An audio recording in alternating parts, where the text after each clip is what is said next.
A school bus crashes straight through a raging void, and its normal day gets ripped apart in a violent instant. Najito Soma's mind was on overdrive, firing off an endless barrage of brutal questions about this new reality. A hulking armor guard brutally grabs one of the terrified students by the neck. Takimoto, tall, bespectacled, and trembling, shoots his hand up, pleading with the guards to hold on. He marches up to the king and begs for permission to talk to that detached young man, Najito. Najito just stands there stone still while the guards rush in to surround him, and not a single ounce of fear even cracks his face. He keeps his cool, asks them exactly what they want from him, then makes it crystal clear he's done here and ready to leave. Takimoto stands up and formally declares, "I'm the vice president," then gestures to the girl and names her as president. Najito just stares back, frozen in silence, letting the titles and his own name, Najito Soma, sink into his head. Takimoto smirks and asks, like he already knows the answer, whether Najito's coming with them to save the world. A burst of energy boy pleads with everyone to stop doubting each other and join forces. Trust now, work together, or they'll lose everything. Najito scoots back from the boy's sincere stare and smirks, telling him, straight up, that he'll be fine on his own. Rage spilling over, Takimoto yanks Najito by the arm and unleashes a furious lecture about their sacred hero mission. Najito shrugs off the whole speech like it's just another toxic company, team building, gig, nothing but poison in a cute package. He whips around to the vice president, eyes blazing, and demands to know what he's so scared of. Takimoto swaggered and bragged about their special skills, saying they could snatch control of this world's armies anytime they wanted. For one chilling heartbeat, Najito's eyes blow wide as a violent idea flashes through his mind. The student council president steps in and rips into her vice president, calling him a fool for the reckless words he just unleashed. She lays into him for his arrogance, calling out the fact that he brings zero real power to the table. She towers over him and declares it straight, being left alone in this world isn't survival at all, it's death. Najito leans in and whispers something to the president, and the moment it lands, the man shoots him back a look of total, wide-eyed shock. The president shuts the whole argument down, bluntly saying it's pointless to try convincing people who refuse to listen. Defeated, Takimoto can only sit there silent, while the two of them gear up to walk out the door. He vows to stay put and wait for the others, because his duty to save the world burns brighter than ever. He clenches his fist and locks in his resolve to walk the hero's path. As they stride off, he spits a bitter mutter under his breath. His cheat skills are way stronger than hers. All alone, Najito stands at the castle gates, officially torn away from the hero's party. He clenches his fist, choking on the regret of storming out, but he swallows it and tells himself, what's done is done. Perched on a wall, he counts his pathetic supplies and maps out how he's going to survive. He stares out at the calm capital, scanning for any sign of the demonic threat everyone fears, yet he finds nothing. He glares at his own grim history of neglect and realizes, with a sick jolt, he's grown so accustomed to change that he barely notices it anymore. With grit blazing in his chest, he steels himself to survive first and chase something simple and happy right after. He yanks up his status screen, sizes up his power, and locks in on the one-of-a-kind skill that makes him dangerous. The screen starts to flicker out of nowhere, and that weird glitch snaps his focus like a trap. The interface flickers and twists, and the digital text turns unstable right in front of his eyes. A plain doodle spills his confusion. He's totally clueless about how to use this power. A voice suddenly blurted from behind him, and before he could even react, it praised his cool, standout skill like it was something truly special. Najito's eyes blow wide with raw panic, terrified that someone finally cracked his secret. He snaps his head around, frustrated and lost, then realizes he's totally alone. He storms off, snarling that the mysterious voice has to stop reading his thoughts. His own head betrays him, an apologetic voice whispers, swearing it's a ghost steering his thoughts. He can't help wondering, am I really hearing telepathy, like a voice only I'm allowed to hear? Ashitard's voice cuts in, this thing isn't random, it's a lingering thought form haunting like a ghost. Najito slips away with cautious steps as Ashitard clocks him as the castle's visitor. Ashitard bursts in to tell you the truth. These people have been getting dragged into the fight for years, all summoned to take down the demon lord. The second Najito steps into the city market, hungry vendors crowd in from every side, jabbing for his attention like they're ready to fight for a sale. A merchant thrusts a candied fruit into his hands and tells him, straight to his face, he's one of the chosen ones. A beastkin woman nearby whispers that the vendor's voice sounds just like the king. Najito stalks off, seething with irritation, and keeps telling himself, this whole mess was forced on him, not something he chose. He pushes a sweet into a tiny beastkin kid's trembling hands, whispering that the world's troubles can't touch her. The kid's mother freezes in shock at his kindness, then bows her head so deeply it feels like a promise. The mom and her kid beam with gratitude, thanking him from the bottom of their hearts for that small, kind gesture. Najito takes a bite of his own treat and pauses, staring at the brutal truth of this world like it's right in front of him. Ashutard's voice blasts back in, promising to teach him the one basic rule that runs this whole world. His voice drops the truth: this crystal pendant isn't just decoration, it's the real key to everything. Najito jolts in shock and instinctively grabs the pendant, suddenly realizing just how vital it really is. Ashitar whips his gaze to a crystal merchant stall across the plaza. At the stall, a man leans in and tells everyone that the glowing orbs on display aren't trinkets at all, they're skills you can buy. Najito leans in, watching a customer plop down a heavy sack of coins and snatch up a skill orb like it's fate. That one lone mighty word, contract, slams into place, hinting at the world's most ruthless absolute law. Ashutard tells them the truth: Najito's Marian pendant flares to seal any deal both sides agree on. A horrifying vision crashes in, showing contract breakers their doom, eternal torment at the claws of a winged demon. Najito then spots the chilling sign of a slave trader's shop tucked away on a side street. A brutal wave of nausea crashes over him, and the raw cruelty of this world hits like a punch. He finally gets the brutal cycle the powerless get trapped in: fight or get captured, then they sell your skills, and in the end, you're dead. He clings to the king's promise that they'd be allowed back, and the truth hits him like a punch. Turns out it was all a lie. Ashitar finally drops the bomb. He's the Demunkin's shared mind, and he begs, please save her. The slave trader's shackles slam with a wicked clank as Najito charges toward the entrance. Inside, a gnarled, worn-out proprietor slumps behind a wooden counter, watching everything like he's seen it all before. Najito, his face swallowed by shadow, declares to everyone, I'm here to buy a slave. He plants one unshakable step into the dim, suffocating room. He declares he wants to take in a petite, brown-skinned girl named Cecil. The shopkeeper goes wide-eyed because he just pulled out her name like he's been waiting for this, revealing he's been watching Najito the whole time. The old man's mood flips in a heartbeat, and his eyes narrow like he's clocking a threat. He grills Najito nonstop, pressing him for the truth: hero, sage, or holy knight. The proprietor grins, caught off guard by this odd young man who doesn't carry a single trace of prejudice. It leaves no doubt this deal is coming with a price, and it won't be free. He throws down a deal: save the girl, and he'll teach Najito the rules of this world. Cecil gets unveiled, an utterly terrified dark elf, eyes cast down, a heavy slave collar clamped tight around their throat. Her haunted eyes fill the frame, and you realize she's the final survivor of her people. The shop's owner leans in and tells her straight up, she's got insane magic power, but fighting battles just isn't her thing. He lifts her tunic just enough to peek, then asks her straight up if Najito would want to talk with her. The girl jerks back hard as Najito closes the distance. He leans in close, drops a whisper, and tells him Ashutard sent him, spelling out Cecil Fafrit's full name like it's a secret. Her eyes snaps open in total shock, and a tiny spark of hope flares in her gaze. Outside the shop, Najito just stares into the void, weighing how contracts wield absolute power in this world. Ashutard points out that Cecil is treated like Najito, an outcast thrown away by a prejudice-filled society. Ashutard blurts out her price, then dares Najito to strike a contract: no money allowed. Najito shuts his eyes, bites down on the ghost challenge, and instantly crafts a brand new plan. He snaps on his one-of-a-kind skill, determined to make it work and crack the case without any formal contract. On his status screen, he taps Strength and LV, one asterisk, a boring little skill just to kickstart reconstruction. His finger darts over and picks a fresh basic skill, claiming LV1.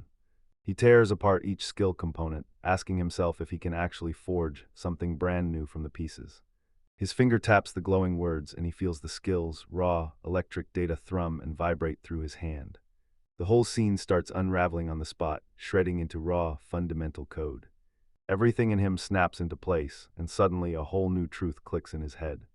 Fueled by pure confidence, he braces himself to unleash the last, final push of reconstruction. He slams his command and orders ability reconstruction to start ripping the elements apart and reshaping them into something brand new. A blinding wave of pure white energy bursts out from the interface the moment the new skill comes to life. Najito stares in stunned awe as the reconstructed skill surges to life, rewriting everything with overwhelming power. A wild surge of raw power rips through Najito's thoughts as his mind tries to make sense of his one-of-a-kind gift. It finally clicks. Now he can rip every skill apart and see what it's made of at the core. He grits his teeth, knowing his enemy taught him this lesson, but he refuses to look back. He charges ahead. He knows he's not making it through this brutal world alone. He needs a partner he can trust with his life. He snaps back to the moment he marched straight to the slave trader's den, ready to ask what Cecil would cost. The shopkeeper slaps on a jaw-dropping price. Then Najito fires back with a wild, one-of-a-kind offer. The slave trader's greedy eyes flare wide as the strange proposal hooks his interest. Najito watches him, eyes locked in, unshaking, focused, and laser-aimed at his ultimate goal. In this world, your skills aren't just abilities. They're real money you can buy, sell, and trade. The shopkeeper's curiosity spikes, and he nods, telling himself he'll finally see what Najito's got cooking. Najito stands there, a sharp jolt of anxiety flashing across his face as his plan finally clicks into motion. He unveils his brand new skill, a mind-blowing tool that summons cleaning familiars on command. The proprietor scoffs and glares at that trinket, calling it worthless trash with zero practical use. Najito snapped his humi, face on, and pretended to be shocked, then acted like it was wild that magical slime even exists. He snaps his fingers and unleashes a heap of tiny, harmless familiars to prove his creation is real. He flashes a proud grin as the familiars streak through the air, then demands the verdict. Cecil just stares, confused, crushed, and convinced he can't find a single reason this power would ever matter. Najito leans in and tells them straight up he's not selling the skill, he's selling the precious time it'll buy them. He lays out the business plan, shielding the proprietor's priceless human cargo like it's something worth fighting for. The familiars blaze ahead to scout the road, crushing surprise ambushes before anyone gets hurt. Shorter, safer trips meant they burned less cash on supplies and medical care. The shop owner, absolutely sure this thing is worth it, can't wait to seal the trade. Once the deal was sealed, they hurried to lock the contract in, making it official for real. Najito rips the truth straight to your face. Time isn't just important, it's the one currency that buys everything you can't replace. A burst of light slams the deal shut, snatching the skill away and buying Cecil his freedom. He whips his head toward Cecil, offering her a shot to ditch those other skills. She grips her collar, stunned and barely able to make sense of what's happening to her. He shoots out his hand and tells her, Ashutard is waiting for us. Tears of disbelief and pure gratitude pour down her face as she takes it in.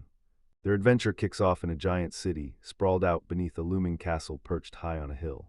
Their very first stop is a dead end, and the moment they arrive, brutal prejudice comes crashing down on them.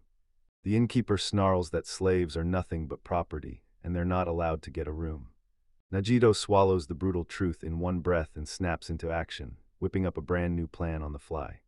He demands a huge, comfy room for both of them, and he flat-out refuses to let her be stuck in the stables.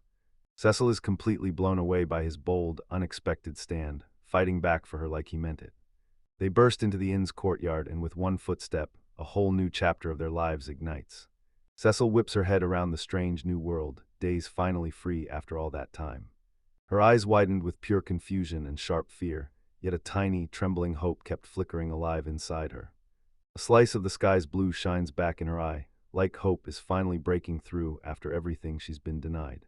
They stop in the courtyard, and the whole weight of the day comes crashing down on them. He lunges for her, but she recoils hard from his touch, fear screaming through her. A tear brims in her eye, and it screams the pain she survived. She tilts her head back and drinks in the simple, beautiful blue of the sky. She freezes in surprise as he closes the distance, wearing a soft, gentle smile that drops her guard. He carefully reaches for her arm, but the moment his fingers touch her skin, she recoils again like it burns. She grips her arm, cheeks burning, apologizing through the embarrassment as her deep-rooted fear refuses to let go. He flashes a calm, reassuring grin and grabs her hand, pulling her forward with purpose. Their hands clasp for the first time, tentative, trembling, like a spark that finally finds something to ignite. He blurts out an apology for scaring her, but she just can't figure out why. He flashes a grin and yanks her hand so fast, then asks her if she finally heard what she needed to hear. She blurts out, trembling, that as a slave she doesn't deserve that kind of kindness. He asked what was wrong, but she waved it off like it was nothing, and grabbed him like, "Come on, we have to go." A halo of light blooms around her as she blesses their future happiness like it's a promise. She kicks off her tale with a vivid flashback, one calm, mountain-silent life wrapped tight with her family. 2 years back, war tore through her village and only she survived, standing there as the last living soul. She got ripped from her life and sold into slavery, and sooner or later she ended up right in this city. She remembers how Ashutard's mysterious aura always lit a fire under her. He told her to give up hope, words that totally wrecked her, because she couldn't make sense of the contradiction. Then like a storm breaking, he showed up, and suddenly Ashutard's promises weren't just talk. Choked up with emotion, she finally realizes the hope she gave up was real all along. She drops into a deep bow, swearing her unwavering devotion to her new master, ready to serve him with her whole heart. He begged her to drop the master title and use his name instead.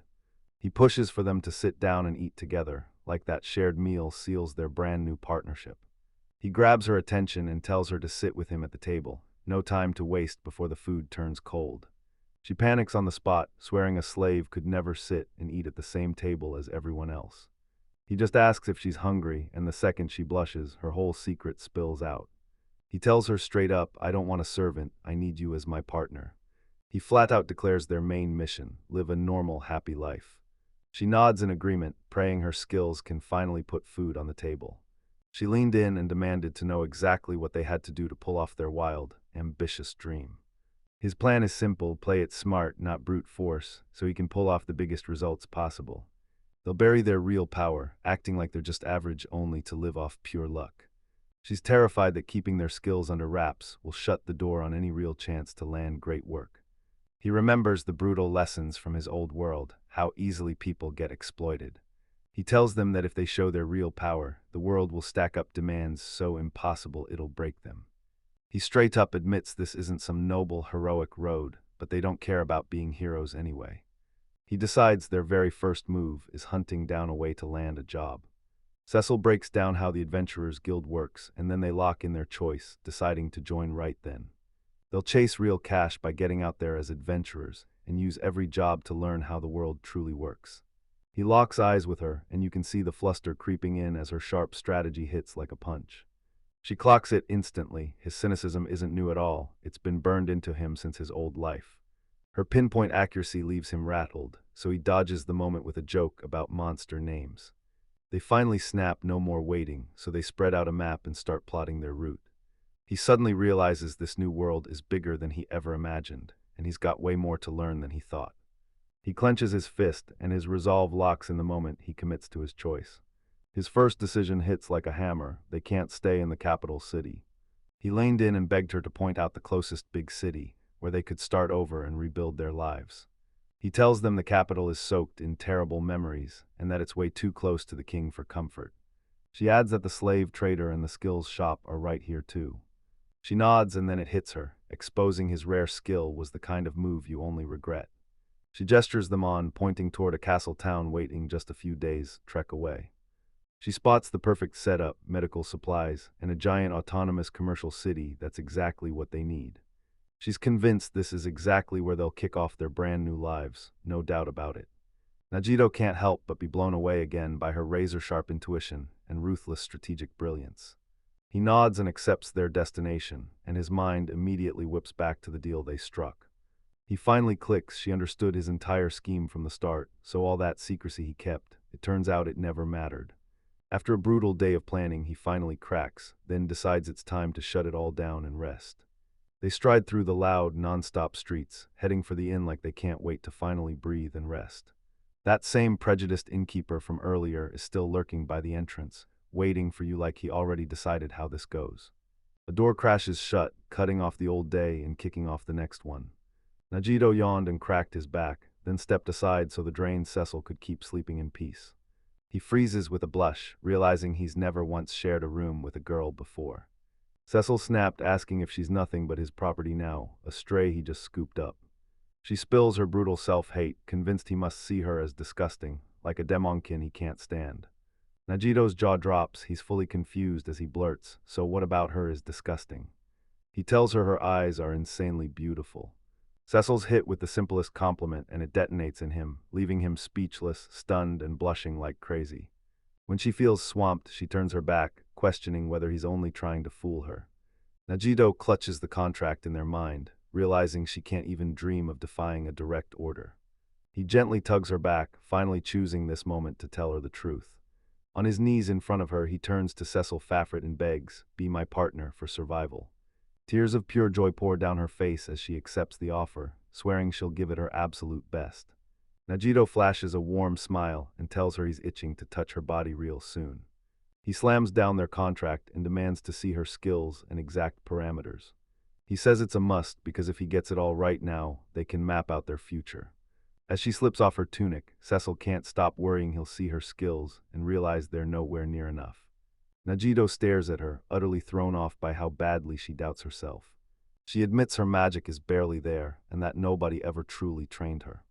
He leans in and tells her he can use his reconstruction ability to reshape her skills. Hopefully she'll demand he remake her into the kind of slave worthy of him. He smirks at her grit, then declares, "You're my slave." "Well played, Cecil Faffret," he fires back the moment she begs him to change her. He tells her he's going to fuse his analysis skills with hers. He snatches her high-speed chanting skill straight from the glowing interface. He leans in and tells her, "I'm putting a piece of myself inside you, so I can unlock the power you've got hidden." Slowly, he slides his hand straight over her heart. She gasps, jerks back hard, and feels her world snap when their touch lands out of nowhere. He blurts, "Are you okay? Hang in there," and urges her to tough it out through that wild, overwhelming feeling. Glowing runes flicker into existence, then ethereal chains snap around her like lightning. She gasps as an unbearable heat surges from his hand, washing over everything. That overwhelming rush hits her and she's gasping, breathless, rattled, and barely holding on. He tells her it's fine, but the strain is crushing him too. He tells her they have to push forward, her skills can't just be thrown away. She gasps out another scream as a fresh surge of power crashes through her. He can feel their powers locking in, melding together like they've become one unstoppable force. Najito clenched his teeth, sweat pouring down his face as pure focus consumed him. He locks onto the glowing skill text on the interface, like it's the only thing that matters. A glowing chain, heavy as a curse, clamps them together as he thrashes to push the skill data out. At last, the data starts moving, and he braces himself, telling himself to pull it out with surgical care. He rips a glowing, rectangular chunk of data straight out of the screen. Cecil gets swallowed by a trance, her body shaking like it can't handle the overload. He carefully shoves the freshly merged data back into the interface. She gasps as this brand new power floods into her body. He locks onto her reaction, knowing he's got to push the whole process through to the end.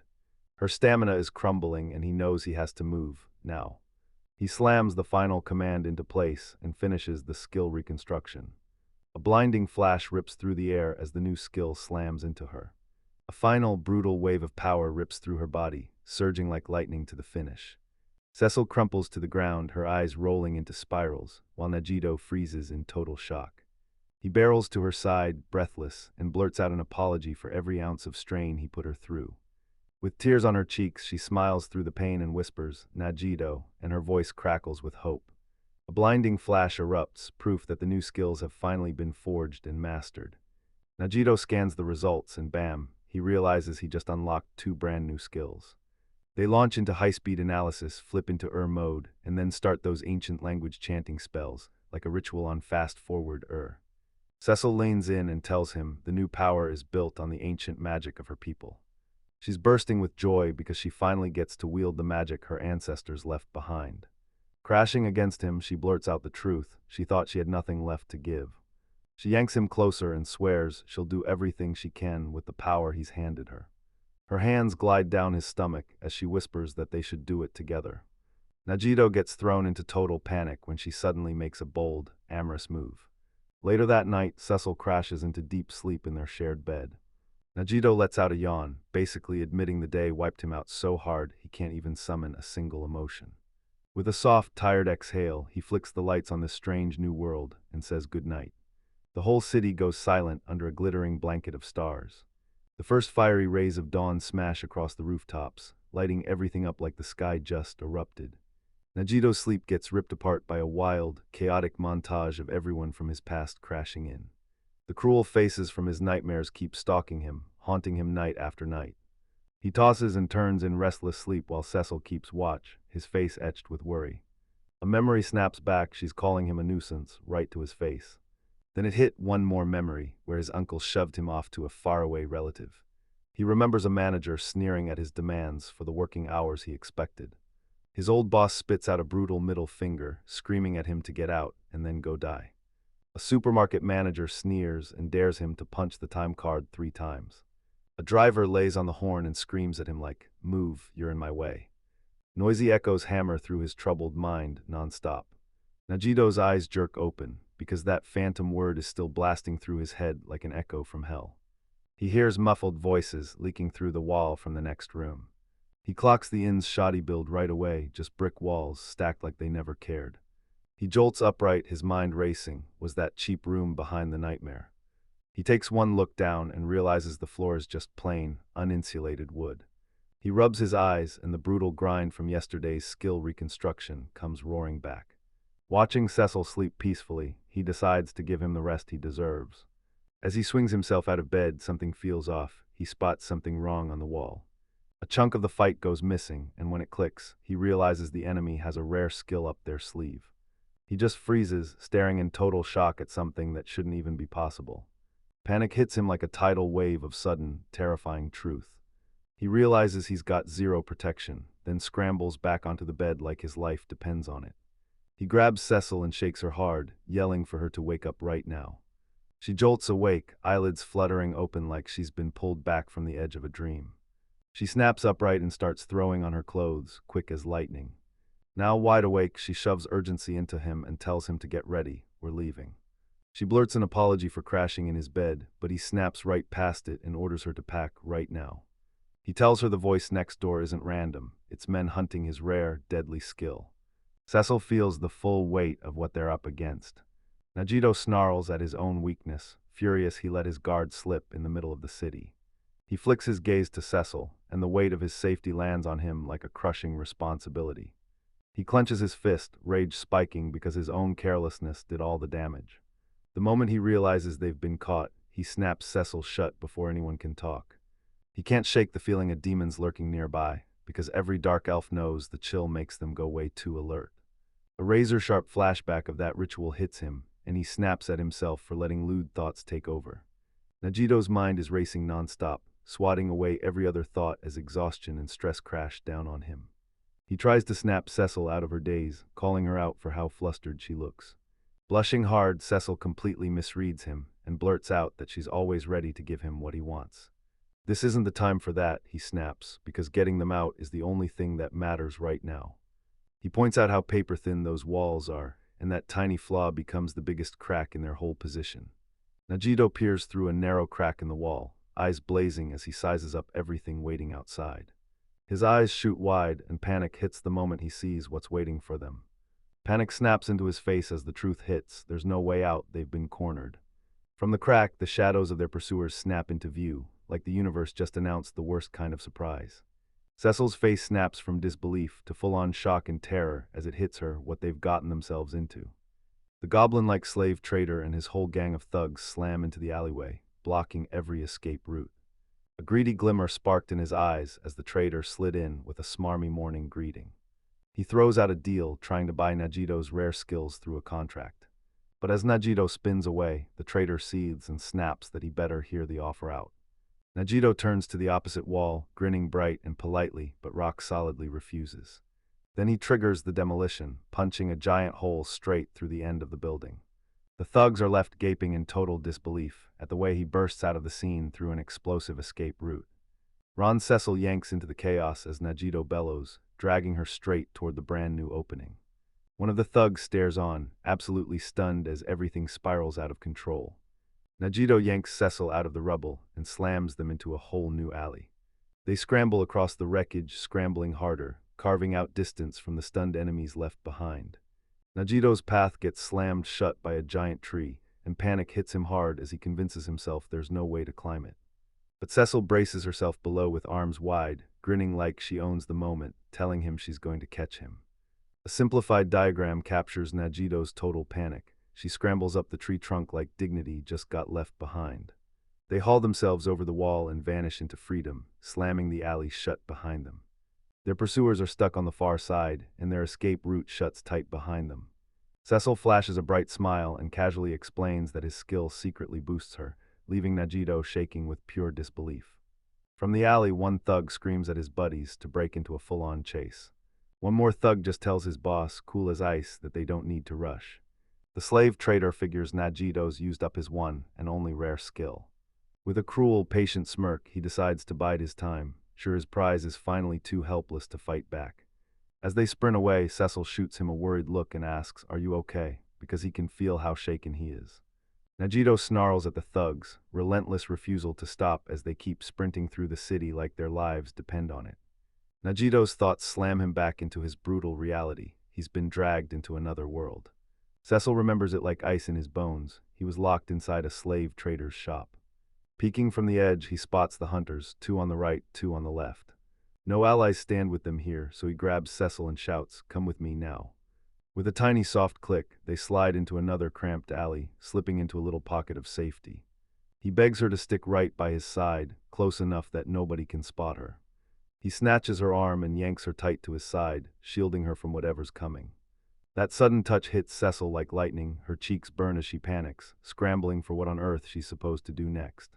They're trapped together in a silent stone passage, the kind of quiet that screams. A mortifying daydream slams into his mind, him wanting to undress her. He jerks awake, thinking back to last night. There's a finder hovering over him, guarding his restless sleep. He jolted awake, eyes wide. There she was, kneeling on the bed right beside him, like she'd been waiting for him to open his eyes. She blurted out, mortified, that she'd fallen asleep mid-watch while keeping an eye on him.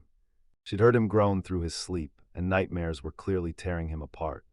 Half asleep, he mumbled her as his most important companion, and the whole thing sounded oddly mysterious. She decided right then, this man had planted the hope in her that she'd be allowed to live. In that alley, her overwhelming gratitude and devotion burst to the surface like a tide she can't hold back. She suddenly presses up against him and grills him, demanding to know if he thinks she isn't that smart. She blurts out that she just heard the thugs outside their door a little while ago.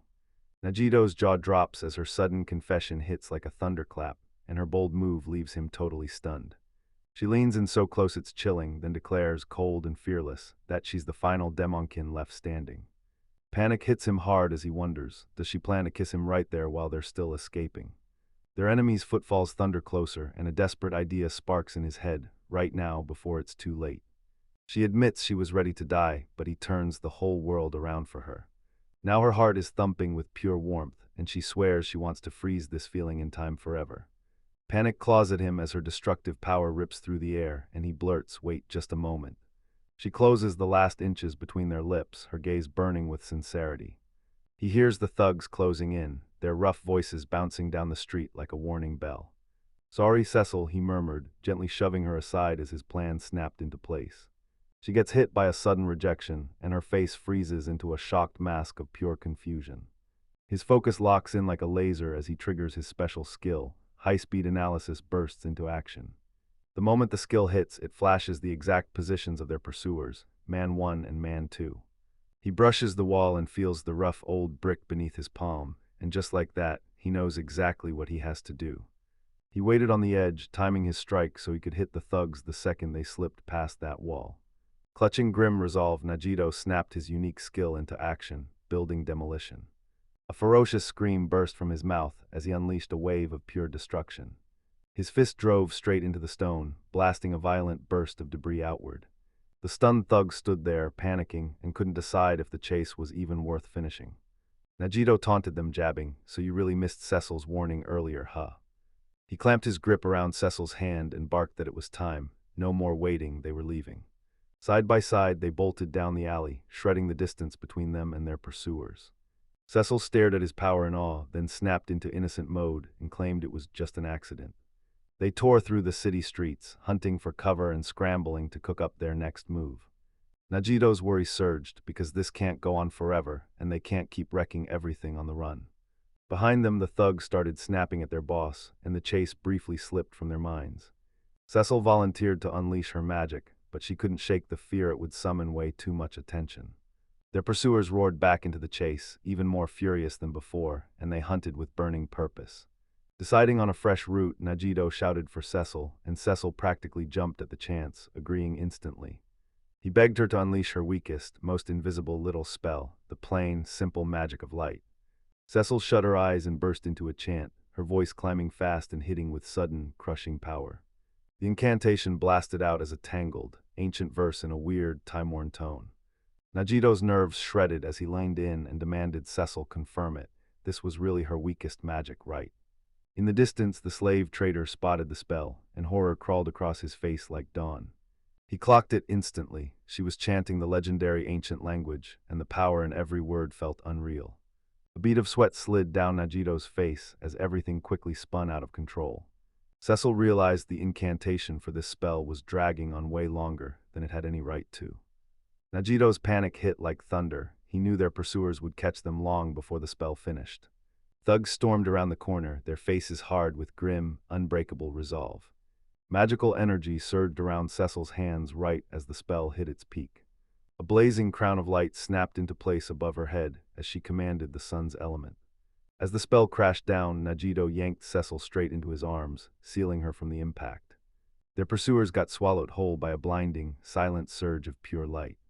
Najito stared in awe as he and Cecil stood trapped in a dazzling blaze of light. The city's darkness got obliterated when the light detonated overhead, like a tiny sun being born in that tight little alley. Cecil flashed a grin and demanded to know if he was impressed, then admitted it was her weakest spell. She lit up and gave him full credit for unlocking her power to chant in that ancient language. Najito leans in and softly pats the blissful Cecil's head, right as their brand new ultra-rare skill suddenly ignites. After they clawed their way out of that nightmare, Najito and Cecil spent the night crouched in the darkness, praying nobody would find them. They held their breath all night, then at dawn, the massive castle gates finally groaned open, and their escape was unleashed. On the open road, Najito snapped his head toward her and only said her name. She snapped back right away, eyes locked on him like nothing else existed. Then Najito unfolded a ruthless two-spell battle plan, so intricate it felt like a trap waiting to spring. Cecil leaned in with fierce focus, nodding as he dared her to blast her magic on his signal. That wasn't a new moment at all, it was a memory from the past, a battle plan that was already sealed as victory. The whole tale snaps back one day, all the way to the moment their journey from the capital first began. Their goal was Medical, the kingdom's second biggest city, so a brutal long road stretched out in front of them. They hooked up with a huge merchant caravan and stayed close, so no danger could mess with them. The caravan rumbled forward, locked down by hard-faced mercenaries and shadowy hooded strangers who felt like secrets wearing cloaks. Najito and Cecil stare as the carriages rattle by on the dusty road, each jolt shaking the air around them. They slid in one step behind the caravan, tailing it from a safe distance like they knew exactly how close they could get. Najito warned them to keep up, because they weren't ready for this kind of travel yet. He figured sticking with the group was their best shield. Bandits and monsters wouldn't stand a chance. Cecil grinned and swore that a caravan would gladly take them under its wing, protection guaranteed. Najito, totally thrown off, blurted out, "Wait, do you mean we should be guards?" He slammed his hands over his face, realizing someone like her, basically cheat-level broken, was way too powerful to deal with. Then he whipped his focus to the figures looming at the back of the caravan. Cecil leaned in and told him the crest on the lead carriage wasn't random at all. It belonged to the Adventurers Guild. Those merchants didn't travel alone. Adventurers they hired for the road stood guard the whole way. Then she spotted the rear carriages and knew they belonged to the Itruna order. Najito stared at the grim priests and couldn't shake the feeling that religion here had already lost its respect. He weighed whether to step up to them, desperate to snag any useful info he could. He hesitated, wrestling with the danger of crossing the zealous order.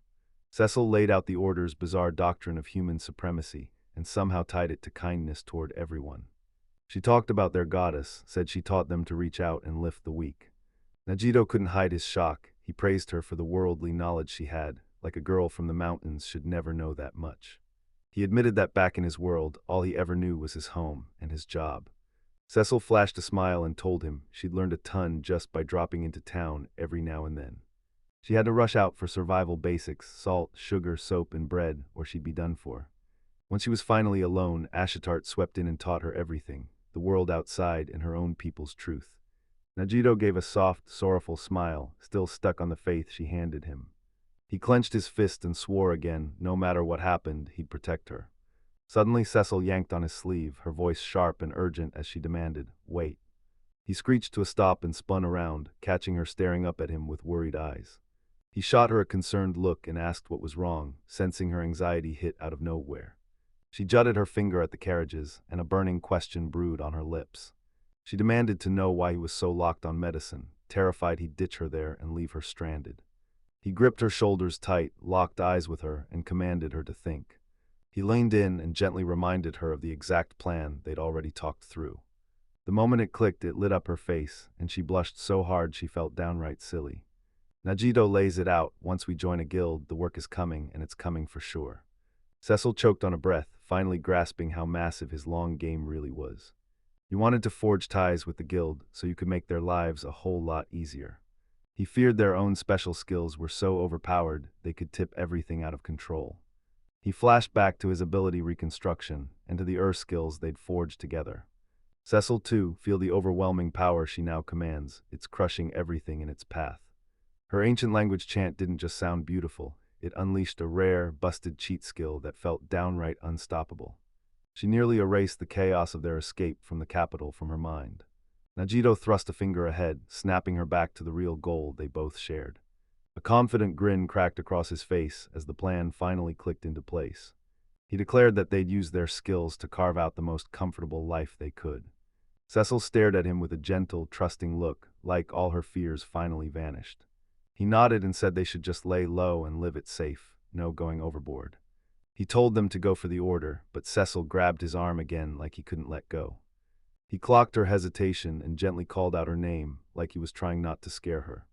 She lowered her gaze, shoulders tight, fully aware that being a dark elf made her feel like she didn't belong. Najito replayed the order's nasty bias against non-humans in his mind. Cecil told him, "Don't judge me badly through me. Please don't let my story make you see you in a worse light." A wild, genius plan erupted in Najito's mind out of nowhere. As they drew nearer, the hooded Garf from the order called out to them. He promised them safe passage to medical if they dared to join the caravan. But when it mattered most, he snapped back, saying they'd never travel with some lowly, dark elf. The guard was left speechless, stunned when Najito suddenly cut in out of nowhere. With unshakable confidence, Najito declared, loud and proud, that Cecil was his wife. The guard's jaw went slack like he couldn't believe what he was seeing. Cecil snapped his gaze upward, totally stunned by that sudden bombshell of a declaration. "WWE wife," she blurted it out with shaky words, and crimson heat flooded her face. The guard jabs his finger at her slave collar, accusing her of playing out some kind of roleplay. He scoffed like love was some cheap cure, daring to claim a dark elf could ever be purified by it. Stuff like that was a fantasy for a small girl, so he sneered at her like it was never happening. Najito burst into an electrifying rant, proclaiming love so powerful it didn't care about race at all. The guard was stunned, shouting that Najito had ditched the righteous path. Cecil's head spun as the audacity of Najito's lie hit him like a punch. Najito draped an arm around her and leaned in, voice low as he asked if he'd crossed the line. A piercing voice suddenly cut through the air, roaring that the divine officer had arrived. A pair of elegant, heeled shoes hits the ground as they stepped down from the lead carriage. A gorgeous woman suddenly materialized, then swept in and introduced herself as Divine Officer Rita Melface. She snapped out of it, shut down her stunned subordinate, and gave Najito and Cecil the green light to ride with her. She snapped at her men to stand up straight, swearing by their goddess. With everything finally settled, the caravan revved up and rolled forward again. Rita Melface was, by anyone's standards, a jaw-dropping beauty who turned heads the moment she walked in. Shift-flowing blonde hair, amber eyes burning with warmth, and a graceful figure that turns every room into a stage. Inside the carriage, she wasted no time and pulled the blushing Cecil into cuddles, gushing that she was adorable. She clamped her arms around the little girl so tight that Cecil's eyes nearly popped out of his head. Najito could only stare dead-eyed as that wild, impossible scene unfolded before him. She couldn't shake the feeling, was this the exact same intimidating woman she'd seen moments ago? He couldn't shake the feeling that the order was every bit as biased as they said. Rita's sweet smile snapped away in an instant, and a blazing, angry glare cut straight through the room. Creeping right up to Cecil, she hissed in a whisper that Najito was a heathen. Najito felt the crushing pressure of her silent judgment bearing down on her. Just as fast as the storm hit, she flipped back to sweet mode and told Cecil to call her big sister. Cecil's voice came out shaky as he blurted out, "So the order really hates non-humans." For one breath, a dark shadow slipped across Reed's eyes. She softly brushed Cecil's hair, picking every word like it mattered. She snapped that the higher-ups were fools, then made it clear she'd worked side by side with everyone, every race. Najito froze in shock, convinced she was somehow badmouthing her own leaders. He bowed his head and told himself it was totally fine, as long as she stayed cute. Rita slammed her fist onto the table, roaring that Najito was pulling some twisted contract play. Najito watches Rita unravel in real time, the tension inside the carriage boiling higher by the second. Right behind her, Cecil smirks and quietly needles Rita, trash-talking Najito as a bad influence. Rita erupts in a hilariously furious rage, flinging her arms wildly at the accusation. She jabs a finger at her like a verdict and demands to know what Najito did to Cecil. Rita's eyes brimmed with emotion as she mourned the fact that she didn't have the money to buy Cecil. Cecil leaned in toward Cooley, fired off her worth, and demanded a price. She stands tall and declares her worth is 12 million Alsha, like a bombshell that instantly leaves everyone reeling. Rita's sanity basically snaps out loud as she stares at the wildly inflated price and can't believe her eyes. With a pink flush on her cheeks, Cecil admits that Najito gave her a brand new life. Her wild, unwavering devotion gets hilariously shown through the same style as a scream. Outside, the Order's guards completely misread what's happening in trade, worried murmurs about her heartbreaking condition. Rita Jiff's got Cecil, an LV1 healing skill she only turns on when the pain starts screaming in her body. She shoots off a quick apology and admits she can't possibly cough up that crazy astronomical amount. Then she hurls the orb to Najito and orders him to mend his own broken heart. Later on, Rita pulls a grin-wrapped Cecil into her arms, cuddling him close as she confirms, yeah, they're both headed to medical together. Najito spots the gifted skill orb for what it really is, just another recruitment trap. Rita tells them straight up, if you join the Order, you unlock the power to wield holy magic. She lays out their doctrine like it's gospel. Humans are the chosen race, born to rise and lead everyone else. Her face tightens the moment the weight of being a brand new divine officer crashes down on her. Najito straight up snaps at her, warning her not to get so possessive over Cecil. He rises, eyes locked on her, and grills her hard about why she's so obsessed with the dark elf. Rita leans in and drops the bombshell. She wasn't just a victim, she was a captured body too, an orphan raised by that same Order. She tells everyone, my job is to hunt down kids with holy talent and turn them into trained recruits. A brutal memory flashes, an endless line of faceless kids getting herded and sorted by what they can do.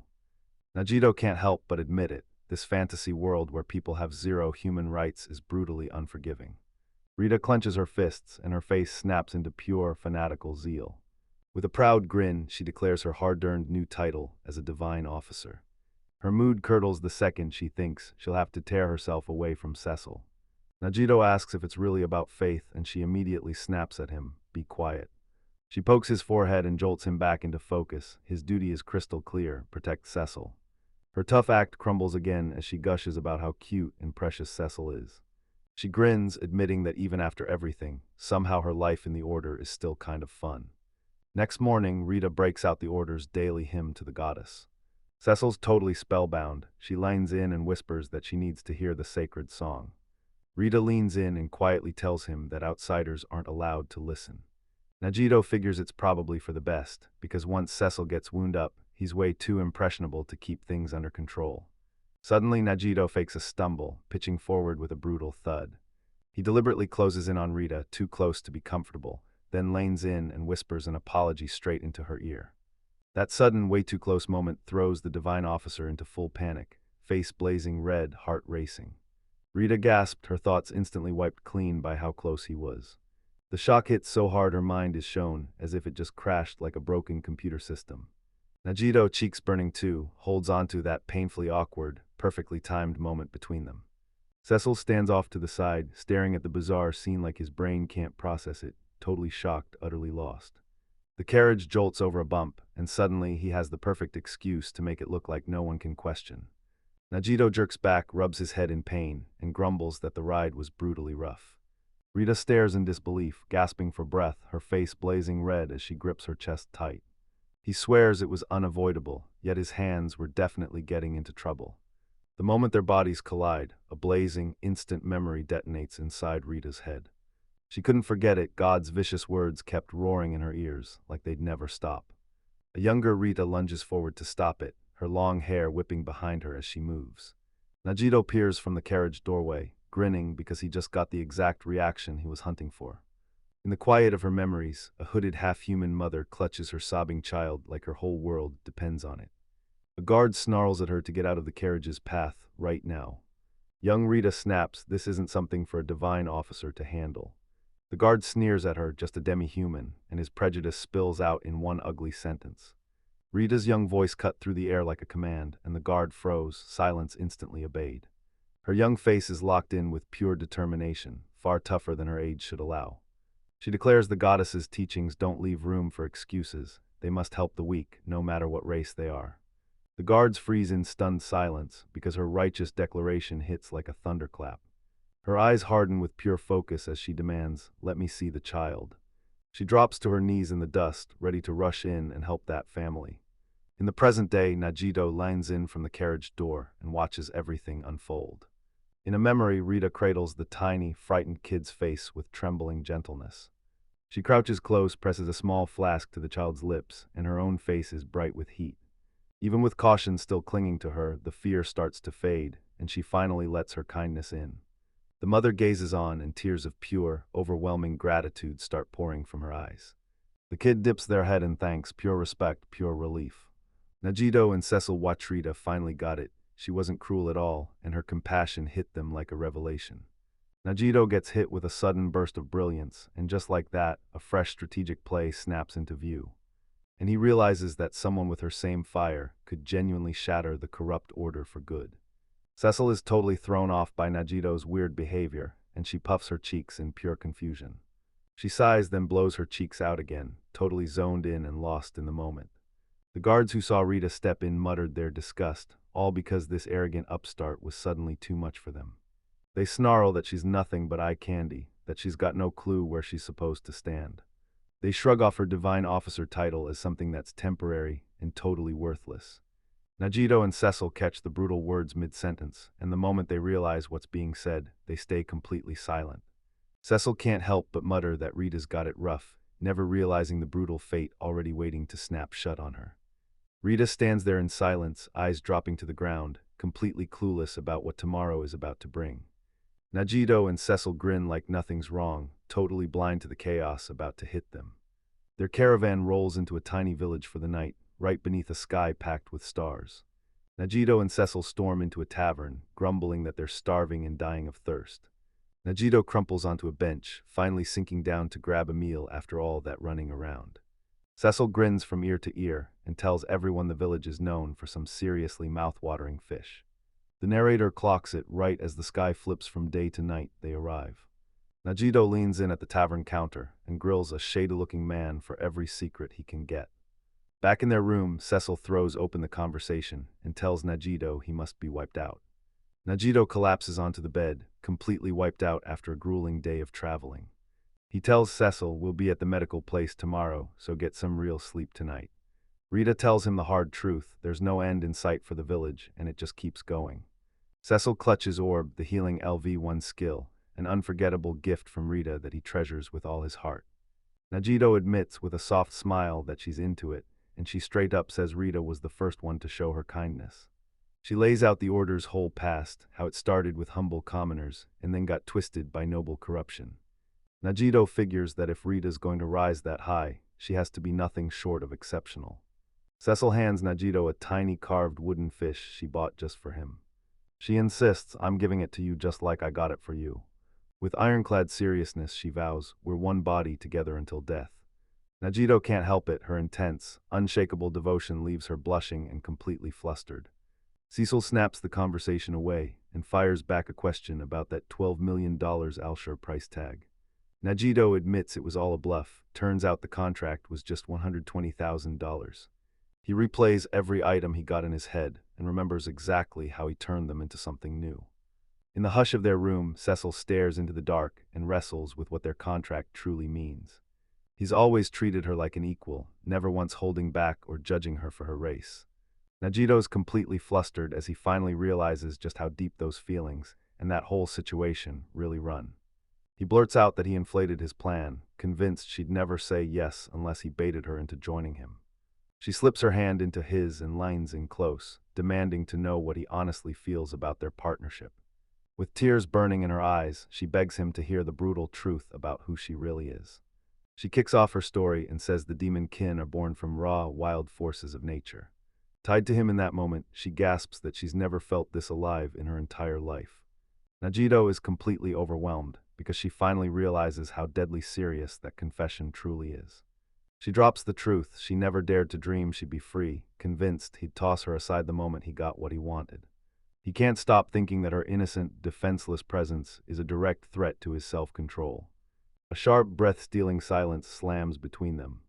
Najito is so blindsided she can barely breathe, then all she manages is her name. Her eyes glittered with fresh tears, and in that moment you could feel how completely exposed she was and how fiercely she trusted. He leans in and tells her their bond matters more to him than any bloodline ever could. He refuses to just let her go, because that bond they share is way too precious to throw away. Tears spill down her face as she pleads, "Tell me the truth, am I really that important to you?" He nods it through, swears she's his one and only, and treats her like family. He confesses that he'd be completely stranded without her, and that he needs her right there to keep moving forward. With joy flooding her, Cecil wipes the tears from her eyes, like she can't believe what just happened. She lights up with pure joy and nods yes, while Najito clenches himself, forcing his composure into place. Later, they called it a night in a village nestled against a looming dark forest. Inside the tavern, a brawl erupted because someone snapped over the terrifying lack of meat. A patron glares down at his pathetic plate, just one sad little sausage, wearing misery like its armor. A giant beast man and a smaller demi-human start yelling at each other, fists shaking, because the food shortage is squeezing the life out of everyone. The beast man storms back his ale with pure fury, and the whole tavern feels like it's about to snap under the pressure. Najito watches the chaos spiral out of control and decides the smartest move is to dodge the fight before it blows up any bigger. He politely summons the waitress, and the moment she's noticed, she flinches like she's been caught by surprise. She gushes out a frantic apology, begging the disappointed patrons to believe her, they've got no fish. She says it's simple, nobody can reach the lake anymore. Najito catches people whispering about a taboo, never going anywhere near that lake. He sits there thinking, whatever this is, I should steer clear and not touch it. A nearby patron erupts in a loud rant, blasting the arrogant members of the Itruna order. Drunk out of his mind, the man blurs out a warning. Anyone who heads to that lake will be gobbled up by its master. When they mention a lord of the lake, Najito's curiosity snaps to full attention. A loudmouthed thug snatches Najito's arm and hauls him right into the middle of his rant. Suddenly, a demi-human child jolts in shock as his mother closes in. His face lights up in a starry-eyed grin as he jumps at the chance to help. Najito suddenly snaps back into a memory. He recognizes that kid from their past encounter. His mother steers him with a soft touch, reminding him Najito is a customer. Najito asks if the boy's being too rough, but his mother waves the worry off like it's nothing. The woman stares at Najito, eyes narrowing with thoughtful curiosity. She leans in and tells him, "Don't worry, this isn't anything to fear." Then she quickly starts bandaging a small cut on Najito's arm. The boy flashes a proud bow and declares that his mom's sewing magic can mend anything at all. Najito grins at her, urging her to hustle and slam the repairs shut before anything else goes wrong. He leaned in and asked the woman whether she and her son were traveling together for medical reasons. She reveals the secret by weaving special cloth with magic. They pull through and keep going. Her eyes flare open a little, caught off guard by the way he starts pressing her with questions. Najito blurts out, "So, you and Cecil are sisters, right?" And she snaps her head over before she can even answer. Cecil and Najito shot each other a quick, subtle look, like they both instantly understood what was coming. She leans in and insists, "We're just traveling together, no other place to go." She shoots off a quick apology for prying, admitting that everyone's got their own struggles to deal with. She flashes a smile and vows to grind even harder for her son, then pours out her gratitude to the Idorina order. Najito freezes for a beat, utterly rocked by the sheer power of this motherly devotion. Finally, the waitress storms back with their food, and the whole table practically lines in. She drops a plain plate of bread and soup on the table, making it crystal clear there's no fish. Rita can't hide her disappointment after hearing how insanely delicious the fish here was supposed to be. The waitress lowers her gaze, shaking as she wrestles with the truth behind the shortage, because the real reason is scary to say out loud. A nearby patron leans in and tells her, "It's fine, go on, share the secret," pushing her to finally open up. She drops the bombshell, the legendary Lord of the Lake is back, after 50 long years. Rita's eyes widened with real fear as the ominous news hit like a warning bell. The waitress rattles off the town's taboos: no stepping into the water, no loud noise, and absolutely no fires.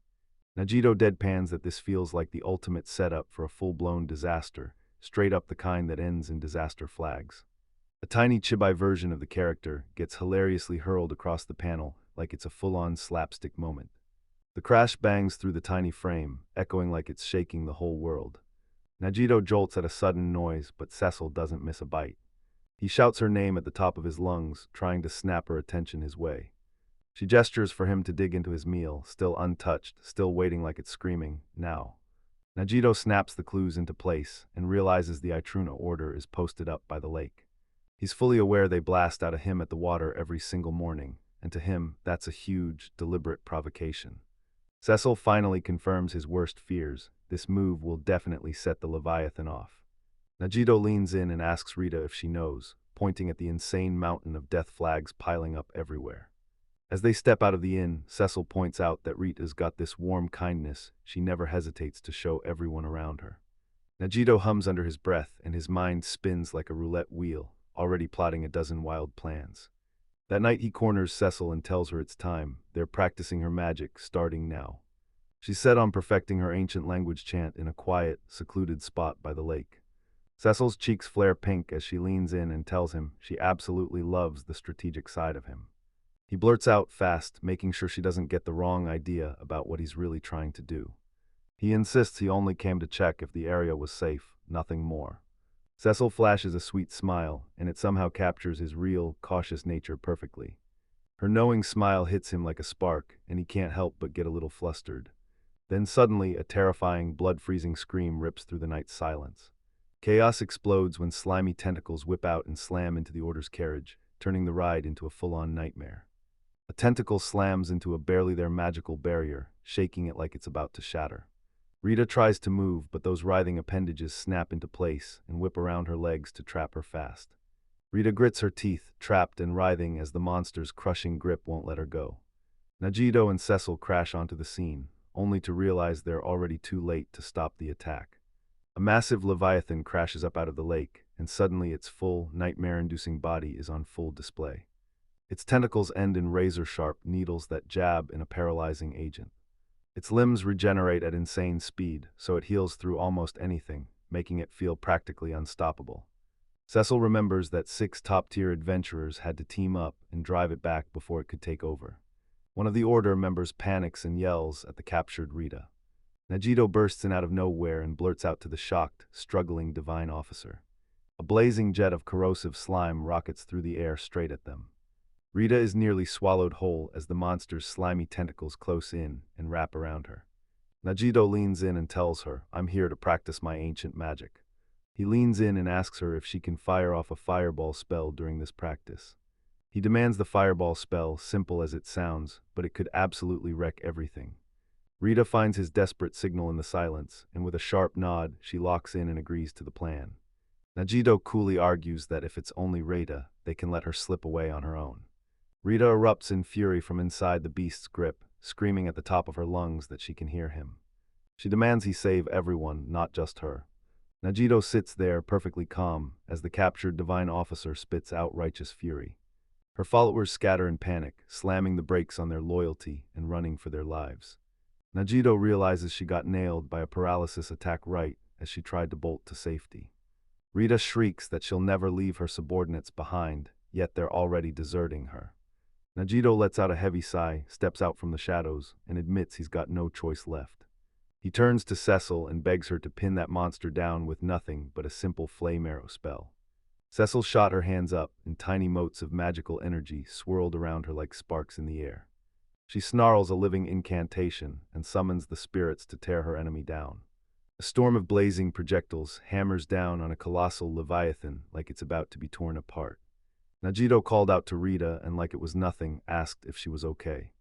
Rage blazing, she lashes out and accuses him of plotting to leave her behind in this deadly place.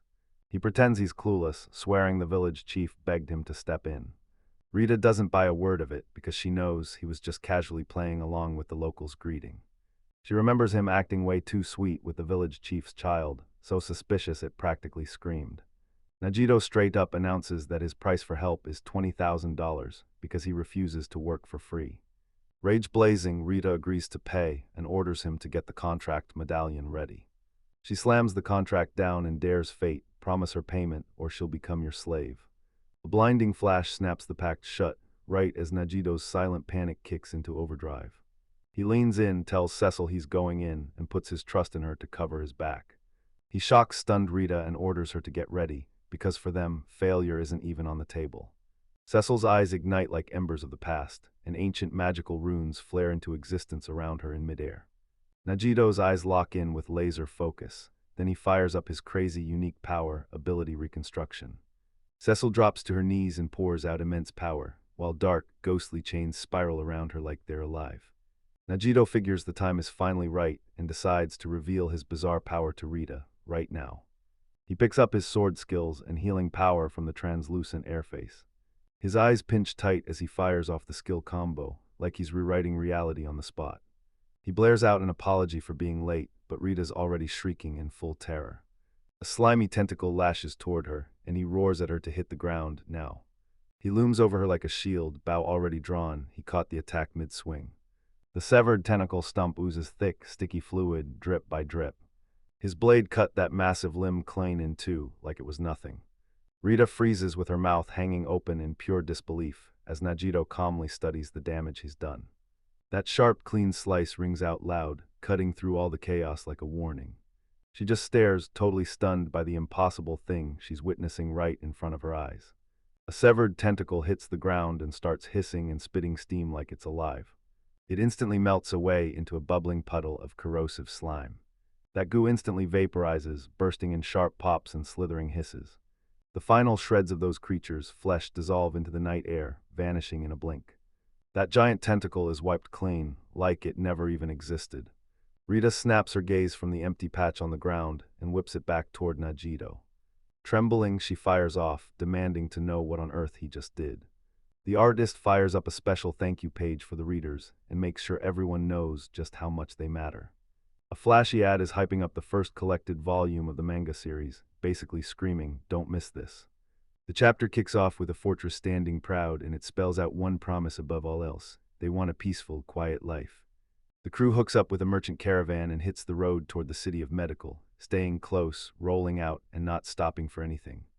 A flashback whips onto the scene as Divine Officer Lily Morpheus, or Rita, gets her official, grand introduction.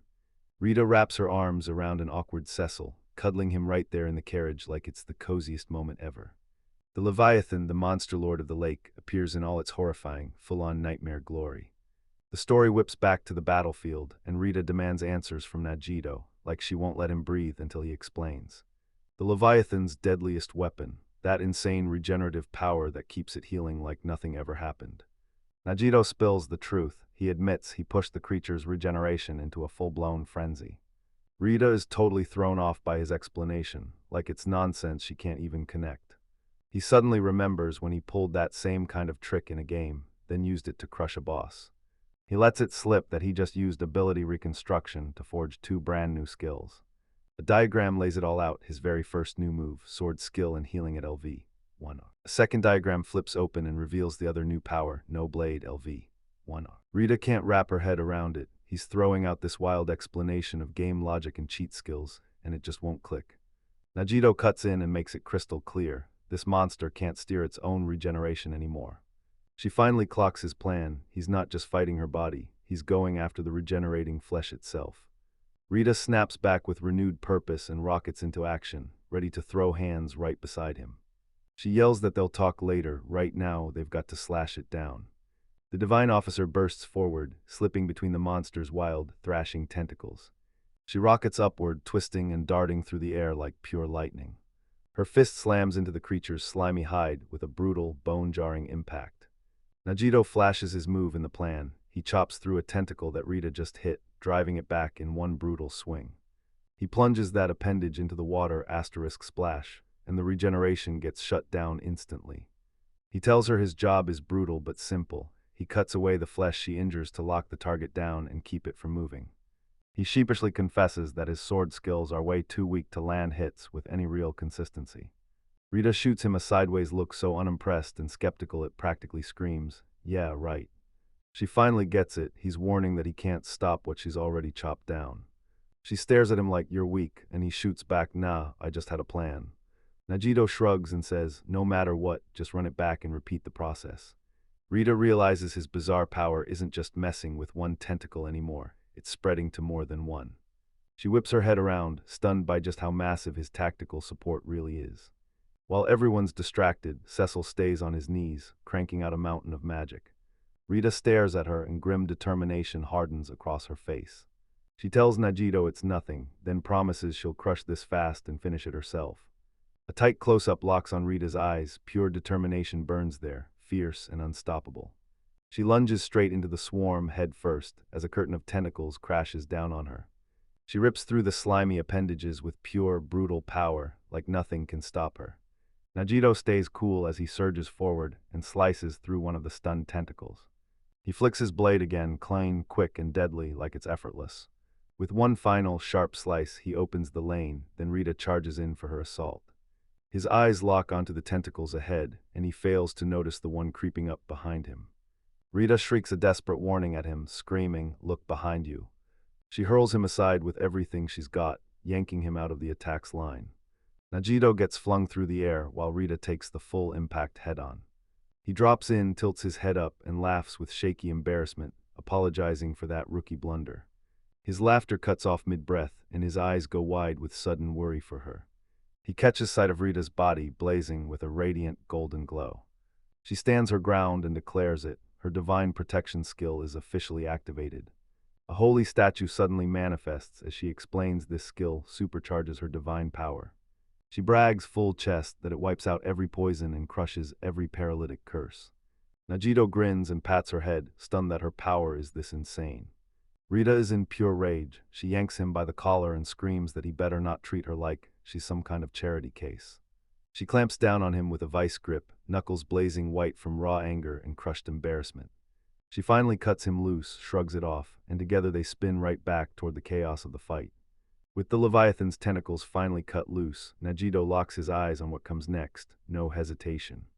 Rita rockets ahead, swearing she'll pull off this rescue no matter what, while Najito just nods and goes along with it. Najito watches her leave, and his brain immediately starts cooking up a fresh, wild plan that nobody could have predicted. He stares down the monster stuck in place, grinning at how far they've gotten. He blurts out questions about how to pull the stranded Order members out. Straight up, the rescue logistics are killing him. Rita decides there's no other way, so she grabs everyone one by one and carries them all. A wild idea ignites in Najito's mind the moment his hand shoots out toward it. He hates the thought of hauling everyone around, and all he can do is wish he could just ditch the carriage and move. Najito halts Rita mid-step, face dead serious, and tells her he's got to ask her something important. He blurts that a carriage doesn't feel like a room, and it leaves Rita utterly stunned, like his logic made no sense. She admits it, once you see its walls and roof, it's basically a room. His eyes light up like he finally gets it. This isn't just a room, it's the whole building. He snaps at a stunned Rita to step back, and confirms his wild theory like it's the truth. She whirls around, stunned out of her mind at the weird stuff he's doing, and the nonsense he calls logic.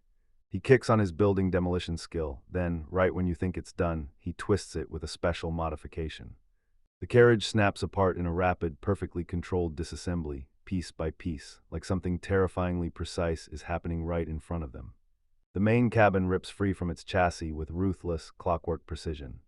Parts neatly rip free in a controlled, step-by-step teardown, no chaos, no explosion. Every piece snaps into place, forming a flawless, perfectly stacked pile of materials. Rita's face flushes red. She stares in shock as she finally realizes just how insanely useful his skill really is. Najito yanks her into his grip and blares, "It's time, we're getting out." As they sprint, he decides he needs to vanish, right now. He whips around, yelling at Cecil to unleash her power and push it to the breaking point. He barks the order to fire, and she freezes in pure shock. Rita's jaw drops as a massive, dark power swirls around Cecil like a storm about to break. Najito realizes her chant is dragging on twice as long as it ever used to. Cecil's lips keep spilling the ancient power words, alive, relentless, and pouring out like pure lightning. She tosses the spell in as a sacrifice, her hands twisting into a living conduit. With one last desperate cry, she hurls the spell she calls a fireball into the world.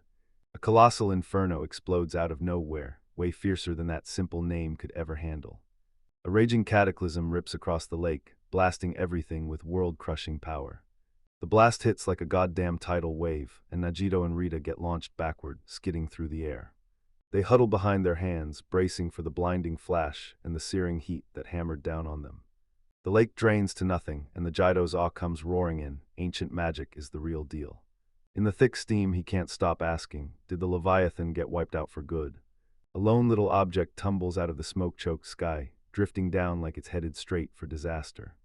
Rita's eyes go wide, she panics, screams in total disbelief, and can't stop staring at the crushing display of power. Najito snaps to it. There's that familiar aura shielding him, blocking Cecil's magic before it can touch him. He stared at a shimmering scale, the very last piece of that monster, clinging to the world. He flashes a quick thought about how much the scale could be worth, then a sudden sound rips his attention away. Cecil's stagger looks utterly wiped out, and Najito barrels over to her side, worry blazing in his eyes. He rockets in and catches her the moment she crumples, her body going limp with magical exhaustion.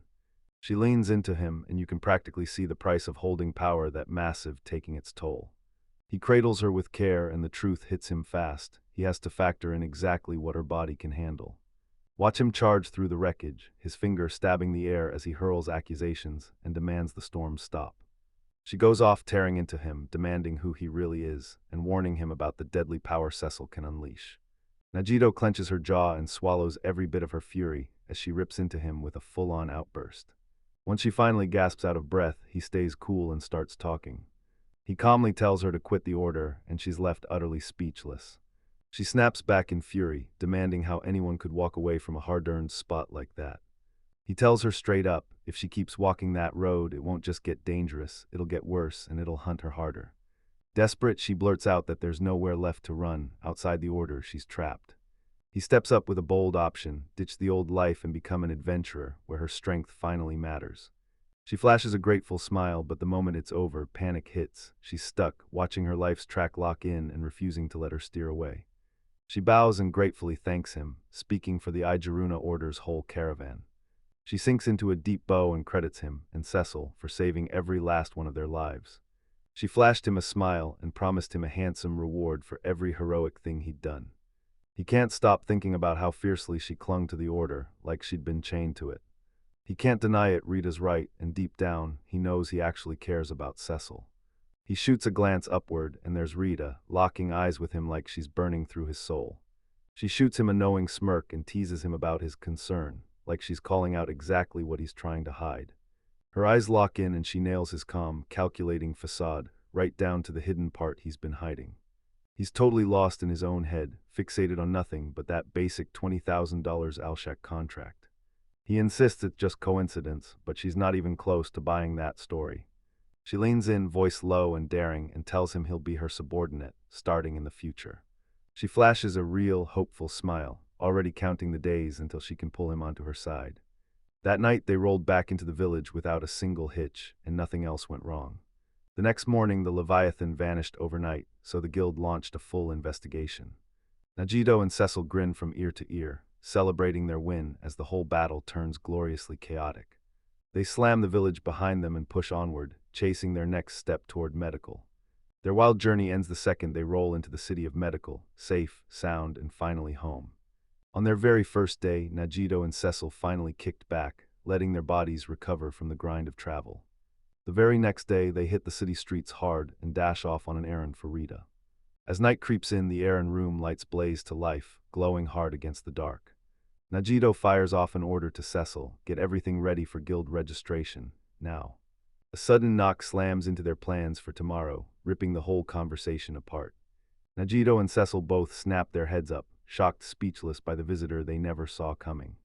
Rita stands in the doorway and bluntly blares the bombshell. She's been fired.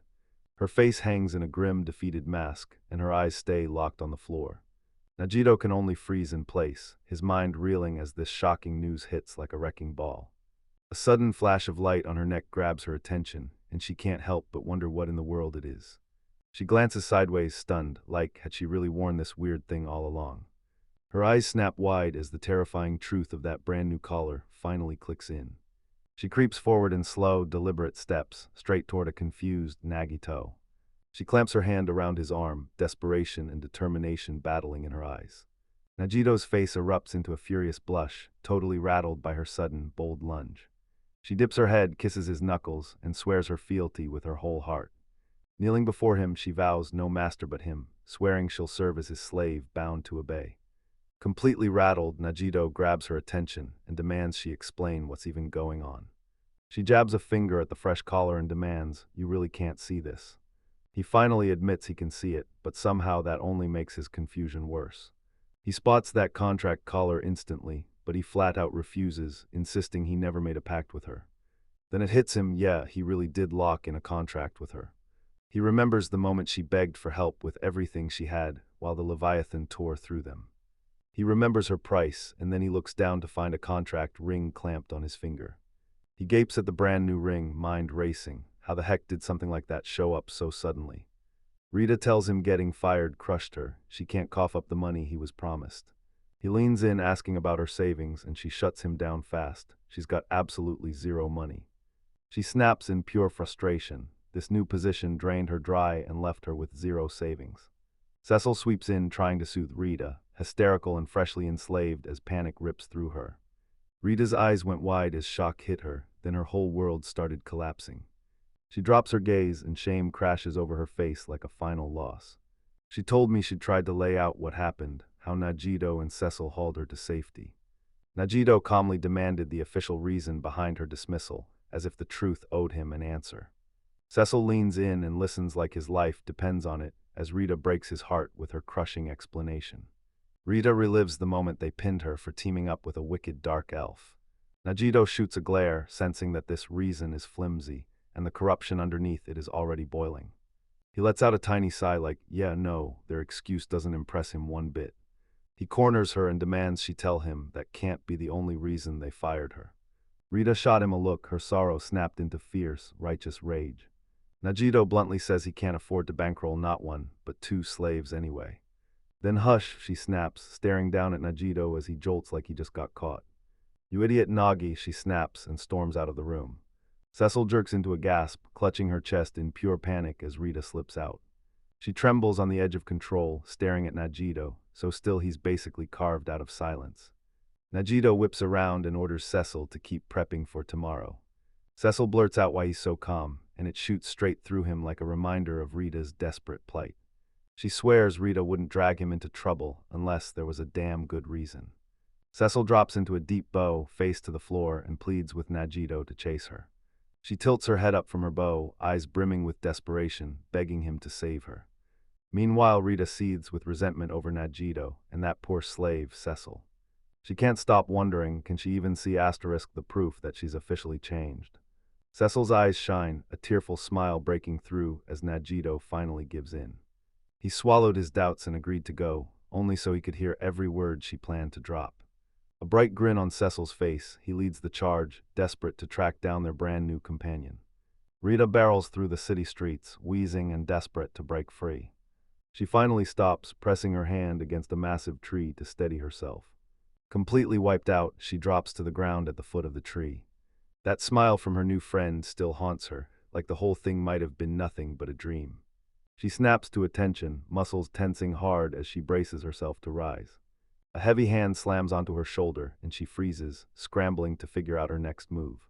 Cecil strides with total confidence, herding Nagito forward while she hunts Rita by the rhythm of her footsteps. Nagito keeps following and admits to himself that maybe he went too far with his words. He keeps moving forward, fully accepting that this is the road he chose, and he's not turning back. He can't shake that exhausted resignation. He's realized he's already in too deep to back out now. He shouts for Rita, and finally, there she is, waiting in a quiet courtyard. He softly lays a hand on Cecil's shoulder, cutting off her rush before she can sprint in. He presses one finger to his lips, shushing them with a sharp, "Be quiet." Rita throws herself into a brutal fight with Bishop Retaliaphus, refusing to back down as she declares she's done being his problem. The bishop purrs, smug as ever, that deep down, she's still his subordinate. He leans in real close, insisting like it's the only truth that he's just worried about her. Rita snaps into a furious fury and hurls the accusation at him, he's the one who sealed her divine power away. From the shadows, Najito finally clicks. This is the real, twisted reason behind the corruption. The bishop stares down at the defiant woman, and his face gives away nothing. He clicks his tongue, and you can practically see his patience fraying right before his eyes.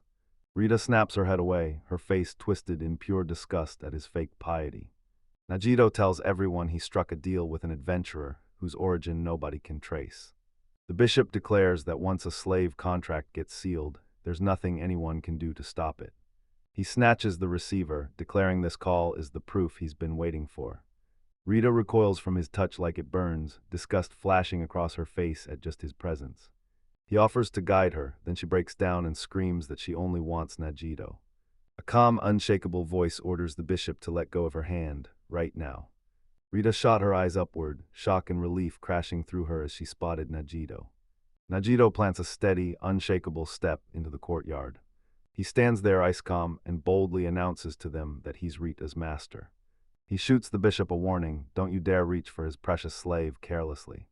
The bishop can't help but stare, genuinely hooked by this sudden, jaw-dropping act of defiance.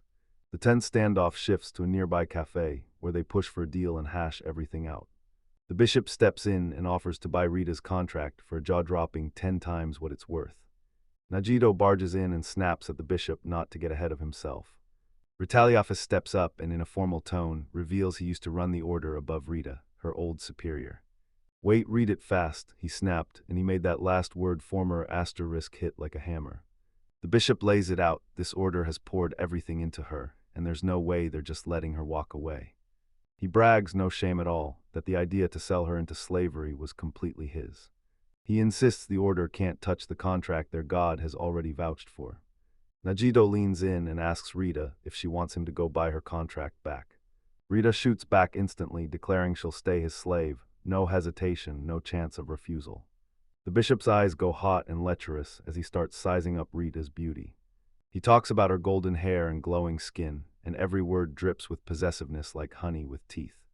He keeps on with that nasty appraisal, lost in the fantasy of what her skin would feel like. Cecil springs between them and roars, furious as hell, that they'll never get Rita. Najito Zinro's mind raced as he cooked up a fresh, deadly plan. The bishop smirked and raised his offer to an outrageous, mind-blowing 200 million alsha. Najito's face twists in pure shock when he lays eyes on an absolutely unreal pile of money. The bishop's totally outrageous offer explodes into chaos, sending every patron into an uproar. Najito steadies himself and coolly doubles down. Rita really is worth every last bit of it.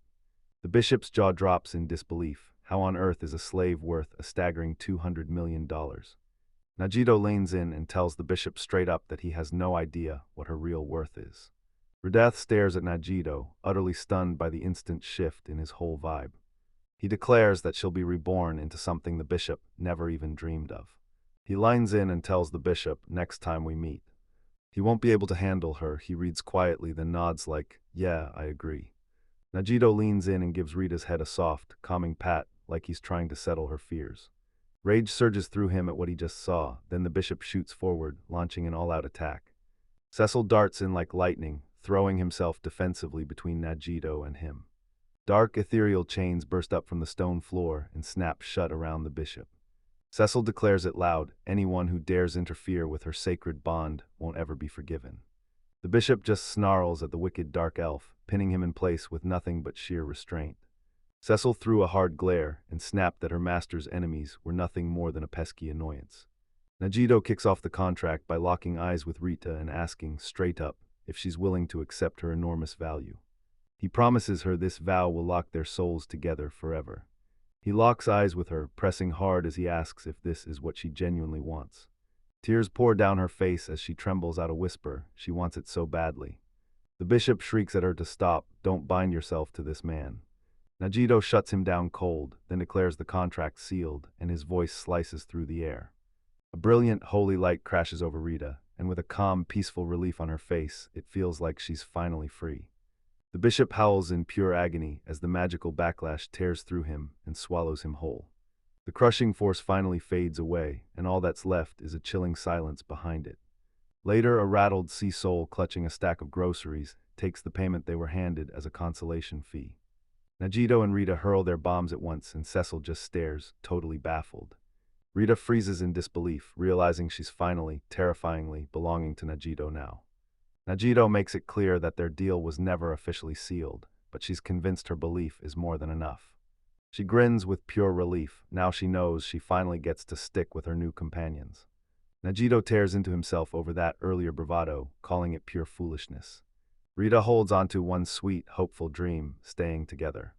Despair crashes in. He's sure his arrogant mouth has been paving the road to failure every single time. Awkward silence slams down between Najito and Rita, and neither of them dares to break it. She tilts her head up, and in the softest, shakiest voice she thanks him, shy but completely sincere.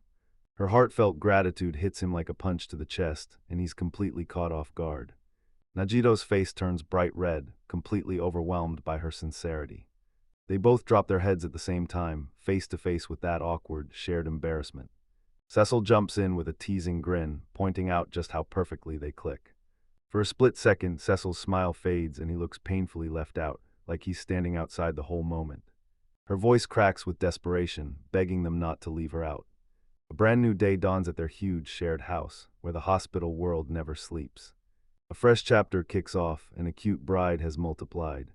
Rita cracks open her quick recap and zeroes in, testing the locked abilities she's been keeping sealed. Her status screen flashes a rock skill she can't even access. Locked alone in that room, he measured his size and felt totally crushed, lost, dejected, and alone with his thoughts. The city's clock tower glows as the sun creeps up, signaling a fresh start for everyone below. A yawn suddenly echoes from deep inside their brand new home. Najito cracks open the day with a huge, satisfying stretch that feels like it's powering his whole morning. He can't believe his eyes when he walks in and finds Rita and Cecil curled up together in bed. Watch his eyes snap wide as she jolts awake. Najito's voice rings with pure shock as he realizes where they're sleeping. As the city buzzes around them, the two girls giggle while he keeps protesting, getting shut down every step of the way.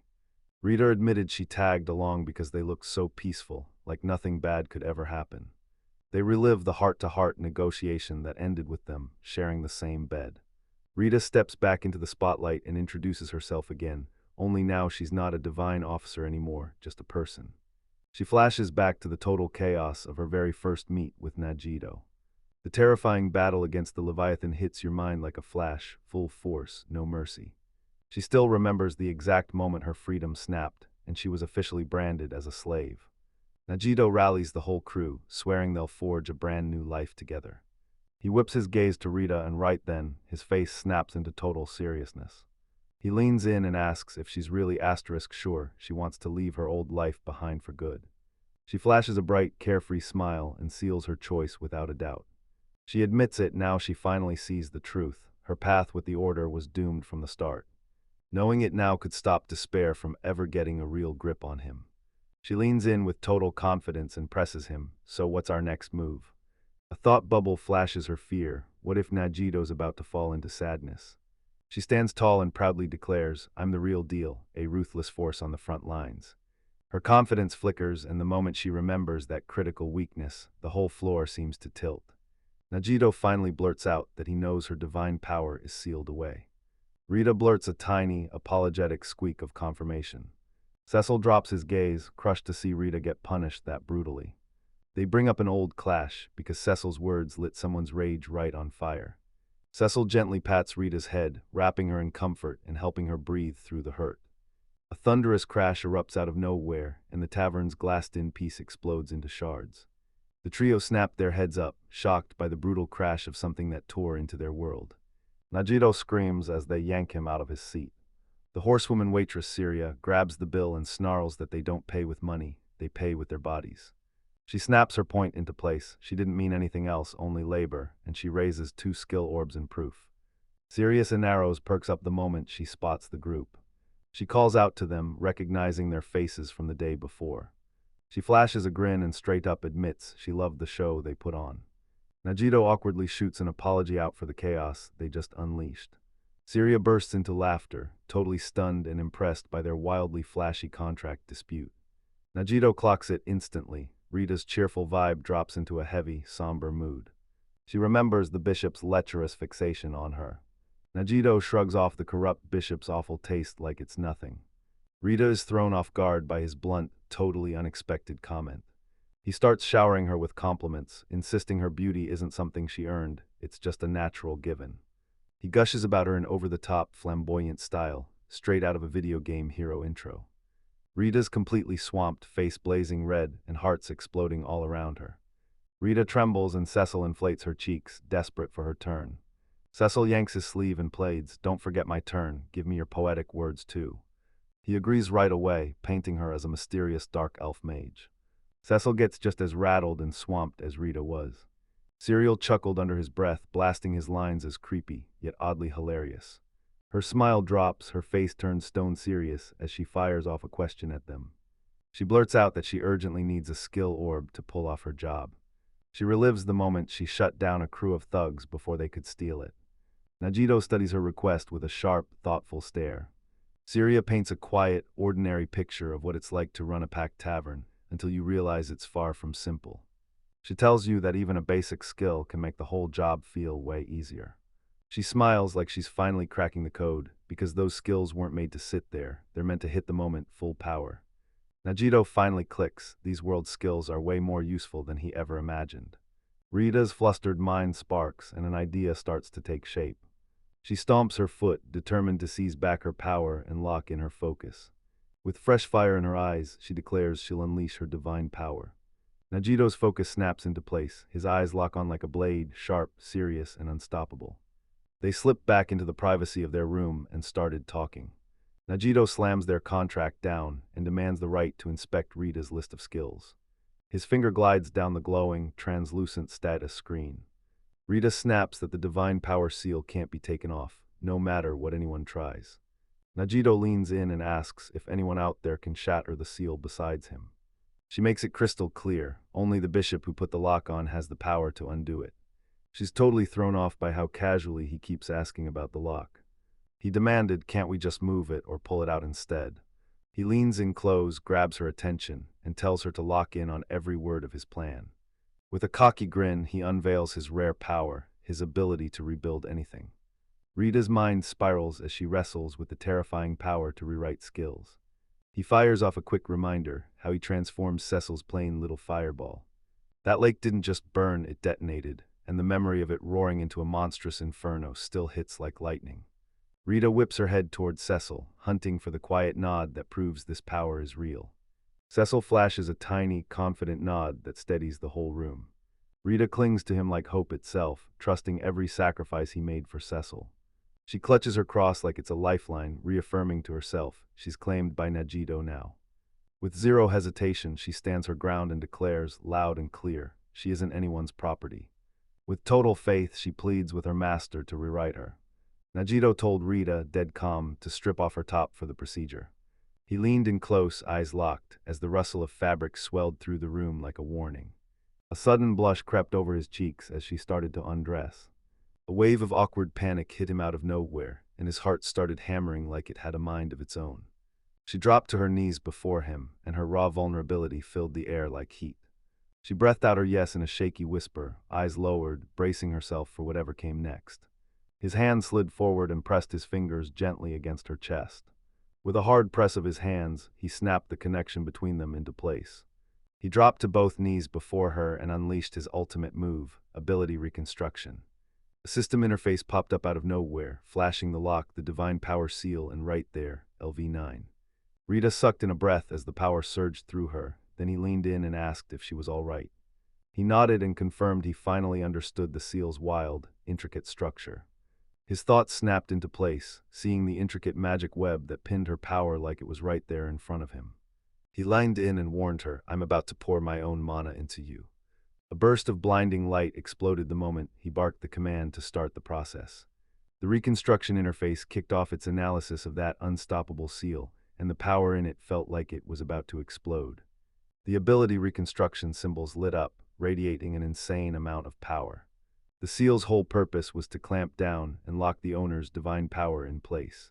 He gulped in a deep breath, readying himself for the tricky, careful work that waited.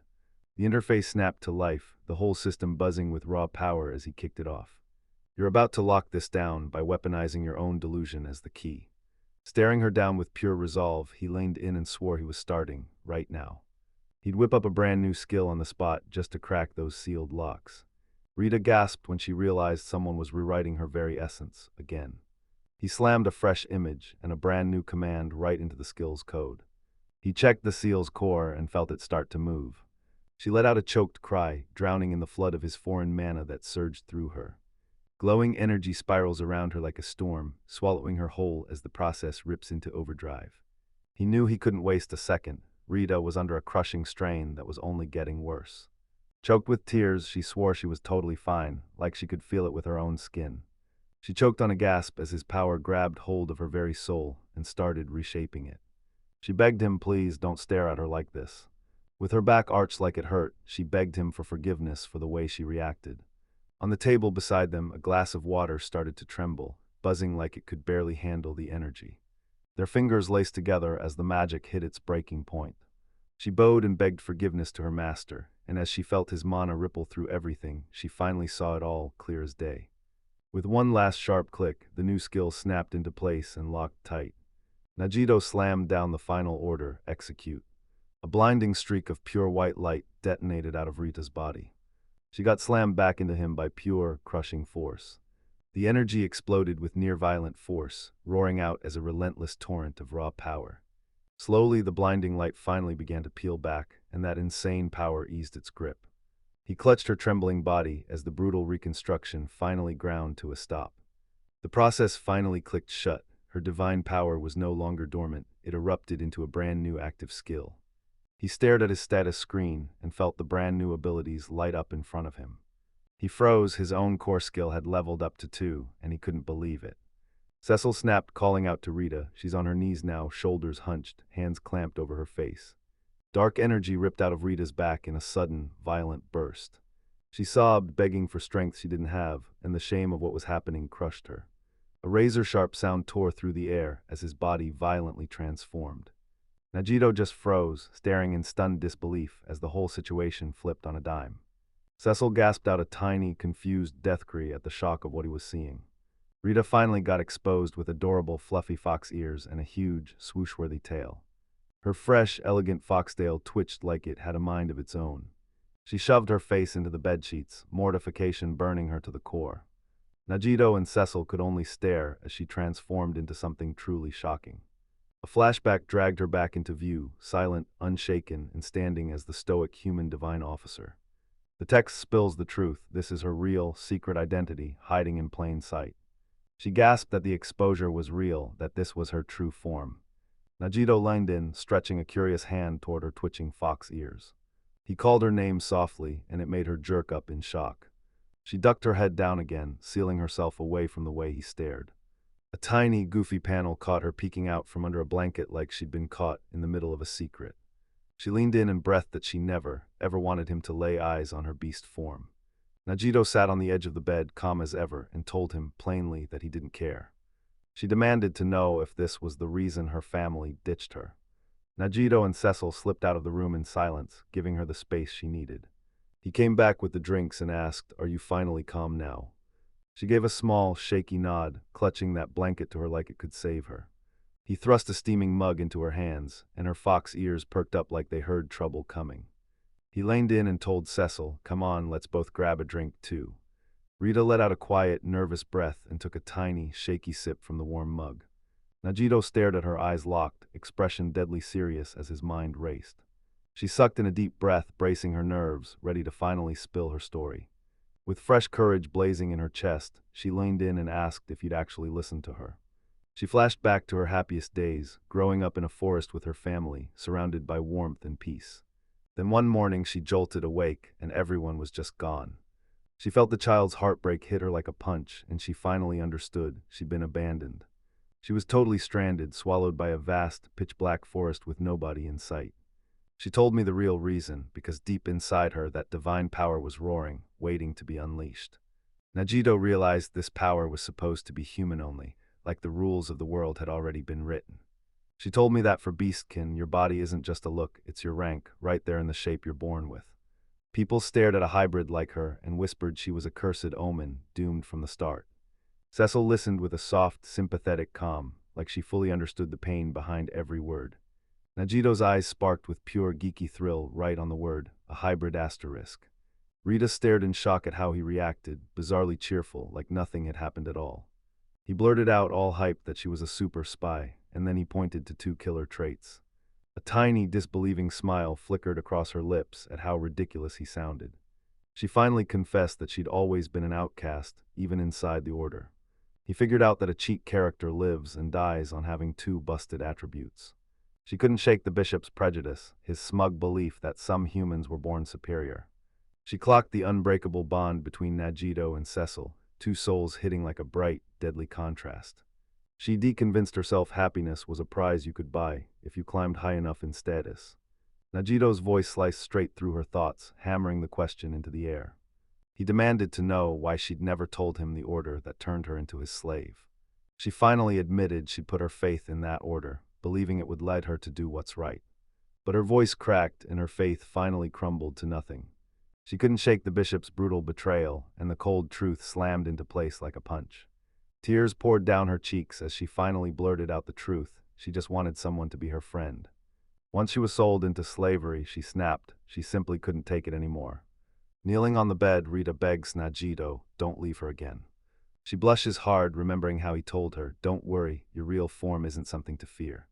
Najito coolly says it like a blessing. Good thing the Order never stumbled on her secret. Rita nods, face set in stone, as her mind flashes visions of execution or being shipped off to die. Najito clenches his fist and with a wild grin declares that fluffiness is the ultimate justice. Rita is left utterly speechless, stunned out of her mind by that sudden, weird announcement. Cecil beside him, Najito clears his throat and snaps into a new topic. He blurts it to a stunned Rita. Him and Cecil are hiding a secret too. With a shy smile, Cecil leans in and tells Rita the jaw-dropping truth. She's a demonkin. Najito flashes a grin and tells everyone, casually but confidently, that he's a visitor from another world. Rita can't even catch her breath as the truth hits her. Cecil's magical power is absolutely enormous. Her brain hits a dead end as she tries to wrap her head around their real, otherworldly identities. Najito leans in and asks if the moment she knows their secrets, she finally starts hating them. Rita shuts that down, and the moment she does, she realizes, no matter who they are, they're all the same in their own twisted ways. Relief hits her like a wave, and she flashes him a dazzling, tear-soaked smile of pure gratitude. Najito's smile drops instantly. His voice turns cold as he snaps, that's the side. Rita drops to her knees in perfect form, begging her master to punish her for lying. A flustered Najito just blurts stammering nonsense in pure confusion as she fires off that sudden request. She chokes up and sobs, blaming him for it, because he made her believe in him in the first place. Najito drops his guard, surrendering completely, and demands to know exactly what she wants him to do to her. Cecil stares at the whole exchange, eyes narrowed and cheeks puffed with worried concern. Najito leans in and asks Cecil what's wrong, then tells her not to worry, because nothing is going to get to her. His body blurs into a dark silhouette as he mutters through clenched teeth about a desire he can't control. He leans in and asks Rita if he can touch her soft-looking ears and her fluffy tail. Rita's face snapped into a total, jaw-dropping shock the second he made that request. Her voice erupts from nowhere, shaking with pure disbelief at the sheer audacity of what he just pulled. A silent blank panel hits like the manga holding its breath before it slams us into the next day's chaos. The scene kicks off on the non-stop market streets of the city of Medical, where every corner is loud, busy, and alive. A lone silhouette looms at the window, staring out from the shadows inside the building.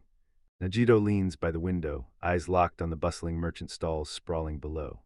He locks eyes on something weird in the crowd below, and his curiosity won't let him breathe. The moment the door clicks open, he whips his head away from the window. Rita and Cecil storm back from their shopping trip, arms stuffed to the brim with goodies. Najito flashes a satisfied grin at them, saying they're a sight that'll heal your sore eyes. He remembers firing them off so Rita could map out every street in the city. Cecil grins and points out how awesome the shops are, because Rita somehow dragged them straight into the perfect wrong turn. Rita panicked and shushes Cecil snapped into action, reminding her of their promise to keep it buried. Najito towers over Rita with a deadpan stare, flat out confirming she got herself lost. Rita admits the city's brutal stench smashes her beastkin sense of direction flat. Najito leaned in close and it made her blur out, I've been here before, this city's seen me. They're parked at a table packed to the brim with food, buzzing and talking up every moment from their shopping trip. Rita caught the cheerful chaos of the market outside through the window. She blurts out, baffled and loud, asking what on earth could be causing this whole outrageous commotion. She spills a wild rumor: the nobles are putting on a monster exhibition. Najito snatches an apple and smirks, like even beasts might crave fruit more than meat. Cecil glanced out the window, and then her breath caught as shock and panic hit like a punch. A brutal close-up locks in on the Minotaur's grotesque, one-eyed control collar. In a sudden flashback, the mighty Minotaur is dragged into view, chains clamped tight, cultists holding him like a trophy. Rita takes a bite of the apple, and her face turns sharp and serious, as if she's piecing something together. She can't help but wonder, do those nobles have a special gift for taming power that's still raw and burning at the source? She thinks the alchemist is cooking up brand new items, all powered by his wild experiments. Cecil yanks on Najito's shirt like his life depends on it, desperate to snap him out of it. She gasps in pure terror, eyes locked on the Minotaur's collar, because that magic is instantly familiar. Najito leaned out the window, eyes wide as street chaos erupted out of nowhere. His face hardens as he sizes up the deadly mess unfolding right beneath him. A thunderous roar rips through the air as the Minotaur slams out of its chains. The beast snarls and nasty drool pours from its gigantic, tooth-stuffed mouth. Powerful muscles bulge and strain as the creature fights to break free of its last remaining bonds. The Minotaur rips its restraints apart, and its massive chest surges up and down, soaked in pure, unstoppable rage. It rampages down the streets, smashing straight through terrified citizens and guards with pure panic. Najito leans in with a smug grin, praying the whole chaos will fizzle out by itself. He lets out an annoyed huff as the beast barrels straight toward there. The Minotaur rips its fist through the wall of a nearby building like it's nothing. Cecil chokes up with guilt and admits that the collar is fueled by the stolen magic they took from her. I zoom in on the collars and point straight at the foul power feeding them. Najito orders Cecil to be the decoy, but Cecil won't play along, she's itching to fight. He shoots her a 10-second countdown, ordering Rita to hold back and stop if things get out of hand. Najito snaps that Cecil is his family, no one's allowed to touch him, not ever. Rita nods and declares, only me and our master can mess with Cecil. The two blur into dark silhouettes, furious that someone dared to rip their rest away. Cecil stared ahead, sweating nervously as doubt gnawed at his face. As the Minotaur roars, Najito snatches the girls and shouts the plan like he's racing the clock. He hurls Rita straight at the rampaging beast to kick off their operation. A map lays out their deadly plan: lure the Minotaur into a narrow alley and trap it where it can't escape. Right when they're about to push forward, a massive covered merchant cart slams into their path and blocks them dead. Najito clenched his teeth, furious that the sudden obstacle threw everything off. The Minotaur barrels forward without mercy, smashing through the distance and closing in on them fast.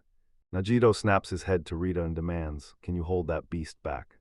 Rita grins at her master and tells him to just give the order. She'll obey, no questions asked. She squares up to the beast, ready to unleash the strength they forged together. The Minotaur rockets forward, eyes locked on its target, and rage burns through every step. Najito watches as Rita braces herself to intercept the monster's brutal, earth-shaking attack. He has to buy himself seconds, using that cart to slam the alleyway shut. Rita squints with laser focus, bracing for the impact that's about to hit any second. She squares up and smashes the Minotaur's charge with a punch packed with divine power. Najito screams that their card preparations are finally finished. With jaw-dropping agility, Rita rockets upward, bouncing off the alley walls like a living spark. Najito flips the switch on his skill, and the cart locks up into an unmovable wall of steel. The Minotaur plows his head straight into the magically reinforced cart, smashing it to a complete stop. A tight close-up catches the Minotaurs as their eyes blow wide in pure stunt shock. Rita slams onto the beast's back and snaps her divine power control skill into action. She drives a blazing, glowing kick straight into the side of the Minotaur's head. She touches down lightly, already spinning up her next move before the dust even settles.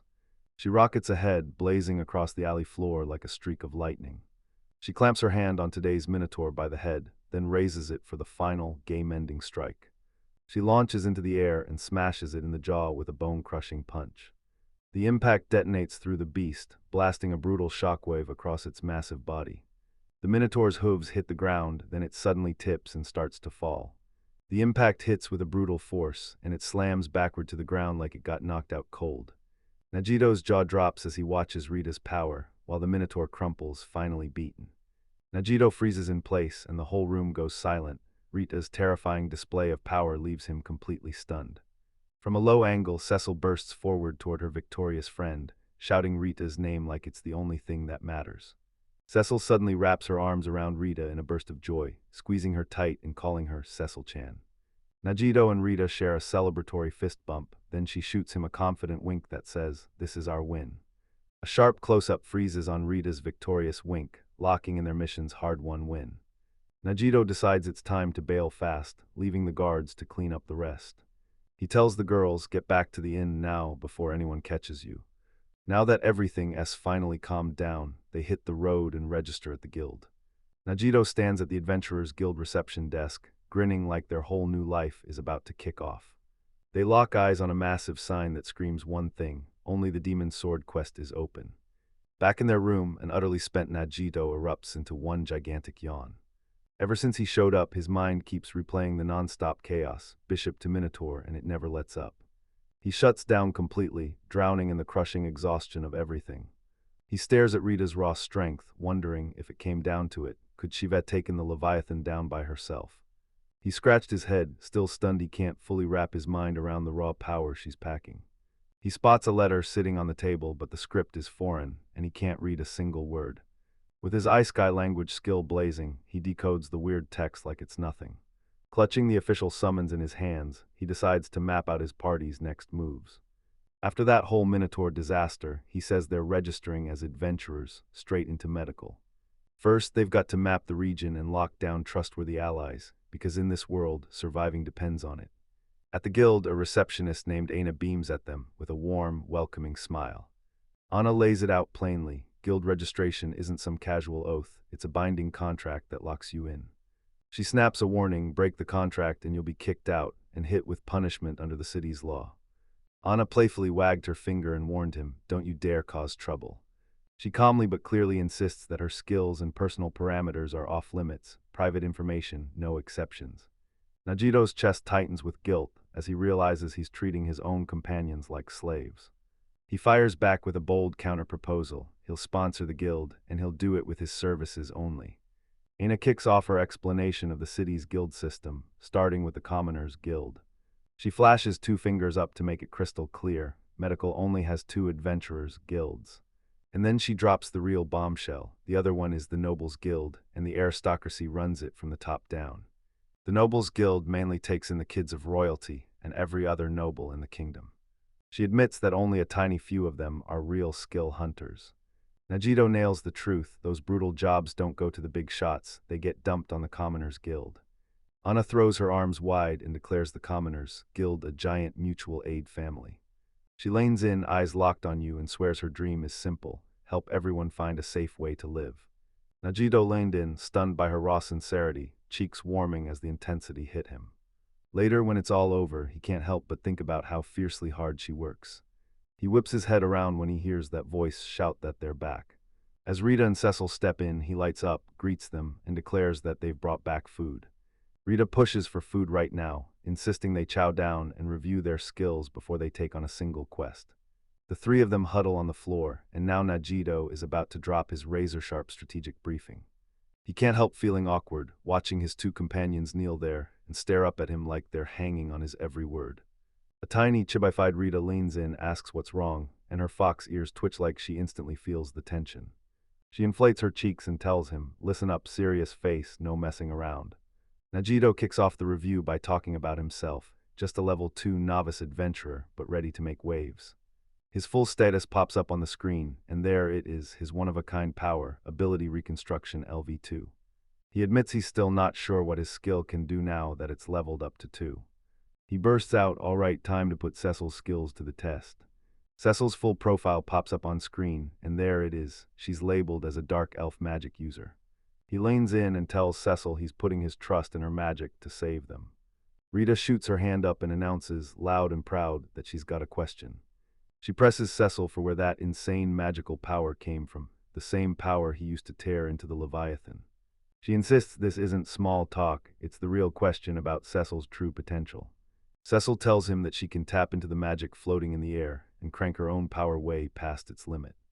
Rita pushes harder, demanding to know what happens if she still can't pull in enough magic. Cecil drops the bombshell she can turn her own life force on demand, leaving Najito and Rita completely stunned. Rita's jaw drops. Najito had no clue at all, yet Cecil finally admits it was a secret all along. Najito strides forward and declares that it's finally time to put the Rida's abilities under the microscope.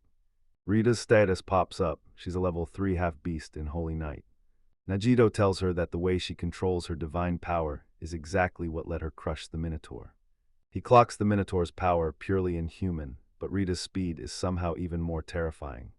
He tilts his head and stares at her like she just lit up the sky, pure shock and awe, because her raw strength is unreal. Rita's cheeks burn as she blurts out, "Do you really not know how insanely amazing you are?" Cecil makes it loud and clear. They'll all put everything on the line for Najisama, and the three cheer. Just as they made their way toward the Commoners' Guild, a sudden twist came out of nowhere to change everything. A massive quest posting lays out the one and only mission you have to complete to get the Demon Sword Legionus. Rita snaps that the arrogant Nobles Guild is shoving this deadly quest onto them. Then the story snaps back to the exact day Najito and Cecil first rolled into the medical facility. As Najito roams the city streets, he stumbles on a forgotten old stone monument. Cecil practically bursts with excitement and tells him it's finally time. The White Tie Festival is today. A fresh illustration shows Cecil and Najito sitting back to back, and you can practically feel the extra chapter hype kicking in. Najito barely remembers someone mentioning a festival, but he has zero clue what it's even about. He quizzed Syria about whether it was famous, and she shot back that it was an old, forgotten tradition. Syrian can't stop staring at a festival that's supposed to honor slaves, and that's exactly why it feels so strange to him. Her smile drops and seriousness claws onto her face, eyes blazing sharp and suspicious. She smirks at him and calls him a weirdo, then leans in and offers to spill every detail of the festival. Cecil peered from behind Najito, her curiosity snapping to attention as she listened to every word. She flashes a tiny, hopeful grin, and you can practically feel her bursting to join the festival. Najito stomps along clutching a bucket, his annoyance flaring at anyone who dares to mock cultural heritage. The first rite came with a jaw-dropping contract, one that could wipe the master's binding power for a full day. Najito barges into the washroom, flashes Cecil a grin, and tells her, while she's on edge, that he's finally ready for her. He shoves the thought into his head, this isn't just a ritual, it's how he honors her. He finally gets it. The first job, washing Cecil, is a painfully awkward hurdle he never saw coming. He's screaming inside his own skull, cursing the festival's painfully personal demands like they're out to get him. Cecil begged him, "Don't wash me, let me wash you." She tells him, "If you make my skin beautiful, I'll learn to love it, like it's mine to cherish." She finally looks away, all shy and shaken, and her vulnerable request hangs there, right between them. Najito finally gets it, and he whispers that heartfelt yes to her wish. He wrings out a soaked cloth, bracing himself for a brutally intimate ritual. He drops to one knee in front of the waiting Cecil and tells her, loud and clear, he's ready to kick things off. The moment he presses the warm cloth to her bare back, she jolts and flinches at the heat. He leans in and washes her back with tender, single-minded care, giving everything like it's a sacred vow. He drags the cloth along the delicate curve of her spine, and water keeps dripping down in slow, teasing drops. He blurts an apology as his hand slips, then she gasps in shock, tears welling up fast. He comes to a finish, and she crumples forward, gasping hard from the sheer intensity of it all. The second he shared that meal, Najito swore it'd be totally fine, piece of cake. It's filled with kaljana, the beloved local meat wrapped tight in dough, like pure street food magic. The ritual demands one thing: the master has to feed the slave himself, right from his own hand. Cecil calmly waits in the crush of the street, hanging on every second as the public ceremony draws near. Najito just stares, visibly flustered, desperate to figure out what in the world they're even doing here. An austere man from the Idwana order steps in and grills Najito, demanding answers about his dark elf companion. Najito shuts his eyes and lets out a deep, furious sigh, like the world is already wasting him. The man fires a warning at him: demon kin and dark elves can't be trusted, not by nature. Or Najito shoots him a tired glance and mutters that this whole mess is pointless. The man jabs Cecil's shoulder and insists his warning is nothing but kindness. He lays out his doctrine of orders, look down on humans like they're nothing but filthy creatures. He leaned in close and whispered suggestively, telling her, like he knew her best, that she craved to be touched. Cecil suddenly lunges forward and nibbles the man's cheek. Caught off guard, the guy reels back, while Najito's face bursts into an instant, furious blush. She keeps up the wild attack, pressing her mouth to his face with a disturbing kind of closeness. Cecil grabs the stunned man's fingers and presses them to her mouth, licking them with intense focus. A jagged sound effect bubble bursts with the man's gut-wrenching scream of pure disgust. A tight close-up shows her going right back to licking his fingers, saliva sliding down with every breath. A tiny, shadowy creature perched on her collar lets out a faint, trembling whimper. Najito can't stop replaying what just happened in his head, and this festival's mysterious vibe feels plain wrong.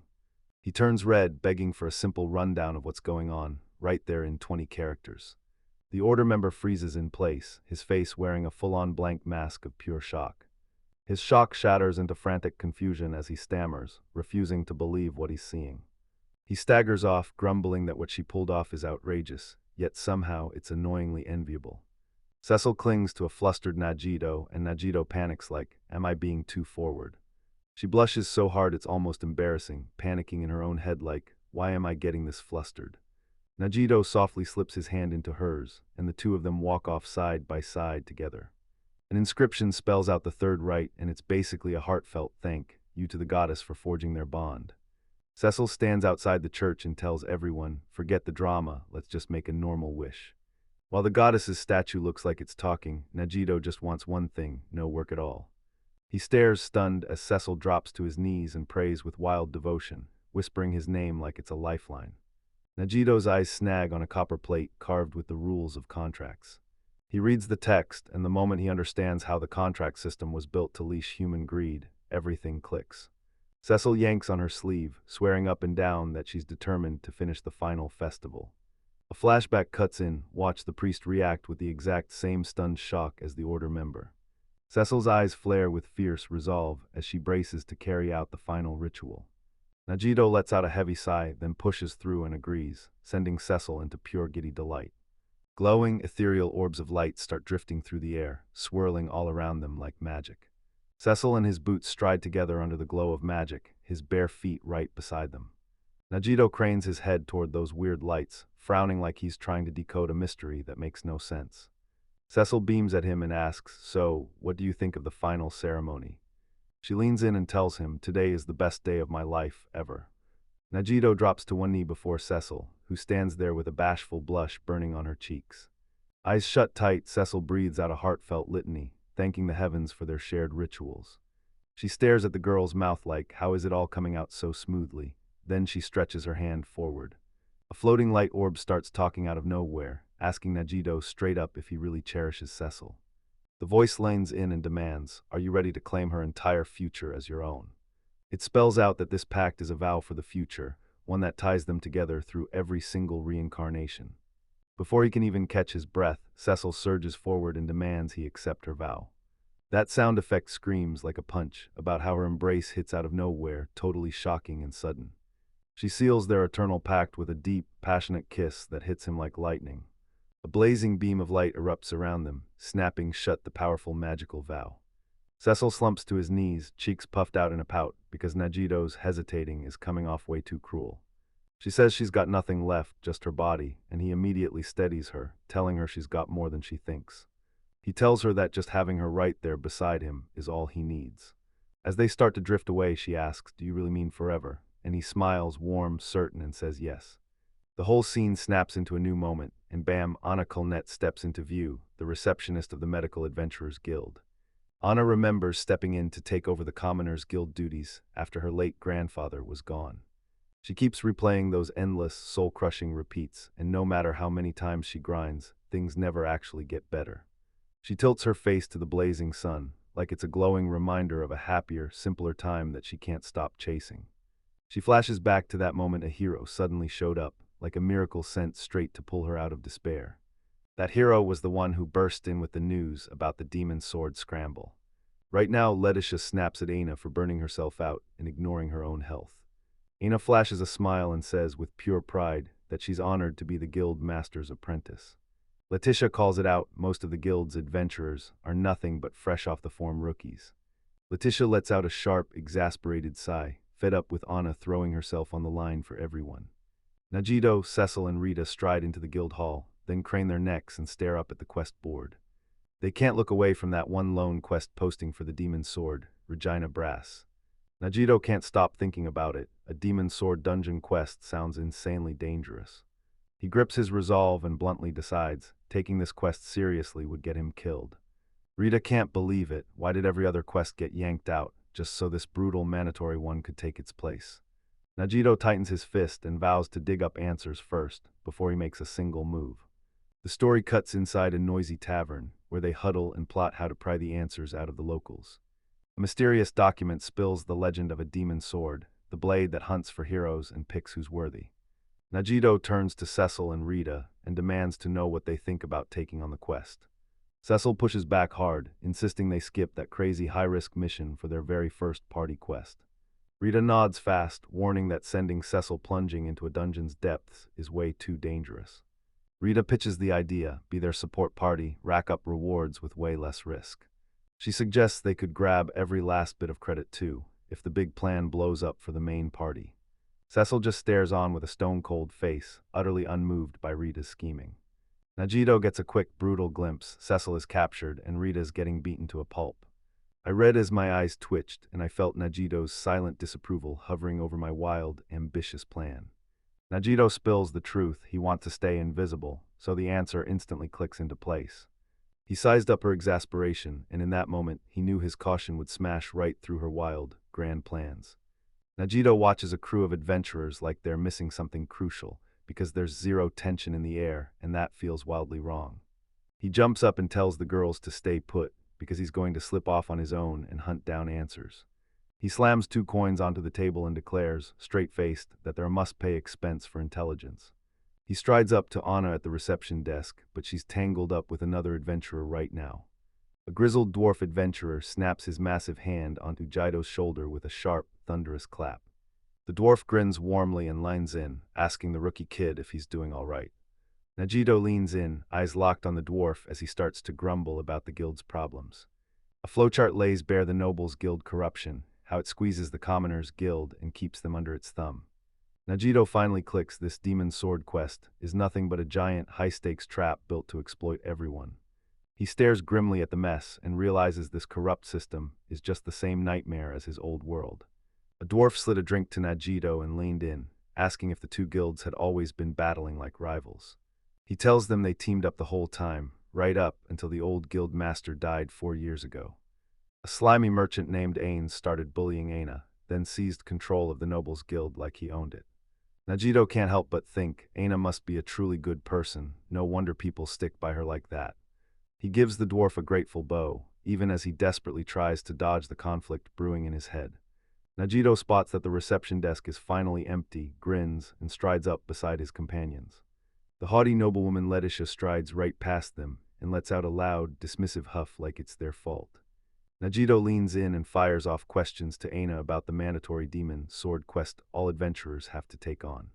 Anna spots him right away, and because he's still new, she pulls him aside to deliver a private breakdown, so detailed it leaves 0 questions. She sweeps her hand with effortless grace, urging him to follow her into a private room to talk things through. She shoots her hand up, barking, "Wait, don't move," to Cecil and Rita where they stand. The heavy door to the private room slams shut with a bone-deep, echoing thud. Najito and his crew squeeze into a private room inside the guild, and the tension spikes the moment the door shuts behind them. A bright, cheerful woman steps forward and introduces herself. "I'm Anna, the apprentice guildmaster." Najito froze for a split second, stunned by her wildly energetic entrance. Anath snaps his hand in hers and blurts out a fierce warning about certain people, like this instant could change everything. Najito is totally blindsided by her bold move, like she came out of nowhere and hit him with it. Without a single warning, Aina yanks the startled young man into a tight hug. She beams and swears that Big Sis will show him every single thing he's going to need to know. Cecil freezes, completely flustered, as that sudden, overwhelming display hits her like a wave. Cecil and Rita both dropped into bows, shooting apologies as if they could silence Aina's loud, out-of-control antics. The guild office feels warm and snug, packed wall-to-wall with towering bookshelves crammed full of records. Najito admits they're totally new at this, then begs for a quest that isn't some death trap. Aina grins and blurts out a bright yes, then asks, "Are you *sure* about that request?" She slides the papers into place and shrugs off the fine print. Participation isn't required. Najito exhales in relief. He's finally ready to walk away and quit the guild for good. Anna bursts back in, throws open the only quests left, and every single one points straight to the demon's sword. She stares at the photo with heartbreak in her eyes, then blurts out that they're short-staffed. Aina's expression suddenly ignites, like a brand new plan just snapped into place in her mind. She shoots one more glance at that framed picture sitting on the windowsill. A warm, knowing smile curls onto her lips like she already knows what's coming. She pitches him a killer job offer. She'll cover his travel costs up front. Najito's calm cracks instantly. Panic surges as he frantically maps every contract loophole his mind can find. Anna steadied him and promised, "It'll be fine once we sign a real contract," then hammered home that every quest form has to be filled with the truth. Aina leans in and lays down the truth, because when lives hang in the balance, honesty isn't optional. She lights up with a bold smile and says her mission is simple. She'll make sure everyone stays safe. Her raw force of personality hits the whole party like a punch, and for a split second, nobody can even move. Anna suddenly realizes the guild's cozy, warm vibe isn't magic at all. It's coming straight from her. She slides over tea and a plate of cookies, smothering the tension before it can explode. Najito leans in and asks Aina why she keeps staring at him like she's terrified something bad is about to happen. Anna can't shake the feeling that he's a total mess, and it's only worse when those two companions are with him. Meanwhile, Najito swears he's the reason they look so unreliable. Aina flashes a bright grin and pivots the conversation. She asks, right then and there, how good the pillows are. She smooths her skirt with practiced grace, then hesitates for just a beat, like she's about to make up her mind. Najito shoots her a worried question, asking if she's okay, and when she doesn't seem to bounce back, he realizes her face says she's disappointed with his answer. He shoots her a deep thank you as she lets them copy the guild's maps and records. Right before they're about to walk out the door, she slips him one final gift. She shoves him a bundle of skill scrolls, 4 of them, all with gutter cleaning at LV1. Aina lined in and demanded he help with the weekly cleaning, just like every other member. A voice booms from nowhere, shouting Aina and dragging her away with it. She grins, chirps a cheerful coming right up, and then whirls away to leave. Anna flashes Najito one last warm nod, then slips away. She whips around and strides straight for the office door. The door clatters shut behind him, and Najito is left alone, trapped with his own thoughts. He stands there, gripping a shockingly useful cleaning skill like it's his secret weapon. Their deal with the guild is done, at least for now. A brand new quest is about to kick off for the brand new party. The trio stands in front of a massive, crumbling mansion, flipping through their mission details like it's about to go down any second. Rita slumps against Najito, convinced it's her fault they're stuck begging for work. A searing memory crashes through her like lightning, her expulsion from the order. Najito lines in and reassures her. He's been running too, so their nightmare is the exact same. Rita snapped her gaze up at him, shock and gratitude exploding in her eyes. Cecil nods along in hushed agreement, taking the words from the side like they hit too close to home. As they stride along, Najito blurts that peddling his one-of-a-kind skills is way too dangerous. Rita snaps back to reality. This would draw way too much attention, and she quickly apologizes for the idea. Najito flashes a warm smile, praising her sharp judgment like it's the smartest move in the world. Rita clenched her fist and swore she'd smash his cautious principles to pieces. She and Cecil don't even blink. They declare they're going to rake in every last coin they need. Najito leans in close and studies the Kasamori bat's bestiary data with laser focus. He flashes a quick thought about selling bat meat, then shuts it down just as fast. As the night drops in, he grabs Cecil by the moment and orders him to get ready for their plan. He orders Rita to grab her spot by the window and makes everyone promise no one gets hurt. From her rooftop perch, Rita stares down at the mansion as the whole place sinks into darkness. She sucked in a deep breath, then steadied herself as her boosted senses locked in on everything around her. Najito roars ready, set, go, and blasts off his building demolition skill. The moment the wall gives way, he blurts out, "Cecil, attack." Cecil channels the sun's power and blasts out a devastating light spell that leaves everything burning. A mind-blowing burst of pure white light detonates inside the mansion's pitch-dark halls. Panic squeaks and frantic flapping rip through the air. A brutal beam of light rips through the windows and blasts the crumbling facade to pieces. Najito slams his fist in the air and yells at Rita, demanding she deal with the bats exploding out of the darkness. Rita nods at the order, her focus razor-sharp as her only mission becomes protecting her master. Her presence detection power locks onto every single target like a heat-seeking sight. She shuts her eyes tight and zeroes in on every single bat in the swarm, like she can feel each one's position. She bursts into the chaos and wipes out those creatures with lightning-fast precision.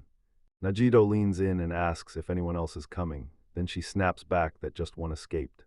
Cecil's spell finally starts to die down, and the blinding light begins to fade.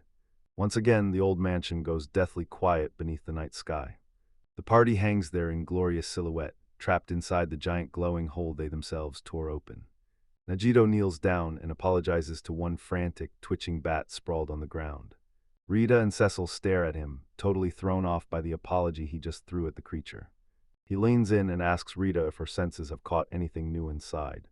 Rita snaps about the dust, begging like her life depends on it for a real bath.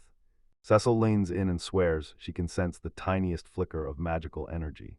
She nods and dives straight into the mystery behind that strange, gut-twisting feeling. With a flick of magic, detection kicks on, then a glowing grid blooms across the dusty room, lighting everything up.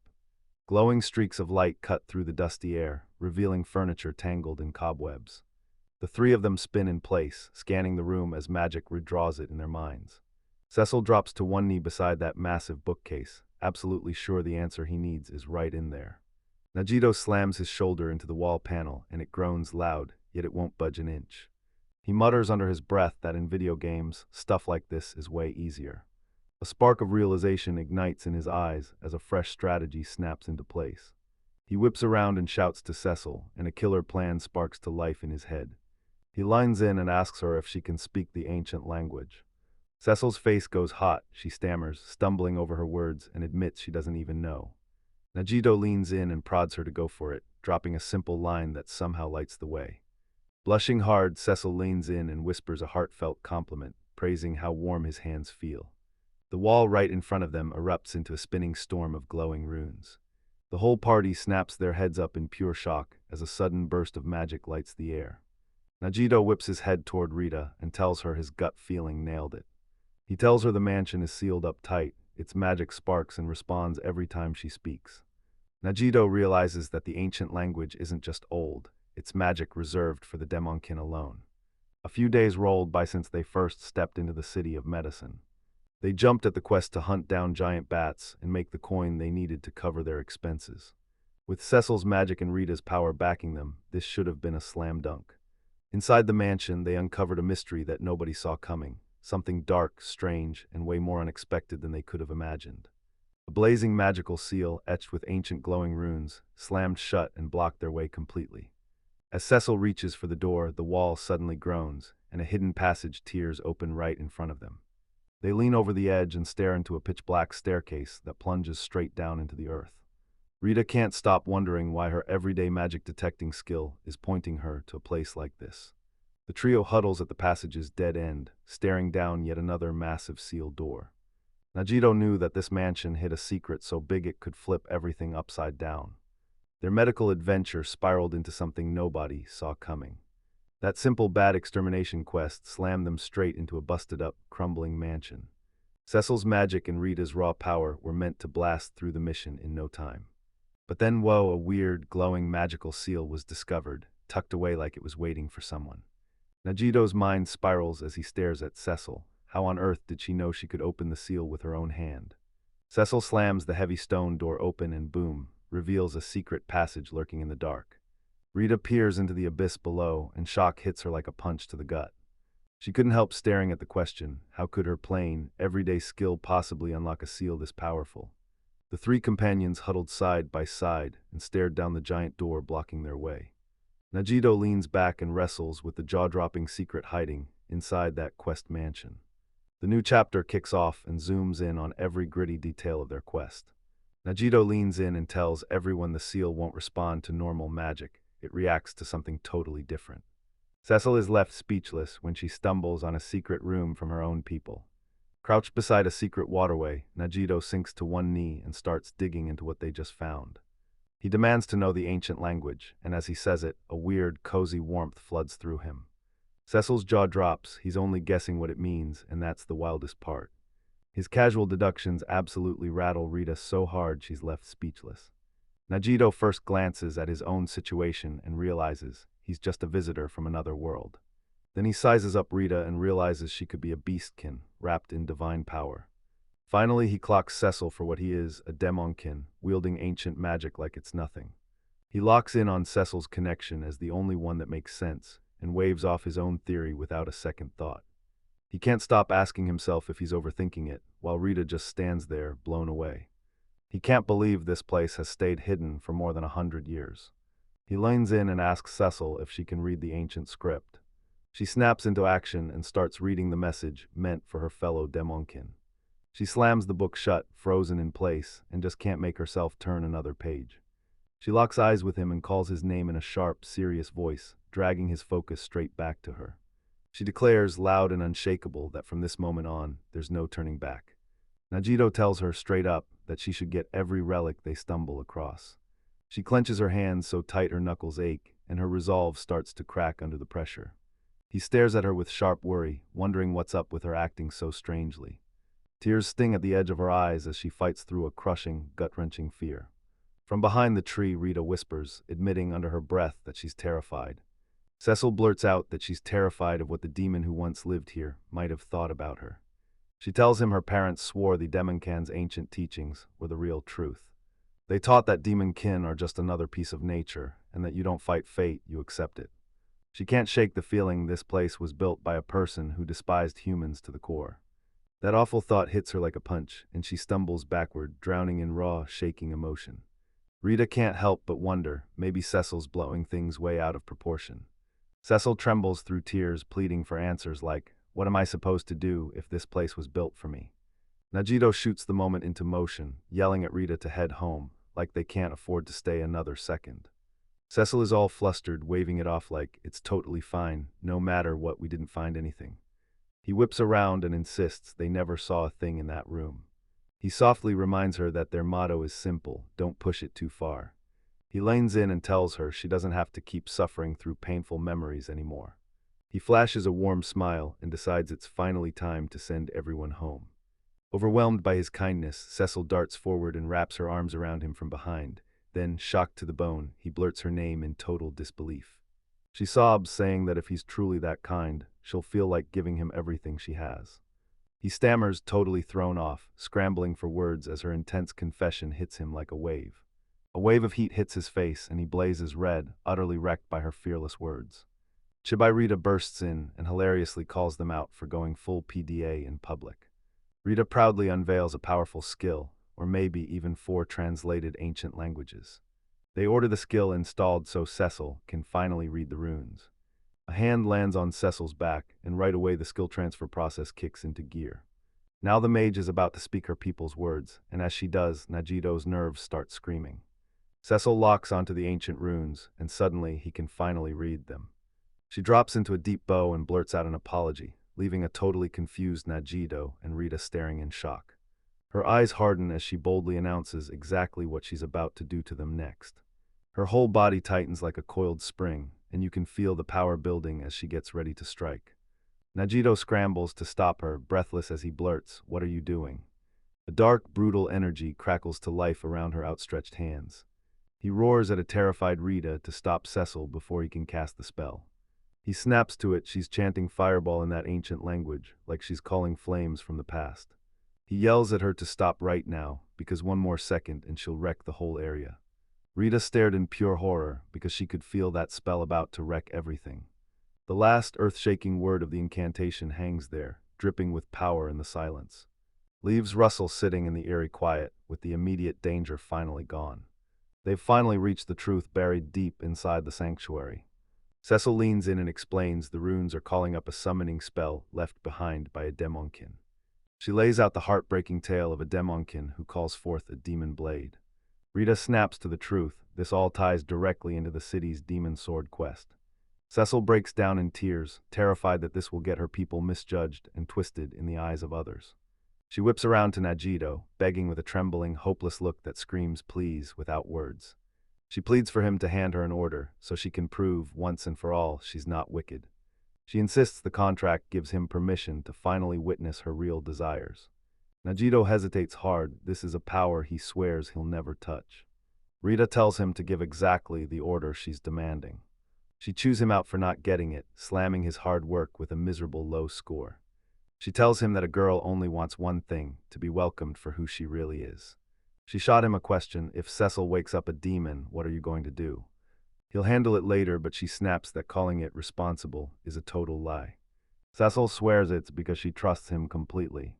Najito's left completely stunned by her unshakable belief in him. He finally gets it, then nods along, fully agreeing with her heartfelt plea.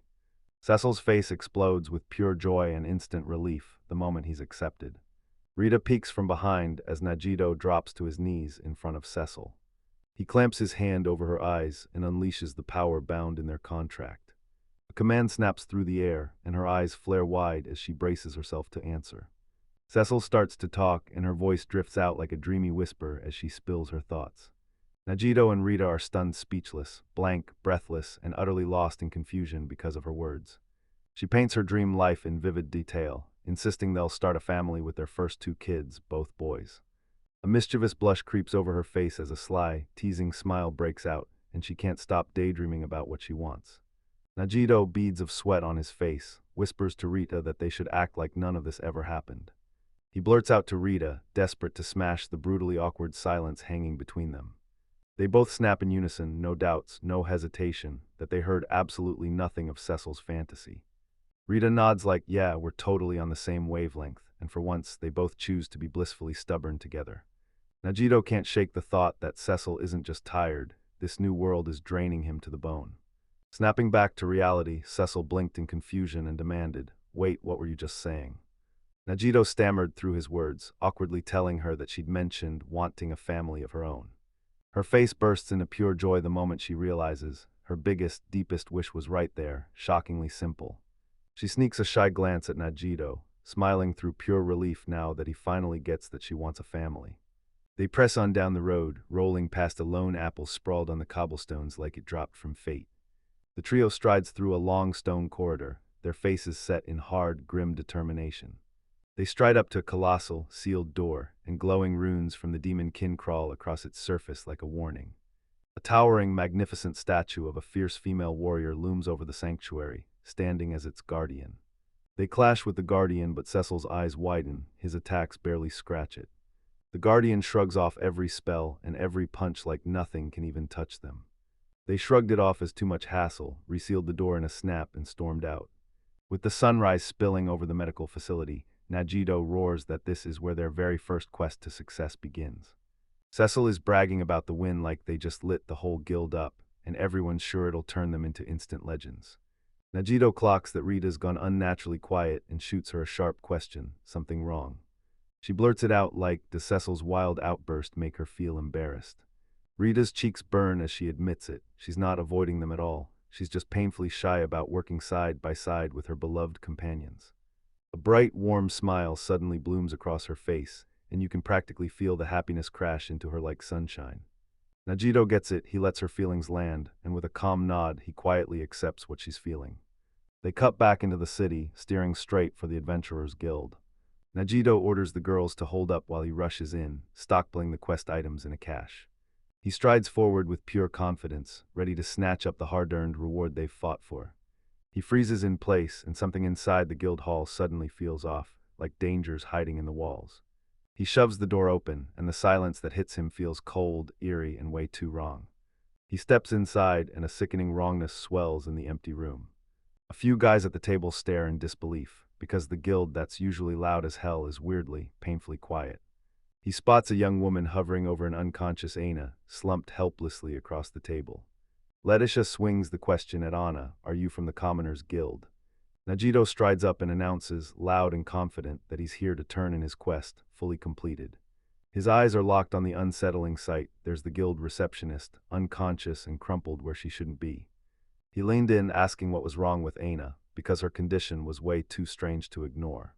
Letitia tilts her chin up, her face icy and impossible to read as she sizes him up. She tells him Aina's resting, come back another time, and basically cuts the moment short. She softly strokes Aina's hair and promises her, don't worry about a thing. Letitia steps in and her gaze turns razor-sharp as she introduces herself. She strides right past Najito and slams her shoulder into his on purpose as she goes. He jerks backward, eyes wide, shocked by her sudden, aggressive physical contact. Letitia whirls on him, eyes blazing, and demands, "Are you the new adventurer, Najito?" In a flashback, Anna bursts out to Letitia, practically swooning over the new adventure, steady, dependable, and totally worth the hype. Ina grinned and told Najito he had real talent, then promised she'd back him every step. Right now, Letitia grabs his attention and demands to know how he pulled off seducing Anna. Najito, fed up with her disrespect, snaps, "Who do you think you are?" Letitia's tone flips in an instant. She smiles politely and introduces herself as Ana's childhood friend. She stands tall with royal poise, but the apology lands like empty air. She told them plain and simple she was only doing the job, reporting back on the quest Anna had set them on. She tells him she wants to handle it herself and insists she'll be back later. Najito flashes back to why he's here. He came to cash in the reward for their quest, the one they finished. He grabs her mid-step and tells her to hold on just a second before she can walk out. She hands him 2 glowing skill orbs, and in that moment, she takes payment in magic instead of cash. Najito freezes in shock, insisting he's supposed to grab his reward straight from the guild. Letitia won't budge. She insists it's just a little token from her way of saying thanks for all his help. He stares at the glowing orb, totally thrown off by what we're doing. Anus stirs and whispers a chilling warning. The Commoners' Guild is about to be shut down for good. Letitia watches with a heavy, knowing look as Ana lays it all out. Najito's eyes go wide with pure shock. He can't even process it because the guild will never reopen. Ana can't stop thinking about that long-ago day when her grandfather and her brother were still alive. Her grandfather would spin tales for her and Letitia, stories so legendary they might as well be about the guild heroes themselves. She clings to those sweet memories, listening to stories night after night until sleep finally steals her away. But now that they've vanished, she's left wandering in a pitch-black night that never ends. Najito is left completely stunned when everything flips on him out of nowhere. He demands to know why the guild is getting shut down. Letitia yanks him back and her patience finally snaps. Her gaze sharpens instantly as she spits out, "You annoying mayfly." She slams the news on him, his guild is gone, and commands him to vanish right now. Najito snaps the pouch of money from her hands, worn down by her icy hostility. He decides to cash out the skill and orbs, then hit the road with Rita and Cecil and never look back. Just as he turns to go, Letitia whips her gaze past him, and panic flashes across her face. A steel-plated boot crashes to the ground, and a voice sneers at the guild's last scraps. Letitia snaps and demands to know exactly what that newcomer is doing here. Koga, armored to the teeth, flashes a smirk and tells her they're just an unlucky bunch. Koga finally introduces himself, then Letitia snaps, demanding to know why he annihilated the guild. She screams that Ana has already lost everything because of what he did. Koga lands a brutal hit on her and she stumbles backward, crying out in sharp pain. He sneers and claims it's his job to smash anyone who dares to help Ana. Najito barges in and just like that, his voice flips, light, bright, and weirdly cheerful. He puts on a fake gasp and quizzes Koga, asking if he's some kind of king-picked hero. He keeps grilling Koga, snapping question after question about that dumb move, signing a contract without even reading a single word. He's left bitterly lamenting that his own skills are nowhere near strong enough to match a hero like that. Letitia is left totally stunned as Najito unleashes a wild, rapid-fire interrogation that won't let up. She demands to hear what he knows about Koga and the king. A ruthless Anakin mercenary named Nias bursts in, fuming and complaining about her latest assignment. Letitia watches, jaw tight, resentment blazing in her eyes. Najito plays the innocent act, then starts asking himself, did they really leave him behind? Nios tells Koga to wrap up his business, completely unimpressed by the whole spectacle. Koga hoists his massive sword high, lining up the brutal strike to take Najito down. Ana lunges ahead and slams up a blazing rainbow barrier, shielding herself from the incoming attack. Koga's eyes widen in shock as his blade grinds to a stop against the shimmering shield. Najito stares in total shock, blinking hard, then blurts out his name like it can't be real. Letitia screams at Ana to bolt, warning her to run as the danger closes in.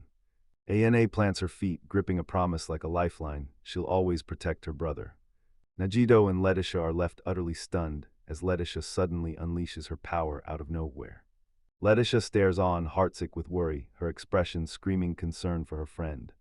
The self-proclaimed hero, Koga, smirks like he's already won, bragging that his all-elemental defense is flat-out unstoppable. He even adds that he's got magic resistance too, so people can't help but see him as basically invincible. A terrified voice screams Aina's name as a hand lunges toward her. Letitia fires off a furious feud notice to Tanaka, Koga's brutish partner, demanding he stops his rampage. Cecil dug in her heels, staring down the thick-plated, swaggering Koga like he could take her on and lose. A fist slams down with a thunderous crash, rattling the whole room like it's going to break. The world turns into a streaking blur of flying past shadows, all vertical and unstoppable. Koga's eyes bulge with pure disbelief as the attack somehow shatters right through his defense. Rita's eyes burn with icy focus as she launches into the strike. Letitia can do nothing but stand there, mouth hanging open, as the impossible crashes into reality right in front of her. Rita can't stop thinking about it. Najito's always charging ahead recklessly, and it's why he keeps stumbling into trouble. She shows up fast, shoulders aching as she supports Najito, and blurts out that she panicked when he didn't come back. Najito gives a fragile little smile and admits, straight-faced, that he knew she'd come for him. Koga glares at the newcomer, snarling, "Who are you to bring a demi-human ally with you?" Rita's smile snaps shut at the insult, and her simmering rage starts to boil over. Her fists clench hard, and she's ready to blow the hero away with everything she's got. The Oniken mercenary looms over the scene, standing shoulder to shoulder with a smaller, fully armored fighter. Rita's voice cuts through the air, and with a snap of power, she activates her ultimate, Super Sense LV1. Her world gets swallowed into a pitch-black void, where there's not a single trace of light left. Rita and Cecil hit Koga with a perfectly timed two-level beatdown, high strikes, then low blows, all synced to the second. Their fists slam into Koga, and he's caught totally off guard by just how brutally fast they are. In the void, darkness swallows everything, no light, no sound, no taste, and no touch. She feels weightless, like she's drifting through zero gravity with no pull on her at all. She follows pure instinct, and her body turns into a blur as she rockets forward. Cecil unleashes a bone-crunching, perfectly aimed kick that lands exactly where it's meant to. Her body suddenly snaps to reality. She jerks her head, fighting the pull of the real world. She thrusts her arm high, lining up the final, crushing strike. Her whole body rocks as she whips her arm through the air with every ounce of strength. She crumples to the ground, and the strain of every skill drags her right up to the edge of breaking. Rita tightens her focus because her short-lived skills are about to run out. Cecil clenches up tight, her whole body coiled as she unleashes her attack like a strike meant to break everything. A blazing number 3 rockets through the air the second the final countdown kicks off. Watch her twist midair right as number 2 finally shows up. Cecil clenched her teeth hard, sweat pouring down her face as she pushed through sheer, brutal effort. That number 1 cue hits the exact final beat, when their attack snaps into perfect sync. Cecil's strike lands with a sickening crunch, and Koga stumbles backward like he got hit by a freight train. The hero gets blasted through the air, and his precious armor shatters on impact. Rita lunges to Najito's side, her voice trembling with pure worry. Najito crumples to the floor, drained to the bone by those relentless days of dealing. Letitia can't forget the moment someone told her that this powerful skill didn't just come with power, it came with a crushing burden. She locks eyes on them, her head spinning, and blurts out, "Who are you guys, really?" A woman leans in and tells how Aina once showered a brand new adventurer with praise. Letitia clenches her jaw and fires back like, "Are you sure he's really just low-level?" The Onikin scoffs and claims he dodged Tanaka, then he swings so hard a girl goes flying. Letitia's eyes fly wide as she realizes, oh wow, just how powerful Najito really is. A diagram lays out the super senses skill. This power can slice straight through the 5 senses like it's nothing. Najito keeps his hand planted on the status screen, scanning his fallen classmates' data like it's a clue to something bigger. He tells you straight up that even the most powerful skills hit a ceiling no human can break. He blurts out, does Letitia herself have some secret, God-given talent? As he reviews Tanaka's status, he can't ignore how rare it is for anyone to have truly unique skills. Koga leans in and tells you, this king spotlights heroes by their one-of-a-kind skills. He brags like a hero that he's the one who hauled a minotaur straight out of the dungeon. He even swears he took part in the Great Fish subjugation mission. A weird potion leaks out of Tanaka's armor, drip, drip, and nobody has a clue what it's meant to do. Najito snaps his gaze up from the floor, and his counterattack is already ripping through the air. Cecil starts a blazing chant, and ethereal magic chains spiral around her like they're alive. Tanaka smirks like he already owns the outcome, convinced not even any random NPC could ever stand a chance against him. Cecil's incantation rips through the air, begging the blade of judgment to finally break free. She summons spirits of flame and unleashes them to burn her enemy down. Ethereal runes and ruthless chains of dark magic whip through the air around her. Tanaka lifts his weapon with a brutal snort, laughing off her small-time flame magic like it's nothing. He brags that his anti-magic armor will turn her spell into nothing more than a mosquito bite. Najito froze when he saw Cecil's hair, triple braided like a statement nobody could ignore. Rita flashes Najito a playful wink, then teases, "So, do you think this is cute?" A blast of energy slams into Tanaka, and his armor starts crumbling apart before he can even brace himself. The only kin suddenly sways, dizziness crashes over them like a nasty aftershock from the potion. Tanaka erupts in a blood-curdling scream as his prized armor starts melting off his body. Najito softly pats the Onikin on the head, smiling as he praises her for doing so well. That's the only kin she gets. He snatches a dagger and demands to know if he's truly finished with her. Najito stares on, deadly serious, his face impossible to read as the tension peaks. She lets the dagger clatter to the floor, choosing to stop before things can escalate. With tears streaming down her face, she confessed her whole job was to protect Tanaka and Koga. Najito promises her a fair payout, just enough to reel in those two beaten men. She yanks his collar and fires back, "So you really think money can fix everything?" Letitia snaps that she could never trust a weak little promise like that coming from him. Najito keeps his eyes locked on her as she drops her declaration of distrust. There's only one kin left that swears on her name, promising she'll never break her word. A calm little transition panel snaps the scene into a whole new spotlight, and the story instantly pivots its focus.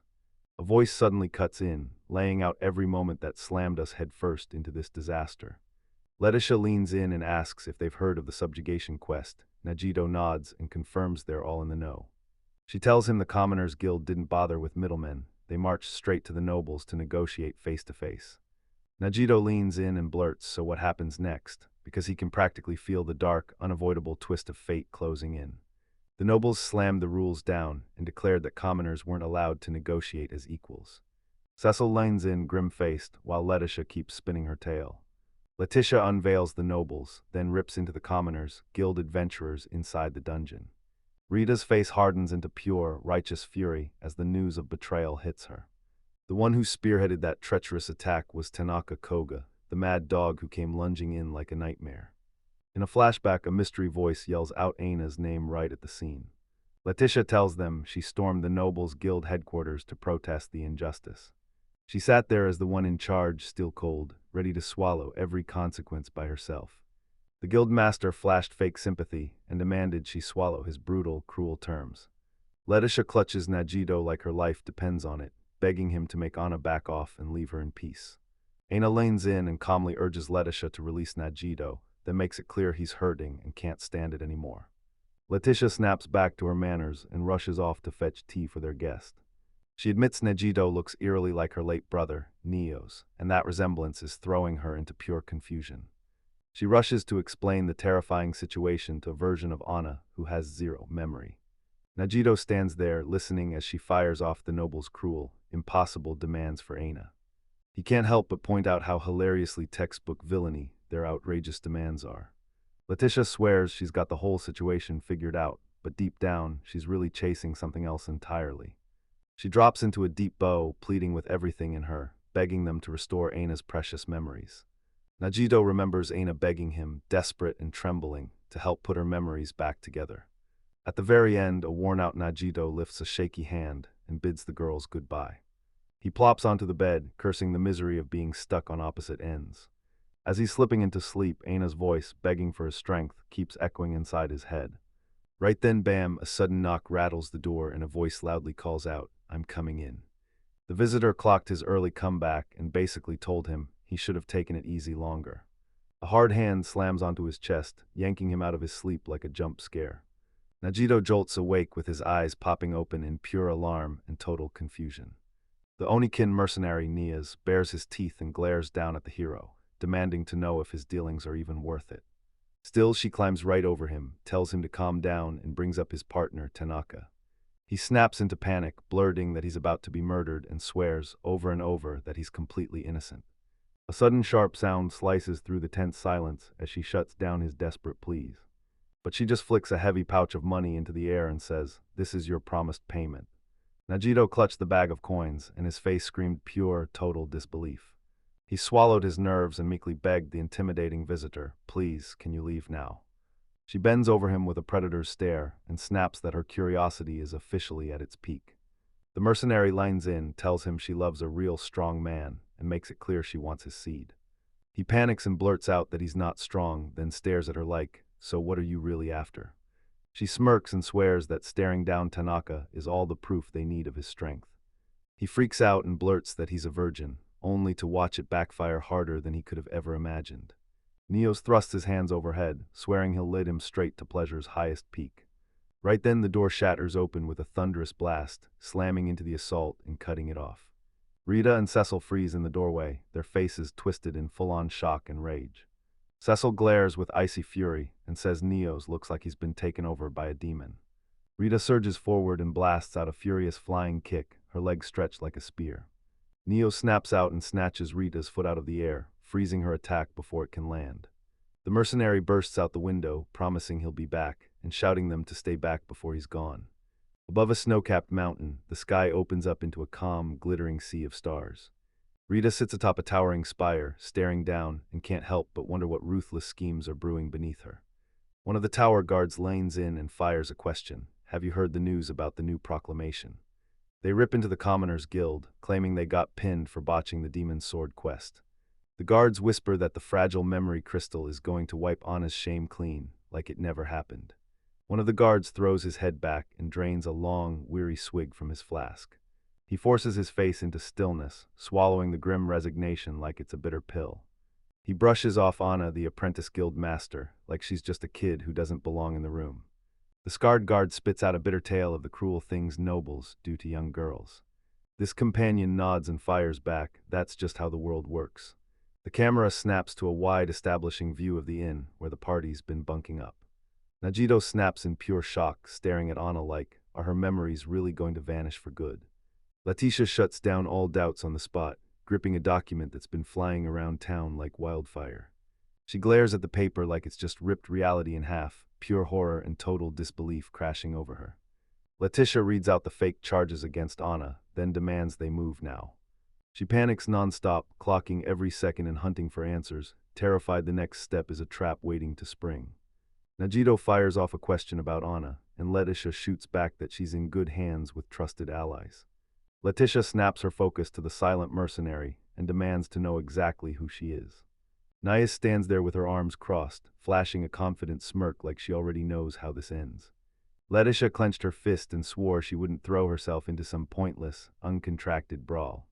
Najito stared with his eyes bulging, completely stunned by the chaos that was about to explode right in front of him. Nias tells Letitia, "If you trust me, I'll share everything, just let me prove my sincerity first." Even though Letitia doesn't trust them a bit, she still agrees to team up, only because it's for Najito and Anna. Neos jabs a finger at the map and reveals where that tower hides, buried deep inside the forest.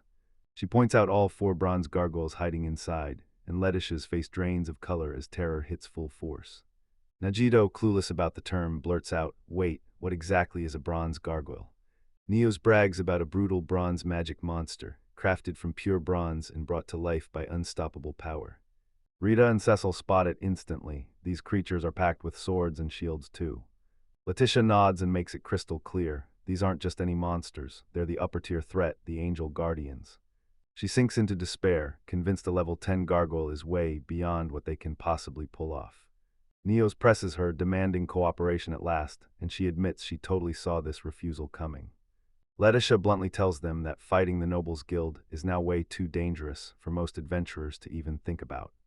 Najito leans in and tells her softly but surely that she wants to save Aina too, her childhood friend. He relives the instant Anna lunged in front of him, shielding him from Tanaka's attack with raw courage. Letitia meets his eyes, her face melting with warmth as his understanding hits her right in the heart. Najito looks totally thrown off by how fast her emotions swing. Tears shimmer in Letitia's eyes as she offers him a simple, heartfelt thank you. Rita and Cecil lock eyes with each other, smiling like they've just witnessed something truly tender. Najito whips around to his crew and declares, "All right, I'm not done yet, let me finish explaining."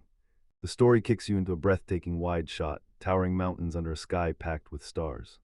Najito drops his ego, turns to his companions, and apologizes for making every call without even checking with them.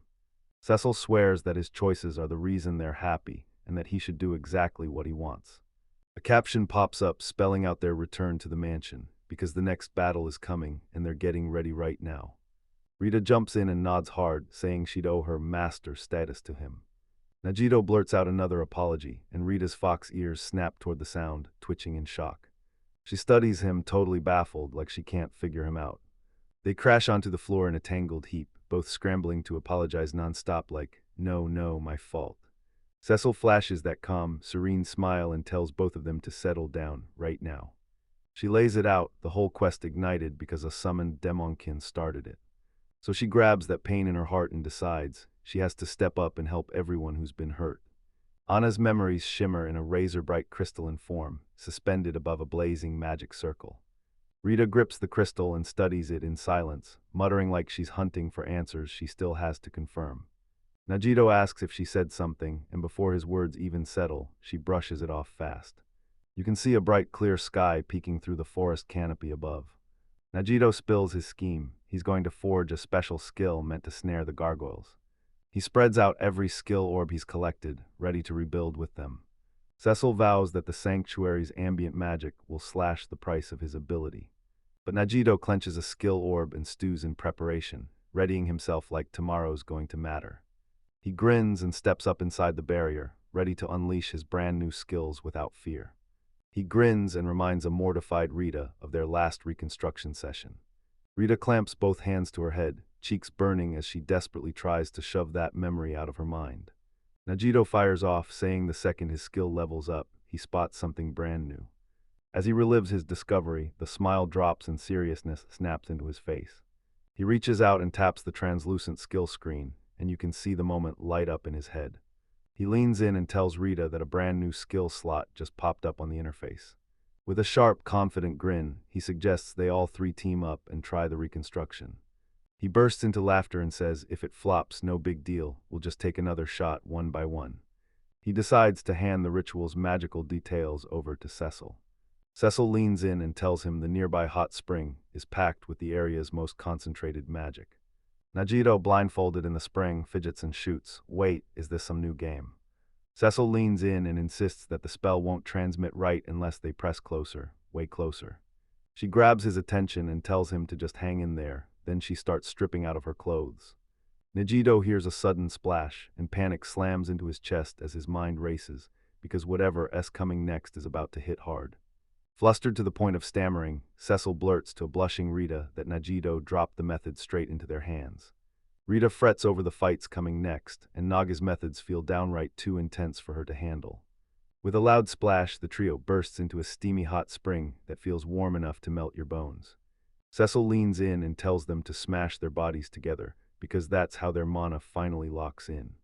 Her heart slams in her chest as she finally realizes they're touching, right there physically, in the realest way. The whole technique anchors right at his chest, so he can channel it without lifting a hand. Rita and Najito turn bright red as she stammers yes, nervously agreeing to go through with the procedure. Blindfold on, Najito keeps his mind busy by rattling off prime numbers, while Cecil checks in, right on cue. Cecil grins and says he'll rip off the blindfold, because his senses are already sealed tight, so it won't change a thing.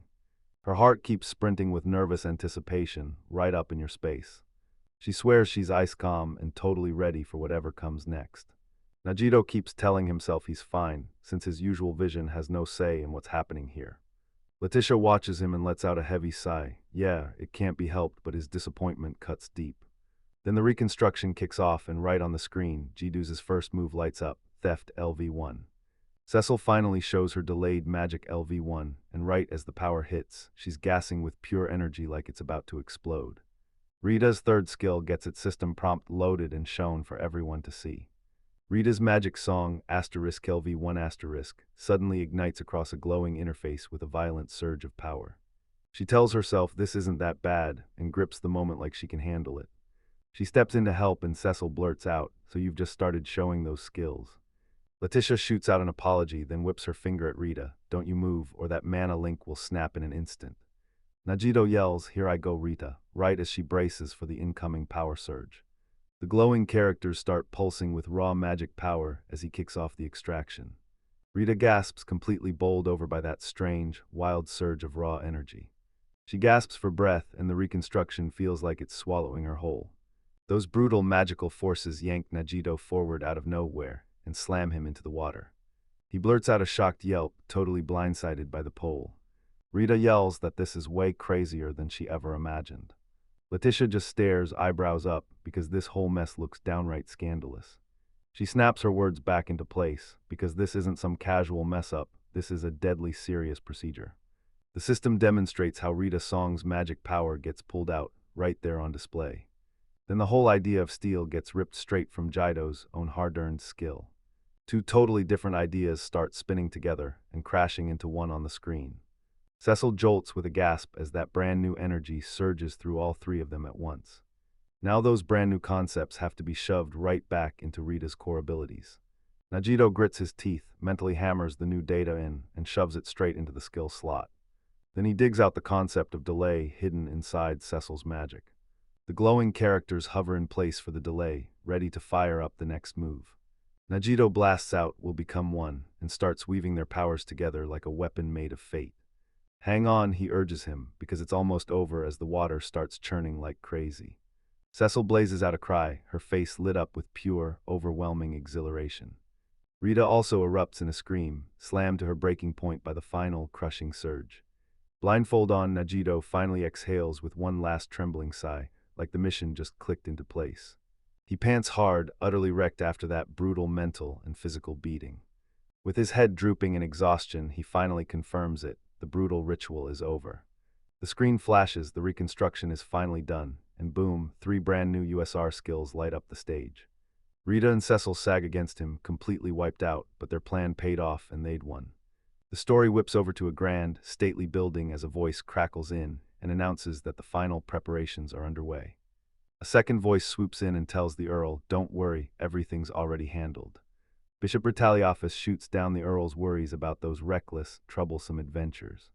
The bishop stands there totally unshaken, smug pride written all over his face. The horned assassin lanes in and demands, tell me, are you sure your intel on those intruders is the real deal? The assassin's eye snapped tighter, her face sharp as a blade and dripping with menace. The bishop straight up admits he leaked the info, so Letitia's party can be set up to come right on cue. He insists that blue-haired girl needs a brutally hard lesson. He remembers Letitia's warning, no matter how high your title is, nobles still get punished for their crimes. He still remembers the warning she dropped, expose him if he wouldn't back Aina's cause. Clutching his purification staff, he sets his sights on sweeping up every last one of them as intruders. He erupts in a wild, maniacal laugh, already salivating over the thrill of turning them into his brand new slaves. An assassin keeps her eyes on him, her stiff, shameless posture screams zero respect. She shrugs off his schemes like they mean nothing, because all she cares about are the gargoyles. At the spring again, Naya's clocks Najito up close, then studies him hard, like he's about to decide whether he's truly worth everything. A title card flashes, and their tangled thoughts swirl around a memory crystal like it's pulling them into the past. Letitia Stansgard, this chapter title hits you with one chilling question. Are all the preparations really done? She plants her hand on her sword's hilt, shoulders set, ready to strike. With fierce focus, she yanks her blade free, ready to tear into the fight. Her eyes go wide with stunned disbelief at what she's seeing. Najito and Rita stumble in looking absolutely wrecked, and Letitia immediately snaps, why are you two so worn down? Najito lets out a laugh and shrugs it off, we just finished the ability reconstruction. After burning through their new skills all night, he tells them they tore back to safety in a rush. Letitia steps up and takes their luggage, and a grateful Najito immediately bows his thanks. She stops mid-stride, eyes narrowing. Something crucial is missing from his adventuring gear. He jabbed at the scabbard that was totally empty, so she demanded, where's your sword? He nervously confesses he shattered it while tinkering on a guardian. Letitia lets out a heavy sigh, shrugs like it's inevitable, and hands him her spare weapon. She studies his face with real worry, then presses him. Tell me, are you * really going to be okay? He totally misses what she means, grinning like an idiot as he swears he's ready for the gargoyles. Neos bursts in, snapping that they need to quit dragging their feet and get moving, right now. Letitia jolts from her sister's sharp tone, instantly feeling the full force of her command. She forces herself to keep her face from curling in disgust at Neo's attitude. Najito grins and rallies the whole group, barking that safety comes first. Nia's eye twitches as she clocks the party's weird, off-balance vibe. She admits to herself that deep down, she doesn't actually dislike his way-too-kind demeanor. She gives a tiny, shaky smile. Sure, the girls are okay, but he's the real disaster. Letitia's jaw drops when Neo's finally calls her Aju-sama again after all this time. They fired up their plans, maps in hand, skills locked in, and charged straight for the mountains. After a quick ride, they finally reached their stop, an eerie, lone stone tower standing all by itself. Rita's sensitive fox ears twitch, snapping to every movement hiding in the woods around her. She sinks low to the ground, eyes sharp and locked in, already done with her recon and ready for whatever's coming. From the cover of the trees, the party stares at that looming tower like it's about to strike.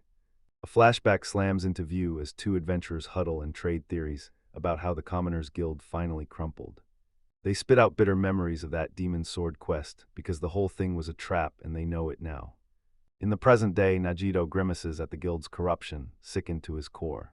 Letitia remembers her promise. She swears she'll protect Anna's memories and keep the guild's honor standing tall. Cecil leans in and whispers to Najito that they're all giving it everything for this mission. In the flashback, the adventurers burst into laughter, roasting their guild master's laughably stubborn integrity. Najito's towering presence and the pure frustration he couldn't shake, especially at their cynical, defeatist mindset. He decides the moment has come to strike, then he unleashes every bit of stored power he's been holding back. Neos tells him she'll keep watch, and he fires back a grateful thanks for her support. Najito's face tightens into grim, unshakable resolve as the assault begins. Hold up, he calls out, then steals one last second to lock his plan in. Neos shoots Najito a smug grin, and just like that, it drags him back to another contract. Najito's flustered, scrambling to get his words out, blurts to a curious Rita that it was nothing. Rita puffs out her cheeks, glaring like she knows exactly what's going on in that private exchange. Najito lays out the whole plan, and then Rita and Letitia step up, forming the vanguard. He tells them they'll take on the Angel Guardian the exact same way he did back then. Letitia freezes in total disbelief, her eyes bulging wide like she just can't process what she's seeing. The party halts in front of those massive, sealed doors at the ominous tower, and the air feels heavy with danger. As the doors burst open, Letitia shoots a sharp question: what on earth is happening? She panics, begging Najito to stop and give her a real explanation. She presses them hard for answers, demanding to know what's really going on with this weird crew. Letitia finds them weird, yet she won't let it go. She keeps grilling their choices. Najito watches the doors slam shut, and right then, breaking through becomes his only mission. With a bone-crushing thud, the tower doors slam shut. Najito snaps out to Rita, eyes sharp and locked in like he's got something deadly serious to say. The moment the door opens, encroaching darkness barrels in and swallows everything. A monstrous gargoyle bursts out of the shadows, roaring so hard the whole place shakes. Rita kicks off her ultra-super rare skill, ***, the chantless song ***. Letitia's totally baffled. She can't wrap her head around how one song could actually sharpen her skills. The silent melody slips inside her skin, and heat surges through her whole body. An earth-shaking surge of immense power rips through Letitia's entire body. A gargoyle rockets forward, but the two women whip aside with effortless speed, dodging its strike like it's nothing. Najito watches the monster move now, and it's like time's crawling, insanely slow. Letitia suddenly realizes she's moving so fast it feels unreal, like someone turned her into a game character. With a lightning-fast, crushing blow, she hacks right through the gargoyle's stone hand. She gasps, shocked that her own sudden speed and strength are real. She feels her divine power kick in, and that control skill starts working. She slips past the blow with lightning grace, then whips her sword into position, ready to strike back. Her eyes are blazing wide, caught between pure adrenaline and stunned shock as the battle rages on. Najito barks the next command: "Cecil, fire your spell." Cecil chants flicked out shadowy dark energy, stitching it into a gravity-forged arrow. A whirling bolt of shadow magic rips out of her hands like a living storm. Najito leans in, eyes locked, as Cecil rips loose with her devastating attack. The arrow slams into the gargoyle with a brutal thud, no explosion, just impact. Dark energy seeps into the monster's stone body, quietly draining it from the inside. The spell lands perfectly, one razor-sharp beam of light firing straight into its eye. The gargoyle stiffens dead in its tracks, and its glowing eyes fade out until there's nothing left. Letitia's spinning with confusion, staring at the silence like, why nothing's happening at all. Najito grins and cheerfully demands Cecil give him one more try, leaving Letitia totally baffled. He makes it crystal clear their mission isn't to hurt the creatures. He unleashes a non-stop storm of arrows, shot after shot, faster than the eye can track. Letitia blurts, "What are you doing?" as he confirms the target's been neutralized. Najito whips the party into action, shouting for them to sprint to the next floor before it's too late. An angelic figure with no face crawls out of the shadows, like it's about to change everything. Letitia blurts a frantic warning the instant the Guardian finally steps into view. Najito leans in and spells it out. This arrow doesn't just strike, it sucks the magic right out of whoever it hits. He spills his battle plan for the gargoyles, breaking down every resistance they throw at him. First, he leans in and tells everyone, "Read my song," watch the whole party explode into motion. Then Cecil's arrow will suck the magic right out of them, pinning them in place like they can't move at all. He figures this is the safest way for them to hit their goals. Rita and Letitia burst into the tower's pitch-black corridor, charging ahead like they own the darkness.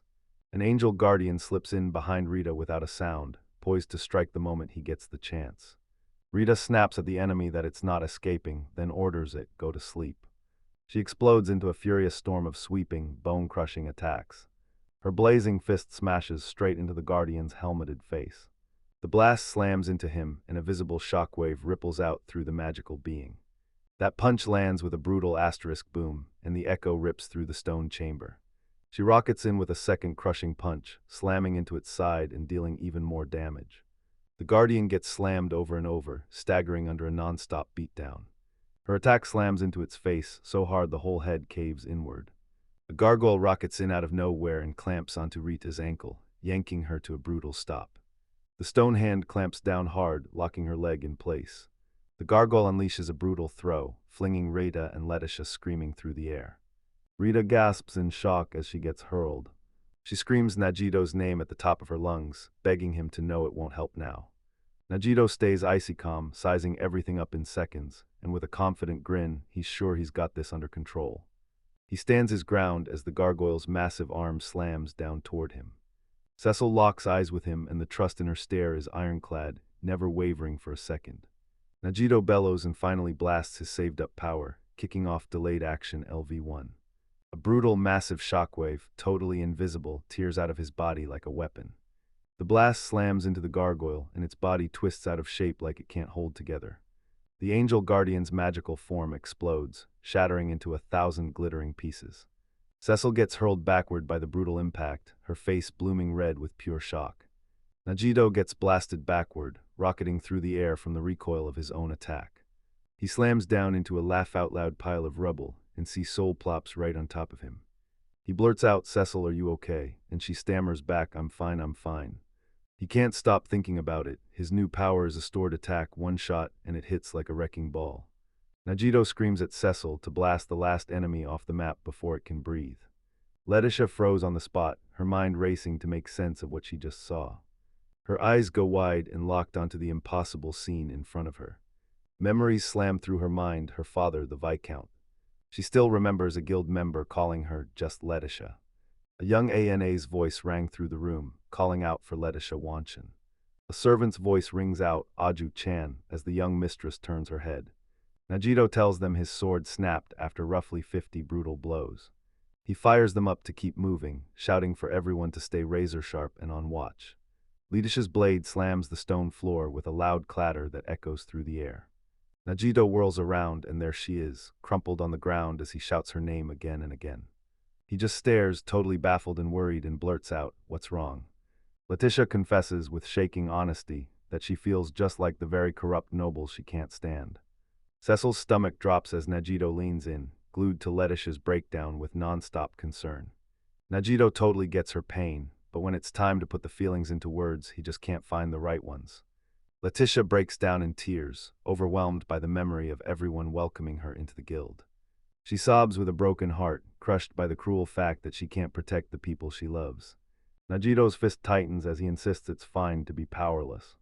He flashes a warm smile, reaches out his hand, and admits he leans on others too. Letitia lifts her gaze, and those tear-brimmed eyes blaze with a fresh, desperate hope. Najito blurts her name, rushing to offer the tiniest shred of comfort he can manage. He suddenly stops dead, like his brain just finally catches up with what he said. Letitia stares up at him, completely thrown off by that sudden, awkward silence. Najito's cheeks flush hard as he realizes he's been calling her by her first name. Letitia's tears trail down her face as she chokes out a sincere apology for her weakness. She's stunned when Najito snaps at her to ditch the stiff, formal act with him. With a watery smile trembling on her lips, she steels herself and agrees to stay exactly as she is. The mission's goal hangs in the air like a threat, right there, a towering, intimidating stone tower blasting against the clear sky. From a safe distance, Niaz watches a brutal explosion tear through the tower's summit. She watches Stonecom as she realizes their target has finally climbed all the way to the top floor. At night, the tower stands there in total silence, like a secret signal hidden beneath a sky packed with stars. A roaring blast gouges a massive, smoking crater straight into the tower's side. At the summit, the armored Tanaka charges straight at Najito, facing him head-on across a crater ripped open by rubble. Tanaka screams in pure frustration, demanding answers. Why did this scam never turn into a real fight? Najito plays dumb, scratching his head as he fires off. So, who are you? Rage blazing in him, Tanaka declares, I'm Tanaka. Tanaka equals Koga, the legendary summoned hero. Najito flashes him a bright, cheerful wave and basically shrugs it off, saying his identity doesn't matter. To snap his rage off, he shows a creepy, bashful grin that screams pure anticipation. He points at the memory crystal and smirks like, yeah, this is the thing you came for. Letitia's leg starts to shake, pure, barely contained fury exploding under the surface. She lunges to attack, swearing she'll beat him senseless over that crystal. Najito quietly grips her and holds her back, stopping her before she can lunge into another reckless disaster. Cecil lunges ahead, her eyes locked in, and the whole air screams, don't mess with me. She fires off a warning to Tanaka, telling him to stop letting his ego run wild. Tanaka, distracted out of nowhere, blurted out a compliment for Najito's armor, and even admitted he hadn't recognized him.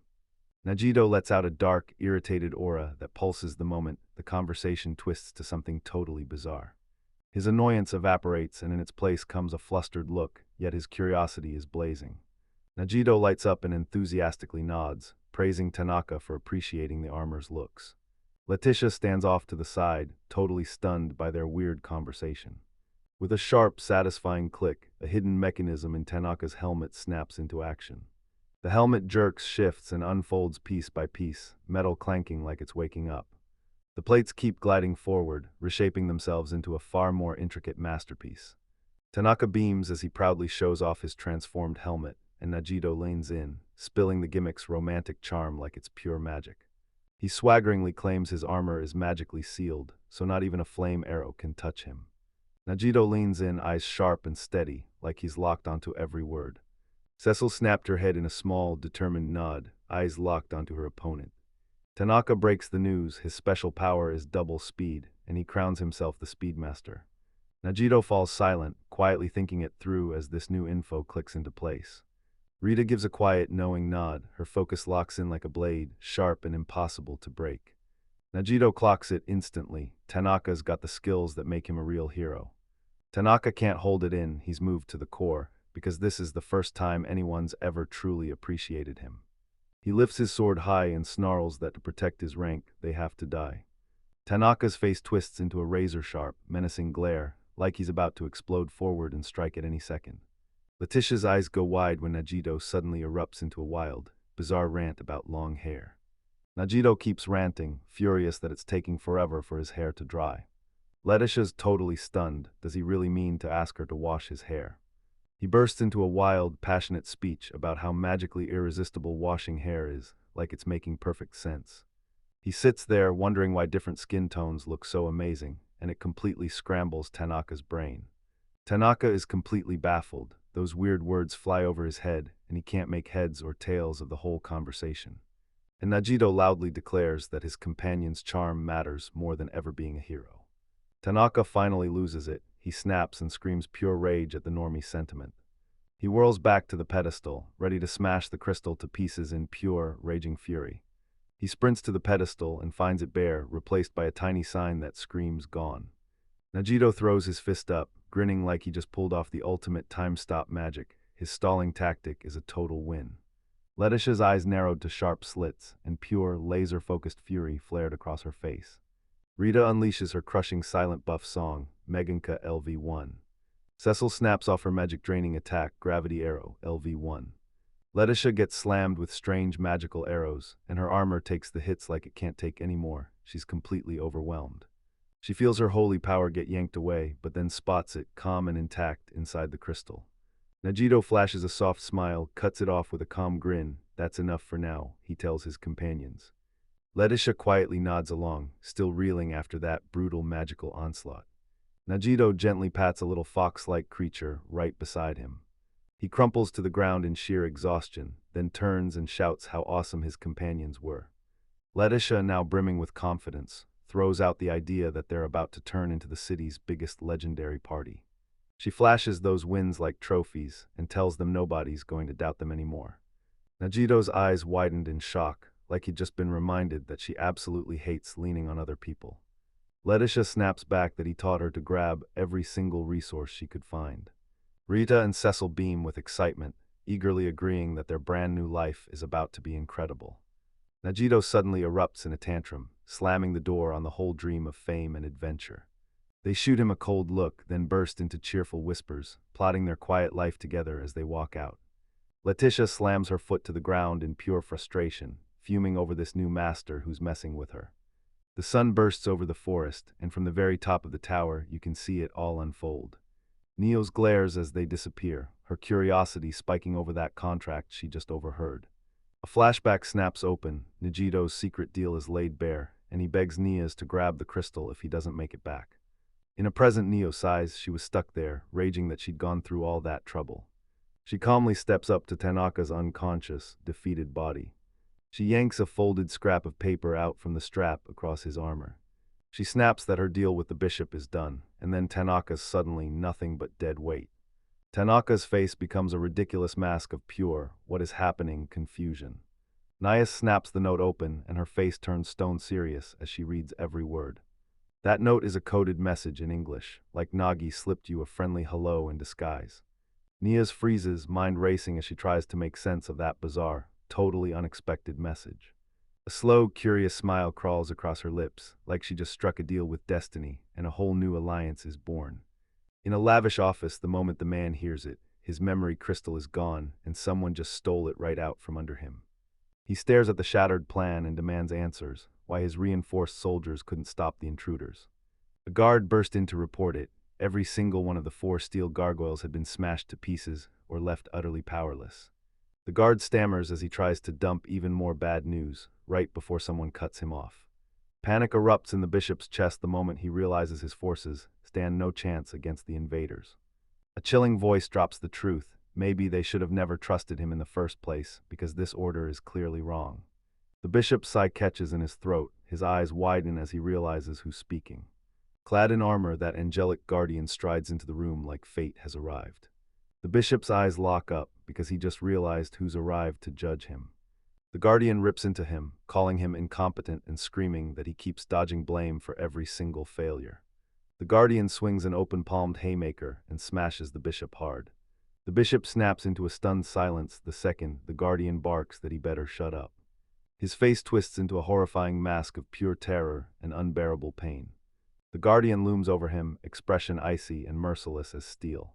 The guardian clamps down on the bishop's arm with an iron grip, like letting go is never an option. It smashes the disgraced bishop down onto the floor with zero hesitation. The bishop shouts his protest, but the guardian shuts him down, reminding him of every other failure. The guardian leans in and demands to know, did he really report every single thing that happened to the lookouts? The bishop shakes violently as a terrifying truth finally clicks in his mind.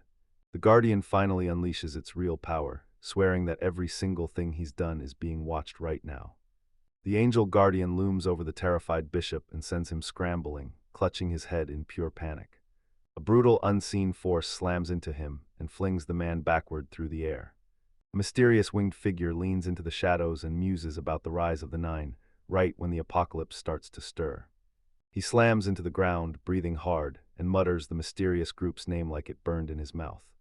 Under a towering medical archway, Letitia clenches her calm and waits for her companion to show up.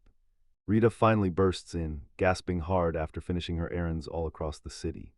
Letitia lightly teases Rita for being way too formal now that they're friends. Frida blurts out a wild, totally nonsensical claim that she'll wipe out Anna's memories herself. Letitia just freezes, completely stunned by Rita's wild, totally bizarre declaration. He scrolls through his snaps and rips them from her days, yelling "Celestial Maiden," as confusion hits him like a punch. She admits it was straight up embarrassing to blurt out something that weird about the memory crystal.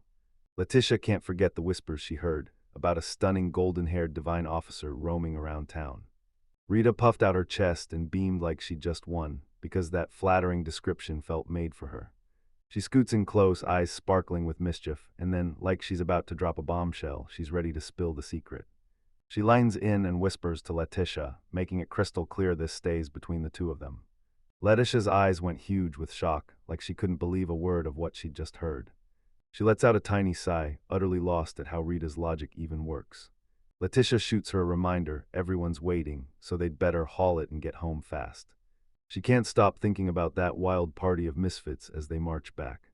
In a choking, pitch-black void, a faceless anal wanders through the haze, clutching one lone lantern like it's the only light left in the world. Her identity crumbles to dust, and all that's left is one hardwired command: go to the guild. She leans in and whispers sorries to her late grandfather and to her brother, Neos, for what went wrong. She can't stop the nightmare from taking her home, so she feels herself slipping away, already bracing to die. In the thick darkness, a powerful yet gentle hand grabs hers and yanks her back to safety. Bare feet skid onto something solid as the watery void swallows her fading mind. Her brother, Neos, leans in and tells her, with raw honesty, that he never once wanted her to suffer. He slides that shimmering strand of pearls, her memories, right back into her hands. She jerks her gaze upward, eyes blazing with shock, and spots her beloved brother instantly. Tears spill as she begs his forgiveness. She can't keep the promise she made him. Tears spill down her face as she grips his hand, choking on grief, and then somehow drowning in relief. He pulls her into a tight embrace, tells her she kept her promise, and insists she has to live for herself now. He tells her, "Trust me, I'm going to drag you back to the place where you truly belong." A warm vision of her friends, Rita, Letitia, and Cecil, sweeps in and welcomes her back like nothing could ever break their bond. A faceless Najito grabs her attention and demands, "Are you Anna?" snapping her out of her trance and back to reality. Her brother's spirit surges in, hauling her back toward the warmth of her hero. The story kicks off with a brand new chapter called Asterisk. The number of slaves has increased. Their brand new home is a snug little cottage tucked deep in a forest, right beneath those towering, snow-capped mountains. Letitia and Rita came back from their shopping spree with both arms packed to the brim, struggling to hold everything they'd grabbed. Rita bursts out laughing at how long it took, but Letitia grins. She's thrilled with everything they scored. While they were out in town, they had other urgent errands to knock out first. Letitia grins and says everyone's waiting for them, so they'd better rush back like right now. Rita cheers, calling out that she and Cecil-chan are finally back home. Their greeting gets swallowed by frantic footsteps and loud clattering blasting from within. Two women shot each other baffled looks, stunned by the sudden chaos bursting into the scene. The front door slams open, and Najito stumbles in, flustered, red-faced, and clearly rattled. Naked except for a towel, he drops to his knees and begs Rita and Letitia to save him, pleading straight to Anna for help. Rita and Letitia leaned in, and the moment they saw what was unfolding, shock hit them, and their faces turned bright red. A hair-raising scream of pure embarrassment ricochets through the house. A tiny Chibai fireball throws a tantrum and demands answers, what happened while she was gone. Najito tells everyone he got ambushed by grateful women from the local tool shop. Ina barrels into his defense, shouting that it was all her idea, not his fault. Cecil told her the truth. Najito and Letitia teamed up to stitch back the memories she'd lost. She just wanted one shot to repay their kindness the right way. Najito spits out the horrifying tale of how they stripped him down and marched him straight to the bath, mortified the whole way. He stammers over his words, desperately trying to spell out just how painfully awkward everything is. Letitia calmly points out that even in the absolute chaos, he still somehow managed to slip free. Rita throws in playful teasing at Najito, and his flustered reaction hits her as weirdly innocent. A hand snaps through the moment and chops off their words like, "You're missing the whole point," because that's when everything clicks. Letitia presses her fingers to her chin and stares into the air, mulling every move like the outcome depends on it. She leaned toward Najito and demanded to know if he had any issue with Aina's heartfelt gesture. A frantic little panic stick figure stares at the sky, wondering what wild scheme Letitia is cooking up next. Letitia whips around to Anna and demands, "So what do we do with these vegetables we just bought?" She hands Cecil the job of washing the dishes, and Cecil grins, happy to take it. Najito slumps into his seat and watches as Anna looks completely back to normal. Anna grins from ear to ear and tells him, "It's all because you two helped me." Letitia stares at them, calm as stone, her expression impossible to read. She leans in and asks what they're gonna do next, and Najito cuts in with a hard truth: time to move on, find work, and keep going. Letitia's shoulders sag as she admits she'd rather have a permanent home than keep searching. She's got one dream burning in her chest, a home with its own bath, real luxury, the kind they can't even begin to afford. A fancy little inset flashes Rita and Cecil, two people who'd love nothing more than to slip into the bath and soak freely. Najito jolts in surprise, realizing their laid-back conversation was actually a raw, heartfelt plea. He throws his whole heart into it, insisting that having a safe place to live matters more than anything. Swamped by the realization, Letitia breaks down, tears streaming as pure gratitude. She brings up her family's villa, then quickly shuts it down. She doesn't want to drag anyone into trouble. Najito and Letitia jolt at a sudden crash from the kitchen. In the kitchen, everyone's freaking out. Aina's future hangs in the balance, and their money is nowhere to be found. Najito admits that even if he hands everything to Letitia, his worries won't shut off. Letitia shot to her feet and declared, loud and fearless, that she'd take over their finances from here on out. Najito stares as she and a second man step out of a stone doorway. He blurts out where Anna's headed, totally thrown off by how fast she vanished. Letitia comes back in a rush, telling everyone she'd just been thanking the tool shop owner for the house. She made him take care of the accounting while they were away, so he wouldn't have a single thing to worry about. Anna juggled paperwork and bookkeeping all day, then manned the reception desk like her life depended on it. Najito is blown away, Aina beams with joy, and Letitia is left standing there with that smug grin. Aina practically bursts with joy. This is the first time she slept soundly before heading to guild work. Najito flashes a smile and says he gets it, but the strain shows in every flicker of his face. His smile crumbles as horror dawns on his face. Something is seriously wrong. With a shaking breath, he nervously begs Aina to lay out her daily work schedule for him. She proudly slaps up a chart, so loaded it snaps Najito into a full-on scream of pure terror. He calls out the overlapping jobs, but she refuses to budge. She insists she can handle it all. She tells him the Nobles Guild is broke, something he'd rather not be forced to swallow. The pressure crushed her. No matter how skilled she was, this job was utterly impossible. Najito finally clocks that she's been burning herself out on purpose, and now she's teetering on the edge of death. He leaned in and asked Letitia if she knew. She nodded, said yes, and tried to stop her. Letitia's cheeks flame red as she blurts out that she only tried to grant Anna's wish to save the guild. Rita and Cecil scold Letitia for letting Aina push herself into that kind of breakdown. Najito spirals into despair, realizing the Commoners Guild was rigged from the very beginning. That tiny chibai Letitia finally cracks and admits it. She's way too soft on Anna. Anna can't help but melt at Najito's kindness, but he shoots it down fast, telling her she's exactly like him. Night crashes over their brand new cottage, and the sky above them is painted with wild streaks of evening clouds. A lantern near the door flickers with golden warmth, like it's trying to charm you inside, but that glow still doesn't make this place feel like home.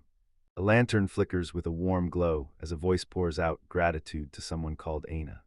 Anna sits beside Najito, and he leans in to tell her she can just call him Nagi. He tells her he has to say thank you, because she helped Cecil and Rita when it mattered most. Anna lit the match for insecure Cecil, telling her to lean into her own strengths, starting with her cooking. She stepped in and steadied flustered Rita, fixing her wardrobe while calming her social nerves. Aina grins with pure confidence and declares, "I'm everyone's big sister and the apprentice guildmaster too." Najito calmly but firmly tells her, "Without a guild, you're not an apprentice anymore." Her bright smile shatters, and her eyes instantly flood with heartbreaking sorrow. She screams his name, one hand clamped on the table like it's the only thing keeping her standing. Anna finally blurts it out. Something feels horribly off, and with the guild gone, that empty silence doesn't even comfort her. He gets it instantly, replaying that soul-crushing Black Company grind in his head like it's happening all over again. Ever since her brother died, all she could think about was one thing: guarding his memory in the guild with everything she had. She was convinced that if she could catch up to him, it'd be the only shot to get her family back in her life. But now that her one reason to exist is gone, she's stranded, utterly lost and fighting to find herself. Najito grabs the moment and tells her, "You've hit your limit, so just let go and be free." She tilts her head up at him, and his words hit so close to her heart that it feels like she might break. Anna fights to protest, clinging like a lifeline to the one identity everyone's always known her by. Najito watches her, and there's this calm, knowing empathy sitting on his face like he already understands her soul. Defeated, she sinks into the moment, hands clenched tight in her lap. He rises and paces around the table, then stops dead right in front of her. Her head stays bowed, and she can't bring herself to look him in the eye, trapped in pure distress. He mutters under his breath, almost shocked that this is nothing like his usual style. A heavy shadow drops over him, and she whispers his name in total confusion. He drops to his knees on the floor, showing her nothing but pure, trembling respect. He grabs her hands and tells her the big sister days are finally done. He tells her, "You've done more than enough, now you finally get to live for yourself." Her hands shake in his as she blurts, "Is this really okay?" Tears spill down her cheeks and she finally admits, "Yeah, of course it is." She clenches her teeth, then one lone tear slips out, shredding the calm she's fighting to hold together. Najito's cheeks flare as he blurts out that he's terrible with these raw, emotional moments. She finally lets it sink in, her time is up and her purpose has run out. Overwhelmed, she surges forward and presses her face hard into his chest. He grips her tight as she sobs, forcing the truth out of her. She already knew the guild had changed. She couldn't stomach the thought of stopping, so she clenched her resolve and kept going, one step at a time. He tells her she'll find a new way, and Letitia will have her back every step. She keeps on sobbing and it all pours out, years of pent-up grief and relentless stress. Letitia bursts in and fires off the question, "Why didn't Aina come home last night?" Her eyes blow wide with pure shock at what she's seeing. Aina doesn't flinch, she just confirms it. Letitia slams her foot into the wooden floor, her frustration exploding through the room. Aina flinches as her friend closes in, staring her down with an intense, unshakable look. Letitia kneels, nodded in respect, knowing Anna had given the guild everything she had. Now she fires off a pointed question. Will Anna actually listen to her own selfish request? She leans in and tells her friend, "Enough waiting, let's step into the future." With peace finally settled, Letitia rises and spins around to face Najito head-on. She marches right up to a visibly flustered Najito and tells him, straight-faced, that she's got business to handle with him. Anna throws up protests, but Letitia shuts her down. This mess has to be settled first. Letitia throws her gratitude at him for saving Anna, then offers a reward for his help. She slides a contract across the table, transferring complete ownership of her villa to him. Najito just freezes there, staring in total disbelief, like his whole world got hit with a shockwave. He asks if she's for real and she doubles down, telling him they're absolutely worthy of it. Their hands meet on the Marion and in a blink, the world-shifting contract is sealed. Najito can't stop wondering why she would toss away her own family home so easily. Letitia carefully slips her hand into Aina's, and everything in her mind narrows down to one thing, her friend. Then Letitia snaps her gaze to Anna and demands, "So what are you planning to do now?" She tells Anna they might never see each other again and then hits her with the question, "Do you accept it?" Anna stares at the ground, and her resolve hardens into something unstoppable as she commits to the contract. Najito stares at the villa, craving a warm, motherly hand to run the whole place for him. Anna pitches her management skills, plus a heartfelt memento from her mother, and watches it leave him totally confused. She drops to her knees before him and demands a contract, so shocking it leaves him completely stunned. He throws his hands up in panic, shouting at her to wait. Letitia storms in, furious, and demands to know what's going on with her friend. Aina clenched her hands and demanded why Letitia would even think something like that. Najito snaps to it. The contract doesn't just bind the villa, it drags in the servants too, and that means he's got them under his command. Panic creases his face as the full weight of what it means finally hits him. Letitia flashes him a sly grin and leans in, asking what's really wrong. She brushes off his worry and declares she'll honor Aina's wishes no matter what. Leaving Anna alone right now is asking for trouble, and even Najito admits that much. Letitia snaps with fierce determination, vowing to protect Anna and demanding he finally respect her. He's furious Anna just got freed, and now she's willingly stepping back into servitude. He whips his head toward Anna, and the frustration in his chest instantly turns into clear understanding. Anna can't stop smiling as she remembers the wild, joyful days she shared with Najito, Rita, and Cecil. She finally understood what she truly wanted. She had to be with them so she could become one of them. Najito lined in and demanded to know what she meant by wanting to be one of them. She craves the exact kind of deep, unbreakable family bond he's got with the others. She leans in and asks, "Would you really hate me sticking around?" Then quickly promises she'll do anything at all. Najito's mind snaps with one thought: he isn't the brother she lost. A memory crashes back, someone's kind hand settles gently on a young head like it never left. He catches the hope and devotion blazing bright in Aina's eyes. He finally gets what she's really feeling, the kind of desperation that sinks its teeth in and won't let go. A sudden flash of his kind grandfather cuts through his thoughts like a spark. The old man's wise words keep echoing, like they crawled out of some distant past. He locks eyes with Anna and realizes she isn't a weight at all, she's his new family. He stares down the memory, and he finally embraces the weight of the responsibility they're handing him. Choked up with tears, she begs him to stay, calling him her hero, the man who saved her life. Letitia pushes back hard, insisting Aina would be an absolute powerhouse on the rearguard team. Najito lets out a heavy, exhausted sigh, like he's finally given up for good. He chokes out to tearful Anna that, yeah, he guesses there's nothing else they can do. He grabs her hands and promises, right here, right now, they'll all stay together. Through her tears, a radiant smile bursts out, like a brand new bond just snapped into place. The contract clicks shut, and out of thin air, a leather collar snaps into place around her neck. Letitia watches over the pact, her hand blazing with contract magic. Letitia asks her friend one last time, like, really one last time, are you 100% sure? The deal is sealed, and Anna gazes at Najito like he's her whole world. Anna tells everyone she'll run the villa with Najito acting as her master. Letitia flashes a grin and declares it's official now, no more waiting, no more questions. As they stare down what's coming next, a sinister laugh rolls in from the distance, chilling them to the bone.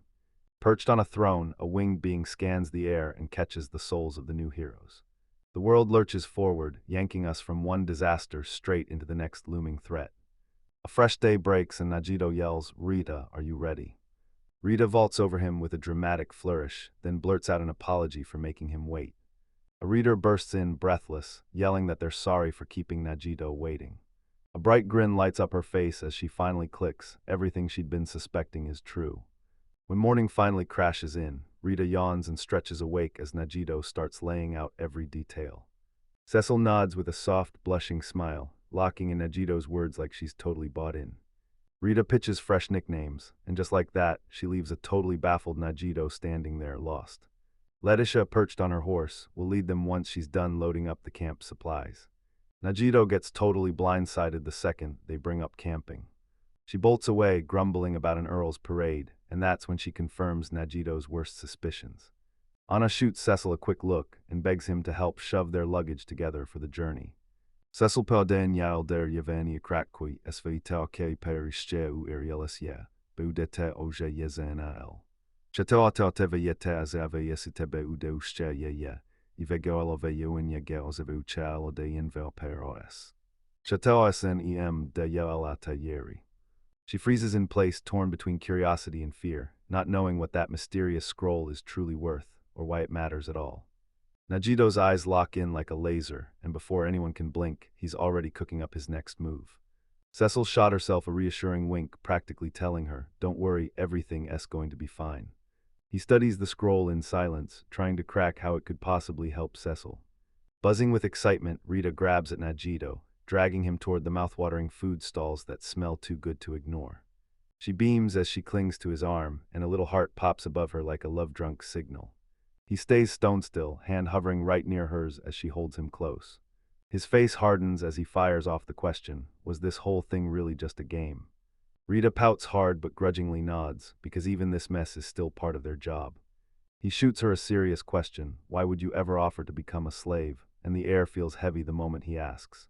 She asks if he truly gets what it all means, then his face twists with confusion. She lets out a heavy sigh, because sometimes Najito is so dense it's almost unreal. She raises a document like it's the missing piece of the whole legal puzzle. She knows he'd never leave someone stranded, no matter how lost they are. He swears she's wildly overrating him, but she just keeps chewing contentedly like she's already won. She demanded to know why he saved her, then offered him her food like, "Take some please." The divine Marian slammed the contract shut, absolute, no wiggle room, no escape. He doubts that any contract even exists, then she smirks and proves it wields real power. One sentence clicks into place. Once he signs, he inherits every last piece of Letitia's property. Letitia had already decided from the very beginning to hand everything over to Nagido. Rita gushes over his trusting heart, telling him it's exactly the kind of quality she can't stop admiring. Feeling their trust, he swears he'll never, ever let a single one of them down. They storm into a tailor shop to snatch their special order right off the counter. Rita's face twists in confusion. This stop wasn't even on her schedule. He breaks into a smile and admits it's an apology gift for ruining her hood. The shopkeeper greets them, and the reader's breath catches in disbelief as they finally recognize her. She's dressed in plain, no-nonsense clothes now, so simple it almost screams how different her life used to be. Flustered, Rita blurts out, "What is going on here?" The woman grabs Nagido's hands and pours out her gratitude, because he just saved her son during their journey. She tells them they can finally breathe easy now, because Rita's old kindness changed everything.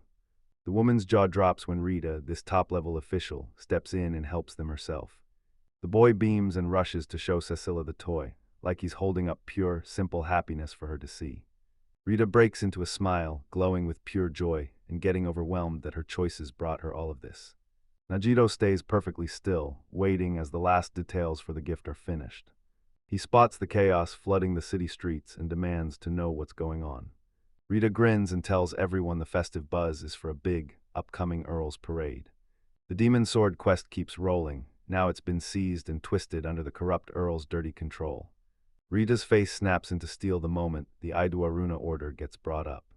A brutal parade rolls forward on stolen money, forced donations squeezed out of the common folk. Nagido seethes at the injustice, but Rita grabs him before he can blow. A guard barged into a sketchy cleric's barge and started demanding service like he owned the place. The terrified boy pleads, begging them to back off, right before trouble ignites. A sudden shove hits and someone goes tumbling down with a shocked cry. Nagido hits the ground hard, groaning like it hurts way more than he's willing to admit. Rita plops on top of him and blurts out an apology for the whole painfully awkward mess. The cleric stares down, totally thrown off by the weird scene sprawled on the floor. Even the stoic guard is jolted speechless by that shocking, unexpected display. Nagido lifts his eyes off the floor, acting like he has no idea what's going on in the middle of all that chaos. He murmurs an apology and begs her to hold on, because this is for their safety. Rita snaps her gaze upward, eyes blazing with terror and pure, mortified embarrassment. The cleric yanks Nagido's cloak in his fist and hammers out the same words again like a threat. He tells them escape is pointless, because no matter where they run, someone's always watching. The reader decides to power through for Nagido, her stubbornness flares, and somehow it's tangled up with pure affection. The cleric spits out a cryptic phrase, and Nagido's world instantly shatters from the inside out. He feels the massive power in every word the man says, and in the presence he brings into the room. Rita fought to steady her nerves as the situation turned tense and humiliating right in front of everyone. So he finally throws in the towel, resigning himself to this brutal situation, like he has no other option left. He strokes Rita's head softly, doing his best to calm her snapping nerves. The Earl, wrapped in shadow and trembling with dread, is terrified he'll botch his own dark mission. Nagido suddenly realizes he has no escape. He has to pull this off no matter what. The Earl is convinced common folks are nothing but tools meant to serve and then die for nobles. A grim look tightens his face as he stares down at sleeping Rita. The tailor shop creak's door swings open again. The young boy flicks a nervous look at his mother, and he can practically feel the tension crackling in the air. The boy leans in and whispers that Nagido's crew has finally slipped out of the shop. His mother's relief hit hard. Her massive presence made it clear they'd finally escaped that dangerous confrontation. The cleric barges into the shop and sends the shopkeeper's horrified young son into full-blown terror. The sun blasts over the mountains, bathing their brand-new base of operations in blazing light. He's swept into a warm homecoming, greeted by his brand-new family's bright smiles. A fist crashes down with righteous fury, like the final choice was locked in for good. He slams out their new mission. They're going to steal the demon sword. The girls lock eyes again, and their faces scream pure stunned silence. Letitia seethed, furious at the Earl's arrogance and the way he shrugged off Aina. Her fury fizzles out, and in its place, she blushes and stumbles into flustered embarrassment. Najito throws down his intent. He's going to crush the corrupt nobility and leave them humiliated beyond repair. Cecil stared at him, her eyes blazing with pure shock and an instant wave of awe. Ina clamps a hand over her mouth, and hope blooms across her face like it's finally breaking through. Letitia's expression snaps into steel, her resolve locks in tight with Najito's plan. Their big scheme to stop the demon sword is officially in motion. They stumble into the dungeon's terrifying entrance, swallowed by twisting shadows.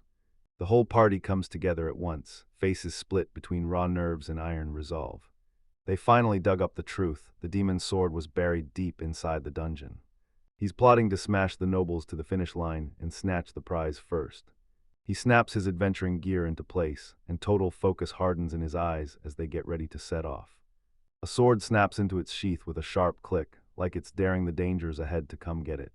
Their bags are stuffed to the brim with the survival essentials they'll need for the long delve. Aina and Letitia, now officially on the team, snap into action, gearing up with their own hands. Cecil stared on, nerves clawing at her as she clutched her pack tight. Najito sweeps the area with his eyes, making sure there isn't a single guard posted anywhere. He grabbed Letitia's attention and demanded to know what their backup plan was if this mission went down. With the plan locked in, Najito swivels toward Letitia and fires off a serious question. Huh, she blurts out, but her thoughts are already sprinting somewhere else. She double-checks their supplies with laser focus, making sure they've got swords and full armor ready to go. But the real mission, deliver a brutal comeuppance to the corrupt Count. He had already lined up adventurers to march through his dungeon parade like disposable pawns. Najito shoots Cecil a look and asks, "Are we really going all the way down?" She blurts out, shaky voice and all, asking if he's really about to use the summoning scroll on her. With a bright, warm grin, he confirms that's exactly the plan. Rita and Letitia can only stare, utterly stunned as everything slips out of their hands. Najito thrusts the scroll into their hands and blurts out that they dug it up during the back quest. That hidden room wasn't just guarded, it was holding the exact treasure those angel guardians were willing to protect with their lives. The other two girls go dead silent, staring in shock at the insane truth laid bare. Najito nudges Cecil to start breaking down the scroll's mind-bending rules. She lays out the 3 conditions, where it happens, how the ambient magic behaves, and exactly how much the user can handle. Najito sits there thinking hard. Only Cecil, the very last of her kind, can use it. Letitia's jaw drops when she realizes a treasure this valuable was just left sitting in the mansion. Najito and Cecil shot each other shaky glances, both trapped in a half-truth they couldn't quite finish. Letitia crosses her arms and demands proof that the scroll is real.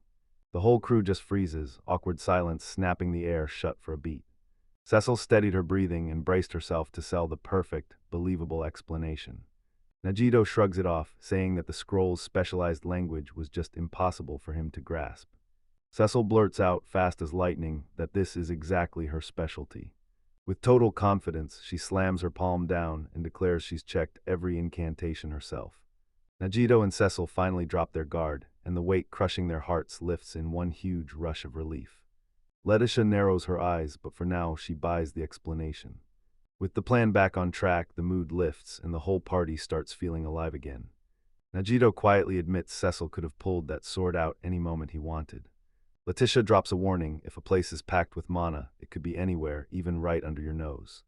Rendai's magic detection power kicks in, and her full focus snaps into place. She bursts in with the news: magical hot springs are waiting on the 3rd floor. Rita tells them the sword's coordinates are right beneath those springs.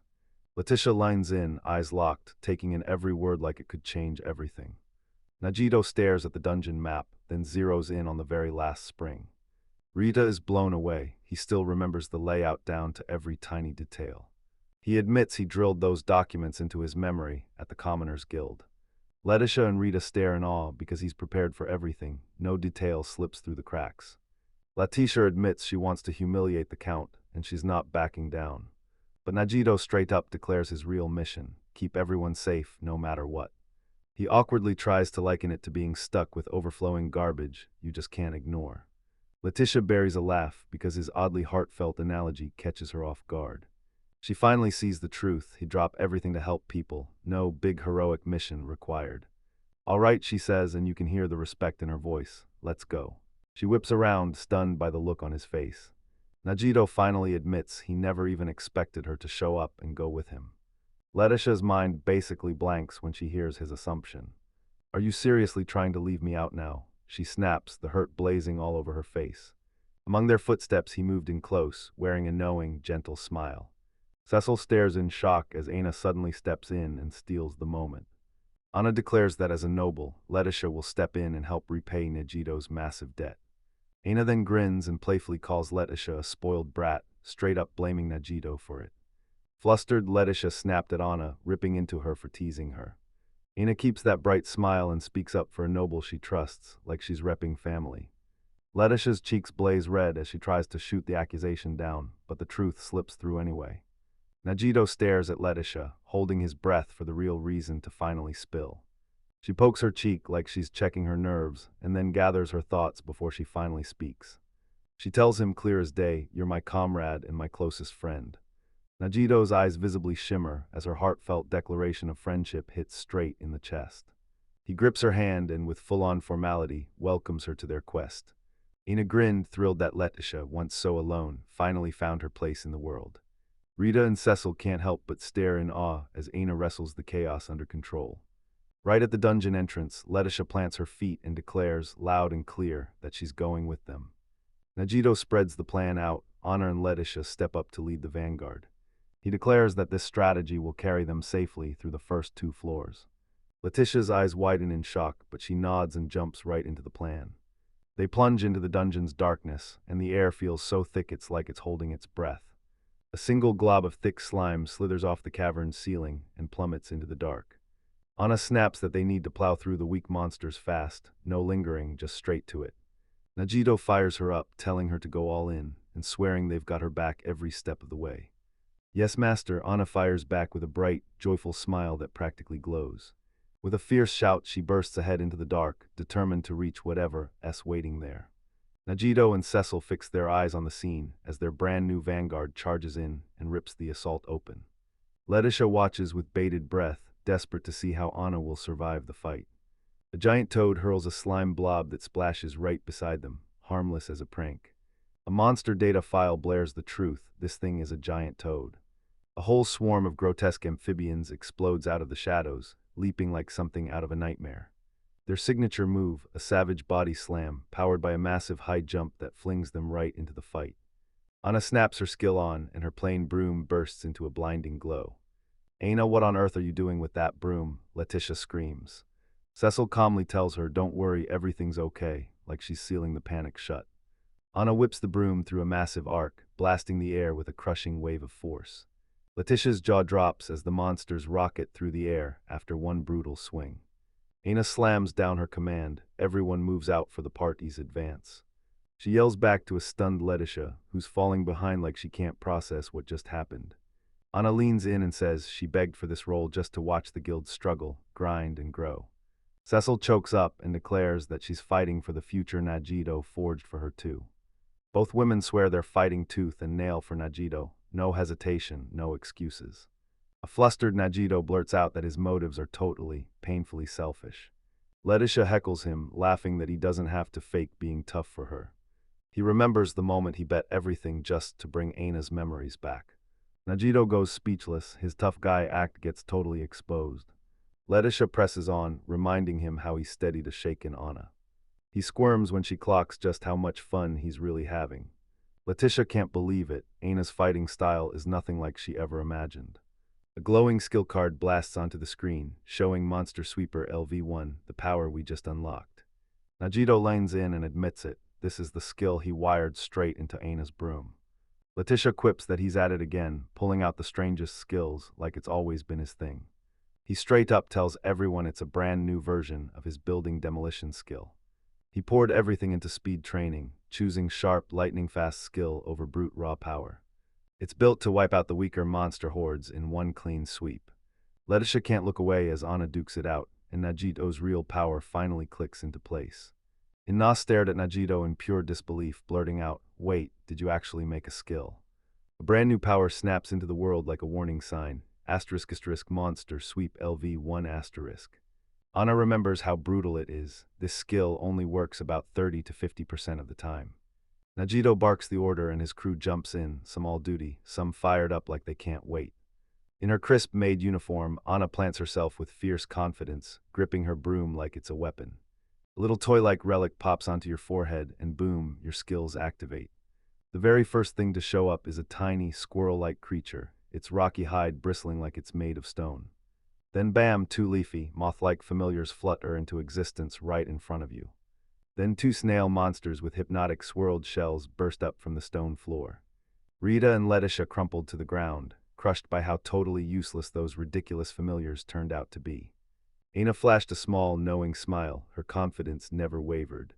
She murmurs to a bewildered Najito, calling him master like it's all she's meant to do. With a spark in her eyes, she beams and says she feels absolutely, completely fulfilled. Najito just freezes there, eyes wide, utterly stunned by what she said. She leans in and says it feels absolutely incredible to use her power for someone who matters. Her heartfelt confession leaves Najito red-faced and completely flustered, his cheeks burn from how sincere she is. From the sidelines, Rita couldn't help herself. She urged her on, begging her to go even harder with her power. Cecil keeps watching too, her face lit up with encouragement, but her cheeks clearly still holding a hint of embarrassment. Letitia freezes in shock, staring at Aina like, no way, is this really the girl I've always known? Aina vows to devote herself to him body and soul, saying she'll give him every last piece of her. She slides right up to Najito, shutting the distance between them with total intent. The ribbon on her maid uniform flutters as she leans in closer, making every second feel charged. Her heart slams in her chest as she breathes out his name, so close their faces almost touch. She leans in and tells him, just remember one thing. She tells him straight-faced that serving him isn't a chore, it's the reward all by itself. She locks eyes with him and smiles softly, like she already knows the answer, then she asks, do you get it? The story whips to a title card framed by jagged mountains, like the world is daring us to keep going. The mission is crystal clear, slip into the dungeon and steal back the demon's sword. Even with ANA putting on that huge dramatic show, they still smash through and clear the first floor. As they push forward, Anna can't stop smiling. She's pouring out that deep, soul-deep sense of fulfillment again and again. The crew pushes into the next level, and the moment they feel it, they know, this is where the real fight is about to start. They finally shoved through to the third floor, into the ruins area, a crumbling labyrinth where every step feels like a trap. Letitia grips the truth with a grim stare, warning that this place belongs to vicious goblins. Vast, broken halls from a civilization long wiped from time stretch out ahead of them.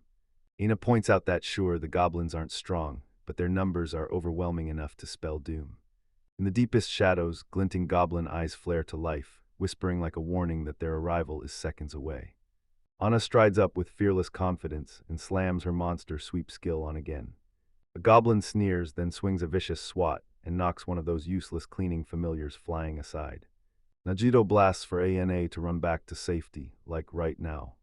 A goblin rockets through the air and hurls its crude cleaver like a thunderbolt straight at the party. Rita clenches her fist, eyes sharpening as she braces for the fight. The charging goblin horde barrels forward, and the pathetic familiars get wiped out on the spot. A goblin lunges from behind and clamps onto Letitia, its fanged mouth gaping wide in a brutal, vicious snarl. Najito yanks her free in a flash, and she immediately turns to him with gratitude, thanking him for saving her. With a grim shake of his head, he decides the sweeping technique is absolutely useless against goblins. Letitia stares back in terror as Najito dissects the failed strategy, like it's already a crime. When Najito spots a goblin climbing up the wall, he snaps to Cecil, warning him to get ready now. He hauls the dark elf into his arms, and she nods, ready to unleash their special magic. That sudden, way too close battle stance hits Najito like a shock, and blushes crawl up his face, even with danger staring him down. Rita seethes with envy as Letitia lets out a heavy sigh over how nothing ever gets tense between them. Najito locks in and commands ability reconstruction LV2 to roar to life. He lays out his plan, link their magic together, and turn it into Cecil's power source. After spotting those useless familiars, the goblin snorts at them, calling their so-called strength nothing but weakness.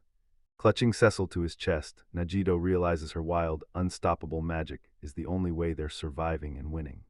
He orders Anna to prime her defensive magic, because those spells hit with a monster mana cost and they're coming fast. Rita and Letitia are ordered to dig in and keep the front line standing as the horde pounds closer. He'll act like an external battery, pumping Cecil's power past every limit it has. Letitia snaps into a determined nod, locked in and ready to carry out her part in the plan. Cradled in his arms, a breathless Cecil gasps, "Can I start? I'm ready, let me go." Najito leans in and screams their ultimate technique, one only they can unleash, a deadly combo magic move. His companions nodded in unison, their faces hard with resolve as they embraced the plan. From a shattered doorway, the goblins roar a brutal chant, demanding the intruder's destruction. Their faces twist with pure hate, and the goblins snap into position for a full-scale charge. Najito snaps the sharp go-ahead, hurling the party forward while he carries Cecil like he's fighting for time. Letitia yanks her sword free, eyes locked tight, bracing herself to crash into the fight. A goblin screams a blood-curdling war cry, then charges ahead, cracking the assault wide open from the front. A lone goblin swinging a club charges straight at Rita and Letitia. Rita glares at the charging beast like it's trash and snaps, "You idiot." The goblin's face is a dead-eyed mask of pure rage as it lunges into the attack. A blazing ball of light suddenly slams into it, and it screams in pain, stunned and totally lost. Najito snaps at his frontline fighters, "Get back right now, immediately." Aina snaps her defensive spell into place, Rainbow Wall LV6. Rita snaps her head up and shouts the name of the incoming strike, Flame Arrow. Cecil clings to Najito's arms as he hammers out the ancient incantation, gearing up to unleash a devastating spell. A lone goblin trembles in pure terror as a crushing wave of power surges into existence. A massive magical seal snaps into existence, then unleashes a furious wave of fire that obliterates the goblin horde. Goblins get hurled into chaos, and their faces twist with raw panic and searing pain. Najito screams for everyone to run, use that opening right now and smash through. Light arrows keep hammering down, blazing through the great hall and carving out a straight path ahead. The goblin scrambles toward a side passage to slip away, but Anna shuts the route down, no way past her. Rita watches the goblins hesitate, like they can't even get close to that blazing Haimana zone up ahead. Letitia sprints toward the safe zone, zero doubt, pure focus driving every step. Rita barrels forward, right on his heels, a streak of pure motion as she races for the doorway. The whole party barrels over the stone tiles, sprinting straight for that glowing entrance ahead. Right when he hits the threshold, Najito lanes in and orders Cecil to unleash one last, deadly blast. Yeah, she sobs, and her finger ignites with a surge of focused magical power. With the final flame arrow, the doorway slams shut behind them, blazing apart in a thunderous explosion. On the other side of that sealed door, the battered party finally drops to a stop, dead tired. Najito crumpled to the ground and admitted this new world had worn him out more than anything ever had. He shoots Cecil a worried look and asks if she's okay. She nods, says she's fine, and thanks him for the mana they shared. Then he whips around to check on Rita, only to find her standing there with her back turned to him. He blurts her name, totally thrown off by her sudden, ice-cold silence. Rita huffs under her breath, insisting she's fine, like she's not a burden on her master at all. Najito stands there totally lost, convinced he'll never, ever figure out girls. Anna strides forward and snaps, "Stop that idle chatter," like she means it. She snaps an order to Rita to grab the demon's sword, while Cecil leans in and gently pats the sulky girl's head. Anna and Letitia stepped up and said they'd take over the entrance guard duty. Najito, Cecil, and a still sulking Rita march down a narrow corridor, lit up like it's glowing from the inside. Cecil leans over the brightly lit passage, and his face lights up with pure, non-stop wonder. Najito asks if they'll even pull it off, and she shoots back with a fearless, "Yes, of course." Najito lifts his eyes from the scroll, stunned as a burst of raw amazement erupts from his side. Cecil's eyes gleam with pure joy as she feels an insane surge of magic swelling around her. With her magic surging back fast, she beams and blurts out, "This energy feels just like mine." Najito shoves the scroll into her hands and orders her to recharge, because the brutal task ahead isn't going to wait. Najito thrusts his unique power to life and announces their move. He's calling forth the demon's sword. He breaks down the whole simple play: summon the sword, trap it with a seal, or just walk away. He finishes the plan with one blunt sentence, but her stare makes his confidence wobble for a second. Cecil kicks off an ancient chant, calling her name and bloodline like a spell to yank out overwhelming power. Ancient runes carved into the summoning scroll suddenly flare up, burning with an eerie, otherworldly glow. With every beat of the incantation, the runes burst to life, blazing like a beacon, and yank the sword straight out of the memory's abyss. A savage vortex of pure energy explodes through the air as the booming chant calls the legendary demon's sword to legend apps. Cecil blazes out that the arrival is seconds away, her face slick with sweat from the sheer strain of holding it together. A swirling storm of magical power surges up and smashes into a blinding, radiant peak.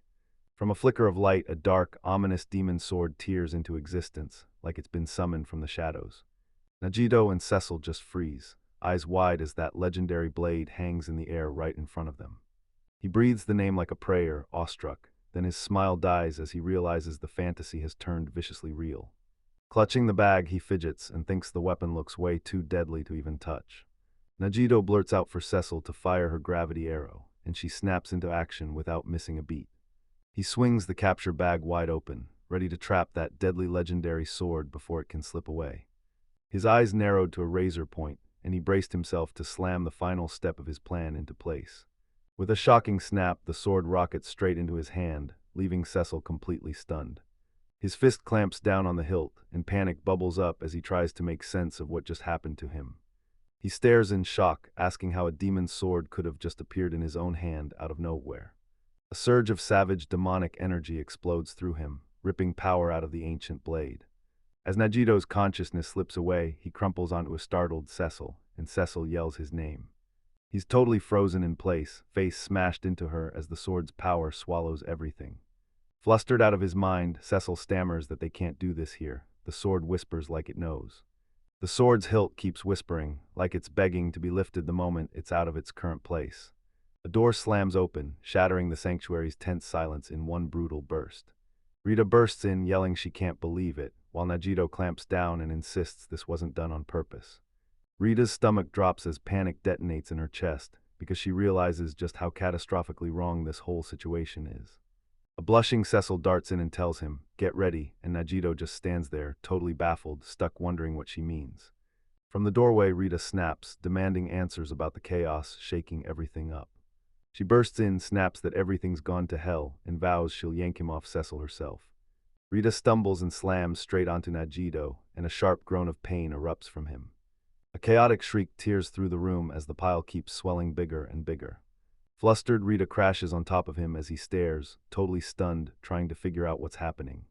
He clamps his fist around the sword's hilt and demands answers. What the heck is happening to him?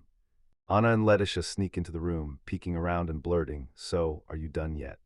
Najito's voice cracks in panic as he desperately screams for Anna and Letitia to keep their distance from him. He hauls himself up onto his knees, drenched in sweat as his trembling hands clamp down on the demonic sword. His hand shakes uncontrollably as he wrestles for control against the sword's deadly pull. Cecil shoots him a memory, her cheeks burning bright as she stares at him again. Rita remembers a moment just like it, and she can't shake the question, what is this weird feeling taking over her? A demon's power snaps into the sword's guard, and that cursed glow turns deadly, mean, and bright. With the girls crowding him, he can't stop wondering, did that demon's sword do this to him? The whole world smashes into a wild whirl of chaos, speed, and energy, like your eyes can't even keep up. A floating voice booms out that all of this is happening because the master was picked. But Najito suddenly finds himself trapped in a blinding white void, and total confusion crashes over his face. Two elegant, clawed hands burst out of the endless white void. Najito and Cecil snap their heads up as a young woman in a frilly dress suddenly drops into view. Her eyes gleam like a predator's, ancient power roaring beneath them, amusement dancing right on the surface. Najito's face turns a little red, confused as he is, so he blurts, demanding to know who she is. With a sharp, toothy grin, she reveals herself, and the demon's blade legend is right there. She gives him one brutal choice, kneel as her hero, or watch his world crumble into utter destruction. Her voice rings in his head, daring him to face what fate wants from him, and what path he'll finally swear by. He can only gape back, completely stunned as our shockingly world-shifting words hit him like a wrecking ball. She drops the bombshell, she's been watching him and his crew the whole time. With a wicked grin, she points at the girls beside him and declares they're the perfect vessels. She tells him to stay sharp about them and to shove it all down. Najito erupts in rage, screaming at the demonic entity to shut up. He snubs the hero title and rages that she should be locked away, sealed forever. Legend Apps locks onto him with hungry interest, and a sharp compliment lights up the sparkle already burning in his eyes. She towers over him, spilling how every one of her past masters promised the world, then delivered nothing but lies. He drops to his knees, stuck in panic, while she snarls at her past wielder's naive little dreams. She hurls old memories at him, smirking, and dares him to wonder what kind of fate is waiting for him next. She hits him with a mind-blowing vision of a past master who fell to lust and power and vanished. She tells them, blunt and burning, that anyone who turns their back on heroism isn't choosing freedom, they're just getting swallowed by their own lusts. Her seductive words hit him like a lightning strike, and his face flushes as he can't stop replaying what she's saying about pushing the girls down. She lays it all out. Her power will be granted to the one she chooses to wield her. One tear squeezes out of his eye as he battles the mental assault crashing into him. He's hit with a vision of Rita and Cecil, revealing their raw vulnerabilities straight to him. His eye flickers with the raw, ruthless chaos of a battle raging for his very soul. He drops to the ground, gasping for breath, completely wrecked by the brutal mental fight.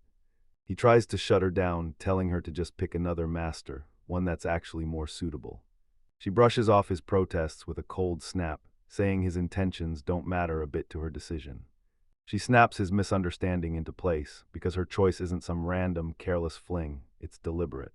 The legend apps lays it out plain. The master's desires can go even farther, because plenty of women are in the picture too. She shows her a flashback of a legendary past master, the kind of man who adored his family more than anything. Then a new vision hits. This one shows a bright, scholarly young man. At last, she brings forward a trembling orphan, someone the war stripped of everything, and the tears just won't stop.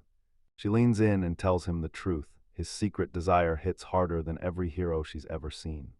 She vows that if he signs their contract, she'll hand him the power to bend hearts with a single move. He can't stop wondering, could this power to bend hearts be tied to the way he's been growing his own skills? She perched on his lap and swore she'd never try to control the world again, because people aren't all the same. He stares, utterly shaken, as she starts naming the powers he could unleash over everyone else. She leans in and murmurs, all warm and dangerous, promising that it'll be exactly the way he wants. A gut punch of a memory crashes in. Some kid is told his mom will return.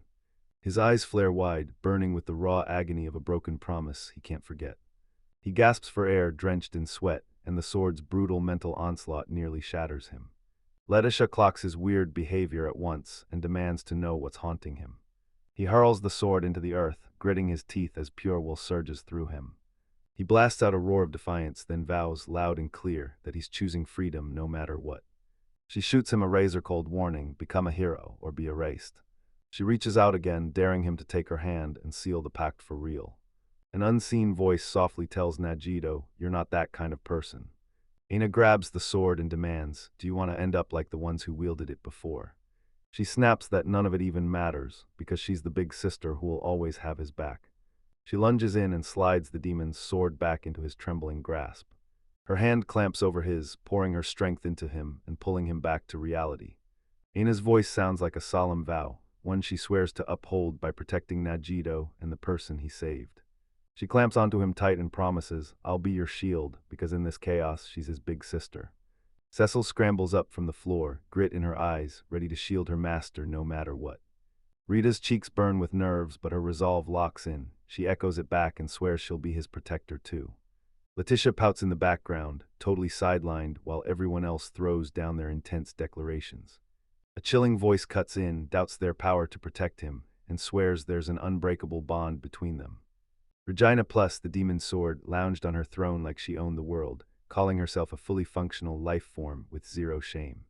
Najito's eyes go huge, and his brain starts racing as it tries to make sense of this weird living weapon. He decides there's only one move left for him to make. In a quick flashback, Anna grins warmly as that blushing, flustered Nagito squirms in embarrassment. Regina scoffs, remembering how her old master branded her a disposable tool, something to use and toss aside. Her eyes flare with ruthless, ancient power, like a blade poised to strike back. Her smile snaps into a horrifying grin, lined with rows of needle-sharp teeth that look like they could slice through anything. Even so, she insists, she's not something to be controlled. She's a living being with her own will. Her former master roars, hurling a contract into the air to chain the demon's sword and force it to obey as his slave. Regina erupts into a wild, maniacal laugh, shredding the idea that he can ever truly control her heart. She twists the pact and snaps, "You're a foolish master," as she activates her own contract. Najito's mind snaps to attention. He totally blanks on this use of his power until the moment it clicks. He snaps and says the slave contract was never his real plan, then slams down activation and forces his ability back into a brand new form. Regina's screams ripped through the air, pure agony and total confusion, as she demanded to know what had been done to her. Najito surges with raw power, blasting the demon's sword backward while he smashes through her code and rewrites it. She feels her body slipping out of her control and her power surges wild, no longer obeying her. Najito whips around to Anna and begs to use her skill, then swears he'll lay out every detail later. Aina nods instantly, tells him he can do whatever he wants with her, and then they collide in a heated embrace. Letitia and Rita can only gape, completely stunned as this wild new scene blows up in front of them. A roaring wave of glowing, ancient runes crashes through the air, spilling the raw blueprint of magic everywhere. Ina jerks back with a shocked gasp, feeling that raw, terrifying power hit her, then she quickly assures Najito, "I'm fine." Those runes map the demon blade's whole soul, its heart, its presence, and the power to command it. Anna clenched her teeth and snapped at Najito to keep going, swearing she could take it. She orders him to go all in, her voice trembling with raw pain, but her resolve won't budge. Her demon sword bucks and heaves as a flood of invading energy tears through her, rewriting her whole being. Her magic is sputtering out, and with every hit, her body turns heavy, like the assault is chaining her in place. She glances at Najito, then her voice drops to a whisper as she calls out to her master. Najito sits there, clutching Aina to his chest, and snarls at Regina that he's furious for the pain she's caused. The demon's blade spirit crumples. She breaks down in a trembling, breathy apology, her will shattering into nothing. Anna sobs into his shoulder, and Najito softly steadies her, like the fight just ended in victory. Regina drops to the ground, pants shaking as she begs for forgiveness, and admits she's totally powerless now. Anna cups Najito's face and softly but firmly scolds him, telling him that his brutal methods just won't do. She snaps at him, "Don't you dare be cruel to girls," and since she's his big sister, she takes charge and disciplines him. Najito stammers, clutching Aina while she grips the sword tight as the reconstruction grinds on. Anna's hands burst with light and she shoots a quick question, "Is this what comes with being a big sister?" A blinding chain of glowing runes snaps into place, tying Anna straight to the demon sword's spirit. She cradles Regina, small and terrified, against her chest, holding her close with a soft, reassuring embrace. Letitia and Rita stared in disbelief, completely clueless, trying to figure out what in the world was happening. Anus lets out a soft smile at the spirit, then asks right to her face if she's become the demon sword's big sister now. Regina stares up, eyes blown wide, stunned to the core and unable to believe a word. But she grinds her sharp teeth and snaps at the strange woman, "Don't you dare lay a hand on her." Ina barrels past her protest and hauls her into a tight, comforting hug, pure sister energy. Anna leans in close and reassures Najito, "It'll be fine, all the way to the very end." The reconstruction screen flips into action, blasting the dirty water component into a full-on analysis. Najito's mind spins out a chaotic storm of calculations and frantic plans. The system snaps into control mode, lining up the pieces, and getting ready to fire off the final command. Anna blurts out in pure, unstoppable joy the second the execute command hits. Anna and Regina both scream at the top of their lungs as the final command hits. Ability reconstruction is declared. Regina's form explodes. She screams as her very soul gets torn apart and rebuilt from the ground up. As the reconstruction finally clicks into place, two brand new ultra super rare skills burst into view, so powerful they feel unreal. A chilling voice declares that a brand new life has been successfully forged. It keeps going. When you forge a brand new skill, you're not just learning it, you're changing yourself in the process. The party huddles close, and Najito can't help wondering why Letitia's face is turning so red. Regina snaps back to it. Najito, her new master, got dragged into this whole mess halfway through. The sword just whispers that mind control isn't some loot hunting trick, it's got a purpose far darker than that. Regina, trapped in that tiny spirit body, smirks at her master and demands to know what in the world is going on. Najito and his crew huddle at the stone dungeon's entrance, bracing themselves as they're about to charge in. A wild montage rips through their journey, from the chaos to the close-up scramble of finally snagging Regina. Regina pouted hard, murmuring that her master only called her, then asking if she was expected to work for free. She chews into Najito, insisting a reward isn't needed. She just can't get enough of watching lovers fall for each other. She unloads a furious rant at the stone-faced Najito, gripping tight to her obsession with harem's young hearts and the breathtaking beauty of romance. Najito shoots down the harem talk and snaps that the sword's wielder should cherish women. Regina keeps going, passionate and non-stop, while he slumps with a tired sigh, drained by every rambling word. Cecil shows up and Najito pushes the idea, let's hit the mage's mansion and seal that sword once and for all. Najito clocked that Cecil's been in a rare good mood, and Cecil can't believe he even noticed. Cecil's cheeks flare red and she drops her gaze to her hands, all bashful and trembling. She finally cracks it. She knows exactly who forged that scroll from the Demon-kin sanctuary. Najito lets out a shaky breath, thinking, at least I didn't have to hurt Regina or Rita. He wonders if there's a compromise Cecil could have actually swallowed and called acceptable. The crew huddles at the edge of the black, where a vine-choked entrance gapes into a cavern. Rita shouts a plan, let's hit the next town, and jumps in, offering to go grab a horse herself. She slams the brakes on Najito, ears snapping as a new scent hits, and she warns him instantly. The whole party barrels straight into the thick bushes, disappearing from sight in an instant. Two heavily armored guards stand their ground, eyes sharp, faces grim, scanning the night like they'll drop anyone who dares to move. Najito jolts as the truth hits him. Someone's been watching them the whole time. One of the guards cranes his neck toward the sky, totally unaware that they're even there. To Najito's horror, one of the guards suddenly drops to the ground, no sound, no warning. A hand snaps out of nowhere, landing a razor-precise chop right on the back of his neck, instant, brutal disable. Rita was already in position, having cut down both guards before Najito even so much as had time to react. Two fresh hooded figures burst out of the woods and demand, face first, to know exactly who they are. Najito peeks from behind the crowd of figures, and no one can see his face at all. His eyes flare wide with alarm the second he recognizes that voice, sweat beads down his face. The Capital Scout flips his hood back, flashes a smug grin, and greets Soma Najito like he already owns the moment. Najito leans in and demands what they want, his hand lifting protectively towards Cecil like he'll shield him from anything. The scout waves it off, says this isn't a real fight, and orders his men to slow them down and buy time. And when Najito signals, Cecil fires off a blazing flame arrow spell that hits like pure power. Two hooded figures thrust glowing talismans into the air, snapping a magical barrier into place. The scout sneers and calls Najito a fool for biting the same trap twice. "You old man," Rita roars like a storm, then rips out of the trees in a savage, furious charge. A giant, brutal fist crashes forward, and a smaller armored hand slams into it, freezing the attack dead in its tracks. Rita's eyes burn with pure determination as she charges right into the chaos. She rockets over the front line, cutting straight to the scout lurking in the back. Letitia lunges head first, and her sword slams into the strike with a thunderous clash as she blocks the crushing blow. She clenches her teeth and hauls herself against the crushing might of the attack. An assassin grills Najito about whether he can be trusted, and Najito just shoots back. Does he even have a choice? Rita clenches her teeth and snaps her guard up, blocking a brutal strike from a deadly skilled opponent. The assassin leans in and taunts Rita, smirking as he asks if it's really fine to hurt the master's slave. Behind her, Najito snaps that Letitia isn't his slave, blowing her mind with shock. Najito locks eyes with his crew and snaps, "Now, this is when we move." He clamps down on his sheathed sword, then fires off his brand new delayed fighting technique. An invisible shockwave detonates from his spot with a deafening boom. The assassin slams into the unseen force, eyes wide, because the sword's strange magic is hitting like a storm.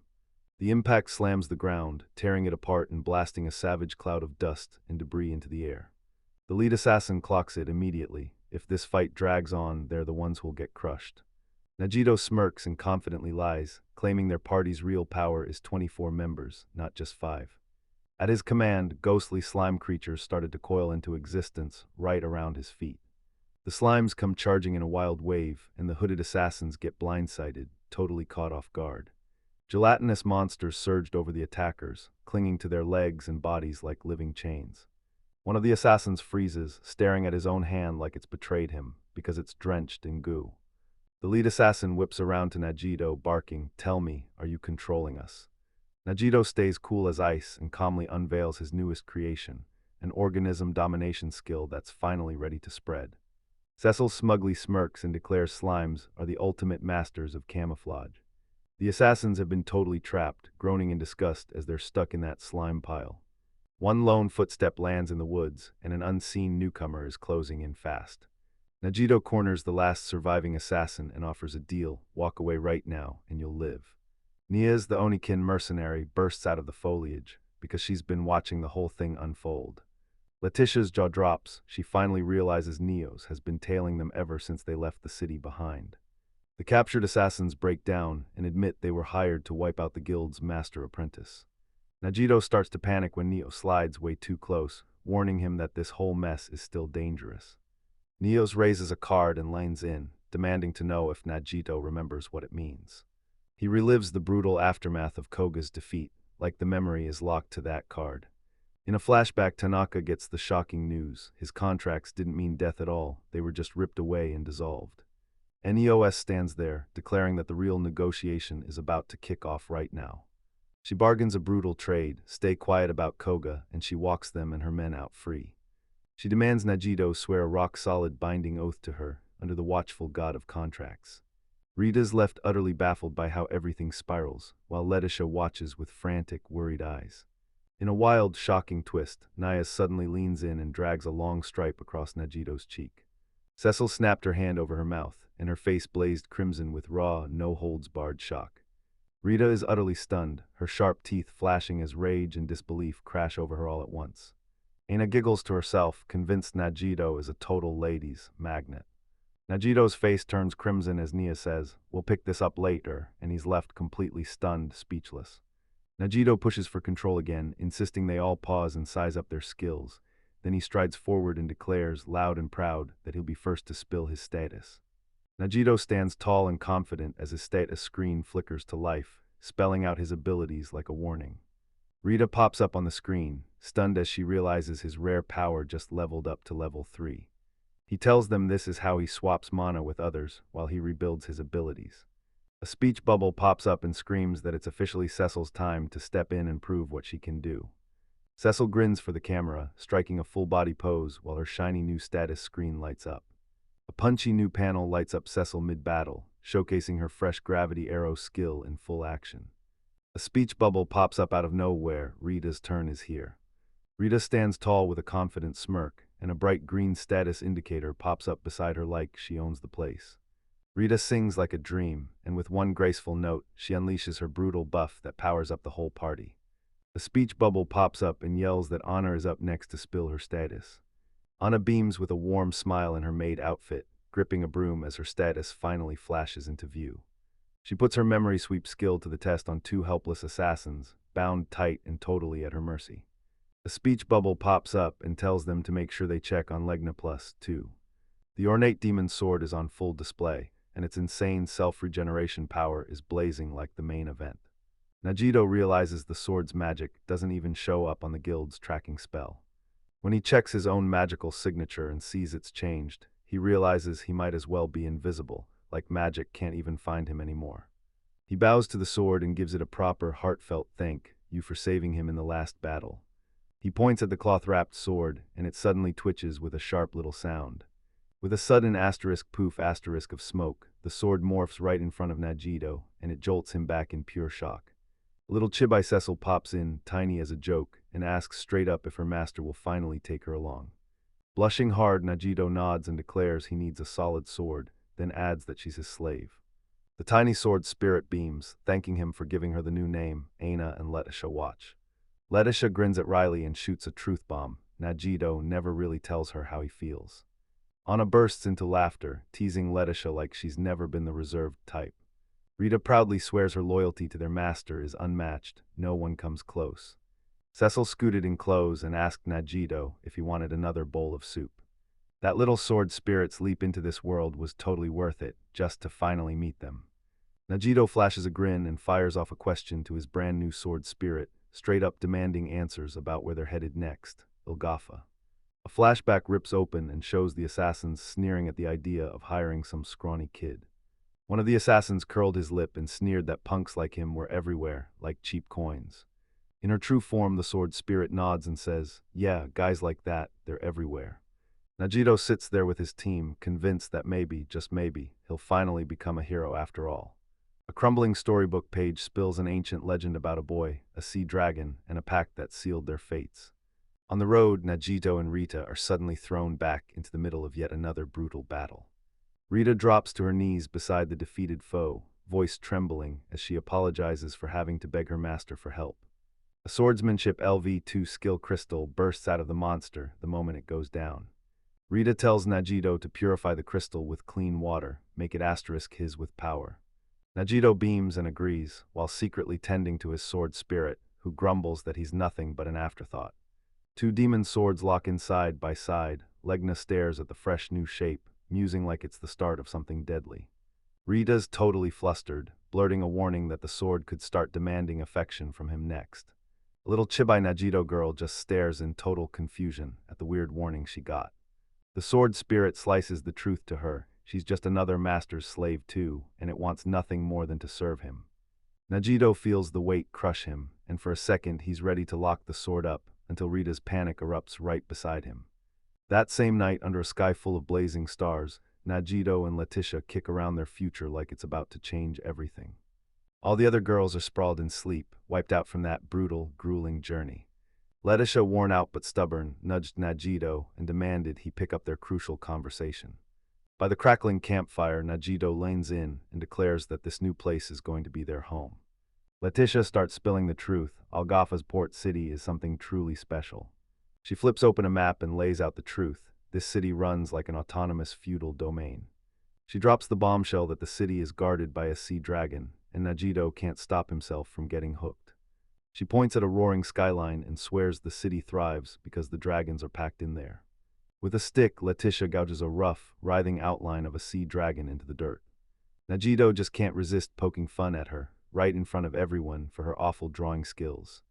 Annoyed out of her mind, Letitia snaps the stick away and warns she'll stop explaining.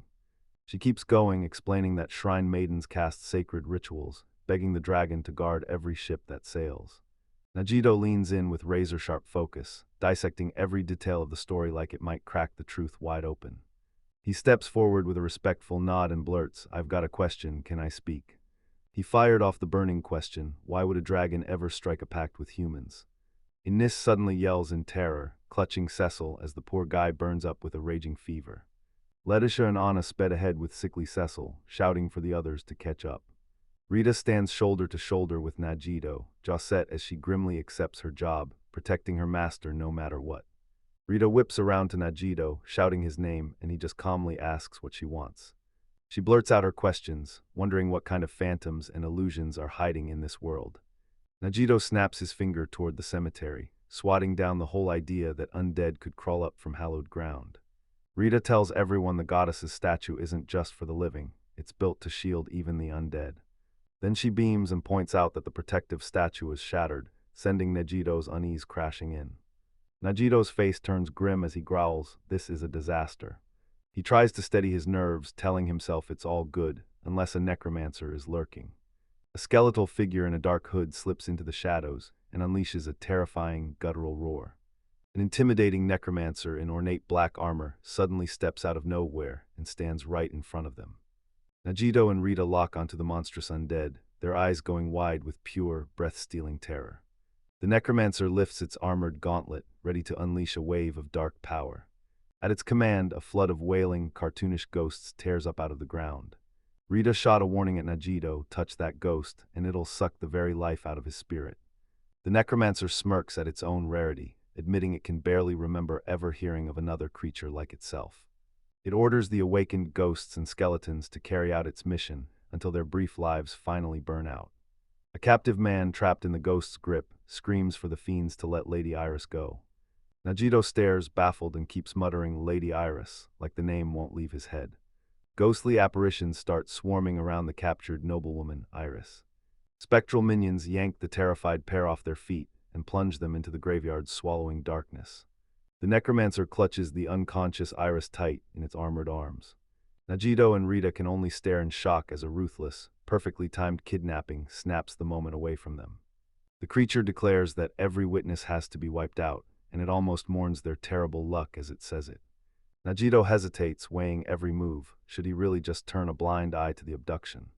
He shoots a quick look at Rita, and you can practically see the steam rising off her because she's buzzing with rage and itching to throw down. Najito shouts for Terita, snatching her attention right before the fight kicks off.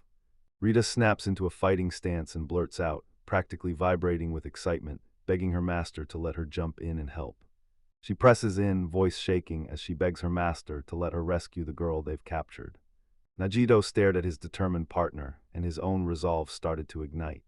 He tells her it's totally fine, go on, do it. A smug, confident smile blooms on Najito's face as he keeps his eyes locked on her. The necromancer scoffs at the idea that one single night could possibly stand a chance against it. With her eyes covered, Rita snaps back that not even a mage or a saint could take it down. She slams a brutal punch straight into one of the ghostly minions, and it hits hard. As the purified ghosts glow with gratitude, they cheer for her one last time before dissolving into nothing. The undead minions still standing lock eyes, frozen in total disbelief at what they just witnessed.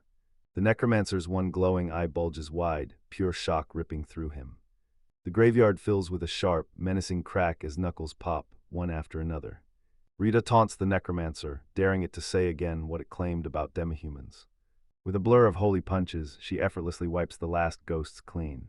A lone ghost drifts straight toward the necromancer, arms out, and snatches at the necklace clutched in its grip.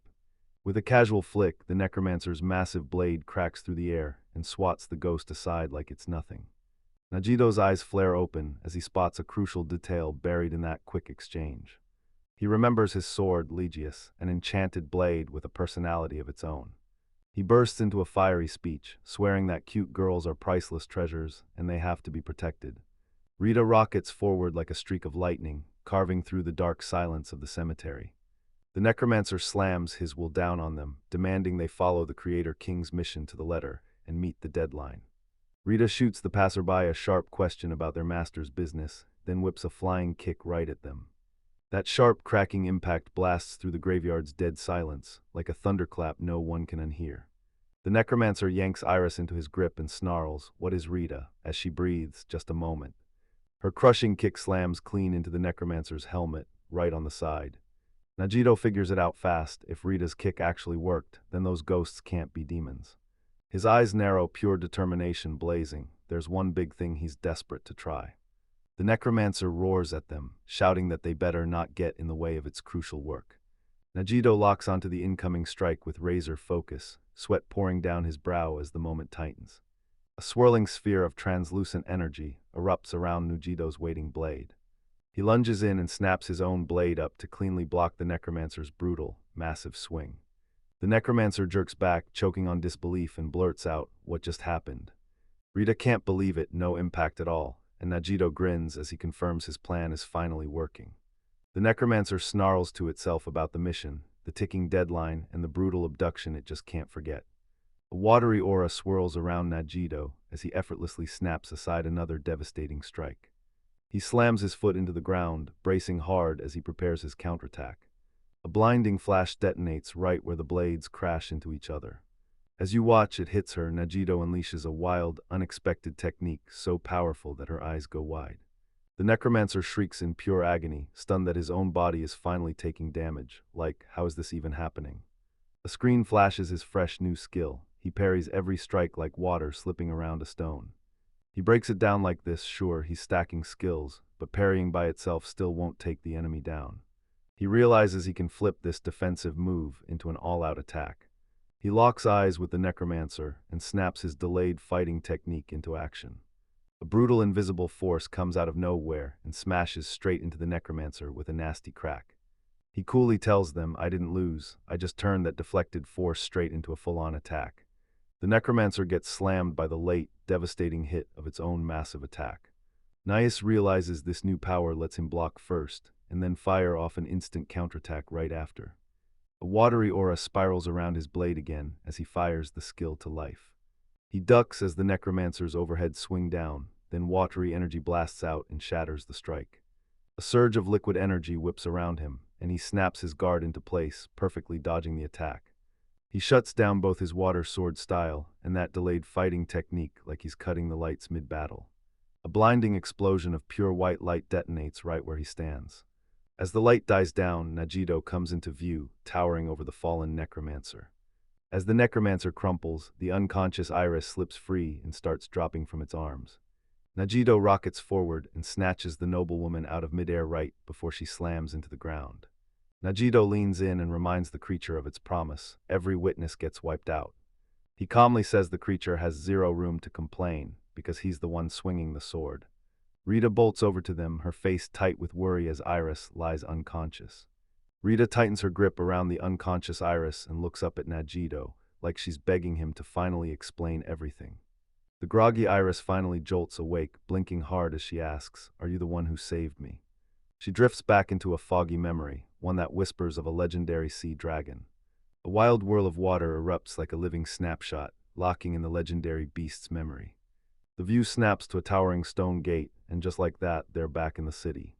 Najito flashes a bright grin and breaks down everything to the noblewoman's poor, totally stunned attendant. Najito and Rita stride across a stone bridge, while the city of medical hums and swarms all around them. Letitia blurted out Najito and Rita's names, practically shaking with relief now that she'd finally found them. She smiles brightly, overflowing with relief that she finally managed to catch them. She blurted out right away, "How's Cecil doing?" and her face was packed with real worry. She tells him that Anna's right there with Cecil, and she's relieved she's not alone. She tells him she picked a quiet inn on purpose, and her gratitude for Letitia's help practically spills off her. Rita freezes, staring straight at the ending like her soul just got punched, pure shock written across her face. A lone sign creaks on the front of the building, shouting in big, simple letters that this is an inn. A fist thumps a wooden door, pounding for an answer from the other side. Anna swings the door open, tells Cecil she's been waiting, and immediately asks how he's doing. Anna says Cecil's fever is sky-high, something her tribe says happens all the time. Najito stared at Rita's shaking exhaustion, guilt crashing down on him for every last bit of strain he kept piling onto her. Rita collapses into sleep, utterly drained after that ruthless ritual in her endless, non-stop journey. Cecil's voice slips out, admitting he thinks he's failed as a master, and the disappointment hits hard. Rita jolts awake all by herself, tiny and totally lost in a massive bed that feels nothing like home. Panic crashes over her the second she realizes she's in this brand new situation. She just freezes there, staring in total disbelief, completely clueless about what to do next. She panics on the spot, asking herself what on earth to do next after they spent the night together. Najito stalls at the doorway, spiraling in panic about what he can possibly say to her. With his resolve slipping away, he tells himself there's no way he can refuse her. They lock eyes for a tense second, and the silence between them turns awkward fast. Rita shouts his name, and Najito snaps back that he's right here, yet he's still staring around like he's totally lost. It finally clicks in her head, and she flushes bright red with pure, crushing embarrassment. She snaps, demanding to know why he's even here. Then he just shrugs it off, saying calmly, "This is my room." Rita thrashes beneath the covers, snapping that he's taking her shopping right now. She snaps out of her tantrum, then slowly leans over the bed's edge, staring suspiciously like she's hunting for someone. A smug grin blooms across her face as she jumps to the wrong conclusion that he's cheating. Wrapping himself in a blanket, Najito grins and says they're staying put, to soak up the town's hot springs and enjoy every last drop. He brushes it off like it's just what he's used to back home, grinning as he teases his companion. With pure authority, he slams down a mandatory rest, and Cecil immediately falls in line without a fight. As they head out shopping, he quietly starts plotting a full map of the town in his head. A stranger's voice slices through the air and demands, "Confirm it, tell me who you are." The stern maid steps forward and snaps, "I'm Mac Hilda," then demands a moment of his time. A horse-drawn carriage rolls up to whisk them away to a destination they don't even know yet. The carriage rattles over the cobblestones, slipping past towering iron gates like they're guarding some dangerous secret. Their journey slams to a stop right before a massive, towering noble family mansion. A young girl with extravagant pigtails stands in total silhouette, framed by the rain-streaked window behind her. He digs back through their hunt to track down that young noble, only to discover he'd been viciously attacked by living armor. He's still haunted by that ghostly wraith, and he remembers locking eyes with the girl right after the rescue. The young girl steps up with a proper bow and introduces herself the right way, insisting they finally get to know each other. With a gentle, polite smile, she steps in and introduces herself as the noble Iris Hayfumi. Najito flashes his name and drops Rita's introduction too, but inside, he can't stop wondering how the whole mess even spiraled into this. Anna panics on the spot, convinced Najito has already dragged some high and mighty chaos into the world. He leaned in and told Anna, "I'm not doing this for myself, I'm just helping a little girl." He relives the whole moment he risked everything to rescue that young noble girl and her loyal guards. Rita scribbles frantically, panicking that saying no to their host's demand could spell total disaster. Najito stays icy calm, then just nods and agrees to the request. He's handed a sealed letter, an apology for being dragged in without warning. Iris waves off all the over-the-top formalities and somehow instantly makes her guests feel relaxed. A letter from Letitia's relative hits the scene, and suddenly, Najito finally clicks into place with the truth. With a radiant smile, Iris beams and pours out her heartfelt thanks for saving her just in time. Najito keeps insisting with a humble tone that it was all just coincidence, that they only helped the fallen by pure luck. Iris's face snaps into something colder as she declares the undead attack was a terrifying, game-changing disaster. She keeps thinking about that grotesque monster until it finally crumbles and vanishes the moment they defeat it. She glares at them, daring anyone to say who could have possibly brought down that strange beast. Najito shrugs and casually points the finger like, that passing saint, yeah, it had to be them. Iris stared at him with sharp skepticism, like she could tell his simple explanation was pure nonsense. She flashes that knowing smile and spells out a hero with a truly rare, hard-earned set of skills. Panic hits him. She clearly remembers the fight, and he scrambles to deny he had anything to do with it. He scrambles back, insisting he only did it out of respect.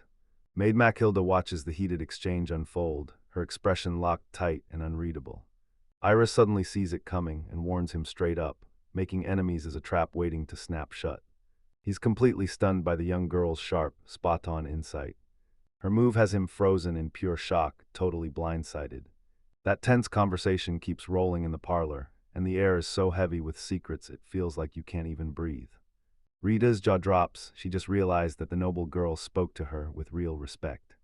Iris snaps her stare onto Rita, firing off a sharp question about what she's really planning. Iris digs for answers, but Rita instantly shuts her down and swears she knows nothing. Iris drops the truth. She watched Rita's glowing fist wipe out the wraith all by herself. With a teasing smile, she tells the hero she wished he'd protected her, and pulled her into a tight hug. The young noble's bold remark throws Najito into a full-on panic, leaving him completely flustered. Rita's body shook with crushing embarrassment, her cheeks burned red as sweat poured down. She sinks into a deep bow and tumbles out a flood of apologies to both Najito and Iris.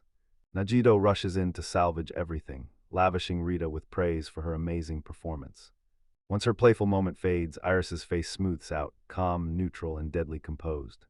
She lets out a tiny sigh, and that carefree little moment finally slips away.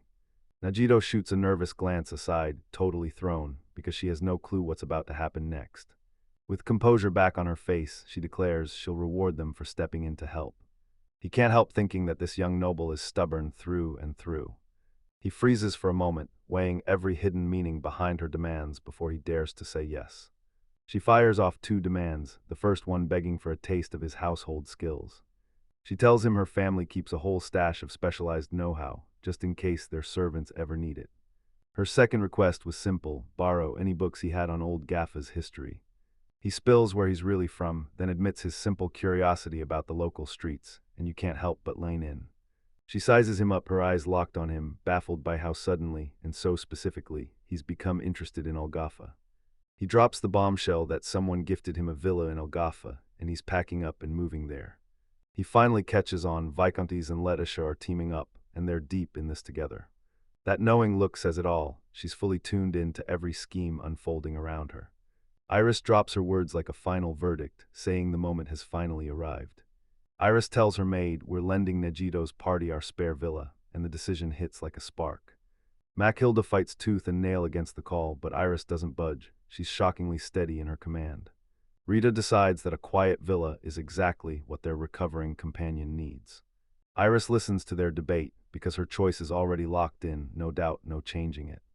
Najito nods in agreement, admitting that a quiet villa would be the perfect place to finally catch his breath. Iris clocks his vibe and tells him, bet, give me your story, I'm all ears, like she's already hooked. Once the deal wrapped up, Najito and Rita turn on their heels and prep to leave the grand mansion. They storm out of the meeting and leave that jaw-dropping mansion far behind. The story snaps right back to that cozy, familiar sight, snugged in their temporary inn. With a tired exhale, Najito leans in and tells Aina, we're heading to the villa. Totally stumped, Anna blurts out that she just can't make heads or tails of how nobles operate. So she demanded to know why they'd do something like that, but Najito just shrugged and insisted he didn't have a clue. Meanwhile, Rita's got her head in the clouds, totally swooning over just how ridiculously cute Iris was. Najito drops to the floor in total exhaustion, but Rita stays fired up, still riding her energy on her own bed. Letitia paces back and forth, her anxiety gnawing at her as a heavy, uneasy dread settles over everything. Iris sits there, lining up the carriage, the butler's duties, and the skill crystals like she's setting the board for something big. Lying in bed, Najito can't shake the feeling that Lady Iris carries something utterly unknowable, like a truth the mind just can't touch. And somehow he could tell her gratitude was the real deal, no fake smiles, no hidden agenda. Matilda's nerves explode as she realizes she's letting a total stranger get way too close to them. Iris blurts out, "Does Matilda actually pay her way?" And the maid's whole world drops in shock. Iris snaps back into focus and remembers exactly what she's gotta do as the Sea Dragon Shrine Maiden. She slams her signature onto a mountain of paperwork, then lines up to leave for the city that very afternoon. Anna says Najito has to sign those documents first, before they can finally go out. A huge new villa door slams shut with a bone-rattling thud. A sharp, cool-headed pen zips across the stack of official papers like it's on a mission. Letitia, buried under the workload, rubs her burning, tired eyes like she can't take one more second. She rages at the fact that work kept her away, so she can't even bring herself to visit her mother's grave. They slipped into this quiet villa so Cecil could finally rest in peace. The new place is loaded, right down to a sturdy stone well. And get this, there's a huge, fancy bath just waiting for them to soak in. A cozy, welcoming hearth is lit and ready to cook up delicious meals. Anna beams with joy over the house, and Najito smiles because he's thrilled she loves it. Rita still smiles as she remembers Cecil doting on her, fussing and pushing until she finally caved. Letitia glances out the window and spots the guards still posted outside. Two hulking armor guards keep non-stop watch just outside the property's gates. With a heavy sigh, she gives up and resigns herself to being trapped in her cramped little world. Najito leans in and tells Anna he tested the cleaning skill he just invented. The flashback drops us on a rag that's barely clinging to life until a puddle soaks it through. Anna flashes a warm smile and nods, promising she'll hold on to the skill for him anyway. In his room, Najito sinks into his seat and devours a book packed with local legends. His finger glides over the page, and he's so locked in that he barely even breathes. He can't shake the question, does that one contract from the stories actually exist, or is it all just myth? Cecil's voice crackles through the air, and when they call his name, his book snaps shut, revealing what he'd been reading. He rushes to Cecil's side, peering in like, "How's the fever? Do you need water?" She jolts upright and blurts out an apology, convinced she's been weighing everyone down. He tells them to hold their ground, wait until she's healed, then they can hide her identity. A sharp knock rattles the door and he snaps, "Come in."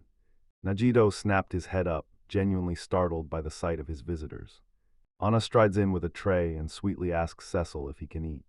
Letitia shows up too and promises she'll send for her family's healers.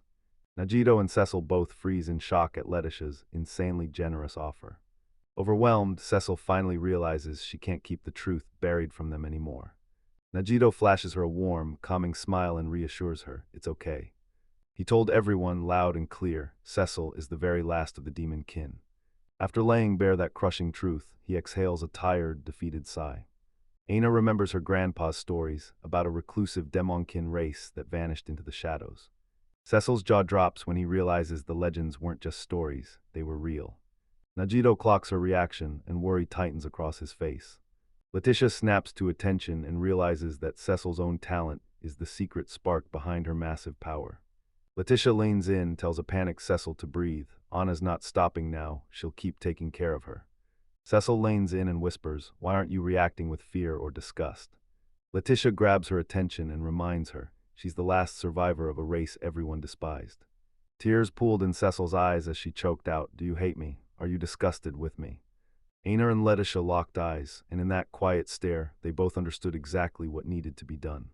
Cecil drops her gaze in shame, mortified that she'd hidden it from everyone. Letitia clenched her fist like she was ready to conquer the world. She flat out says she trusts the kind girl who came to her friend's rescue. Letitia swoops in to hold Cecil as he cries, and through the tears he blurts out his thanks for finally being accepted. Najito squirms through an awkward confession. He blurts out that he's a visitor from another world too. Letitia shoots back, saying she'd known all along he wasn't just some ordinary guy.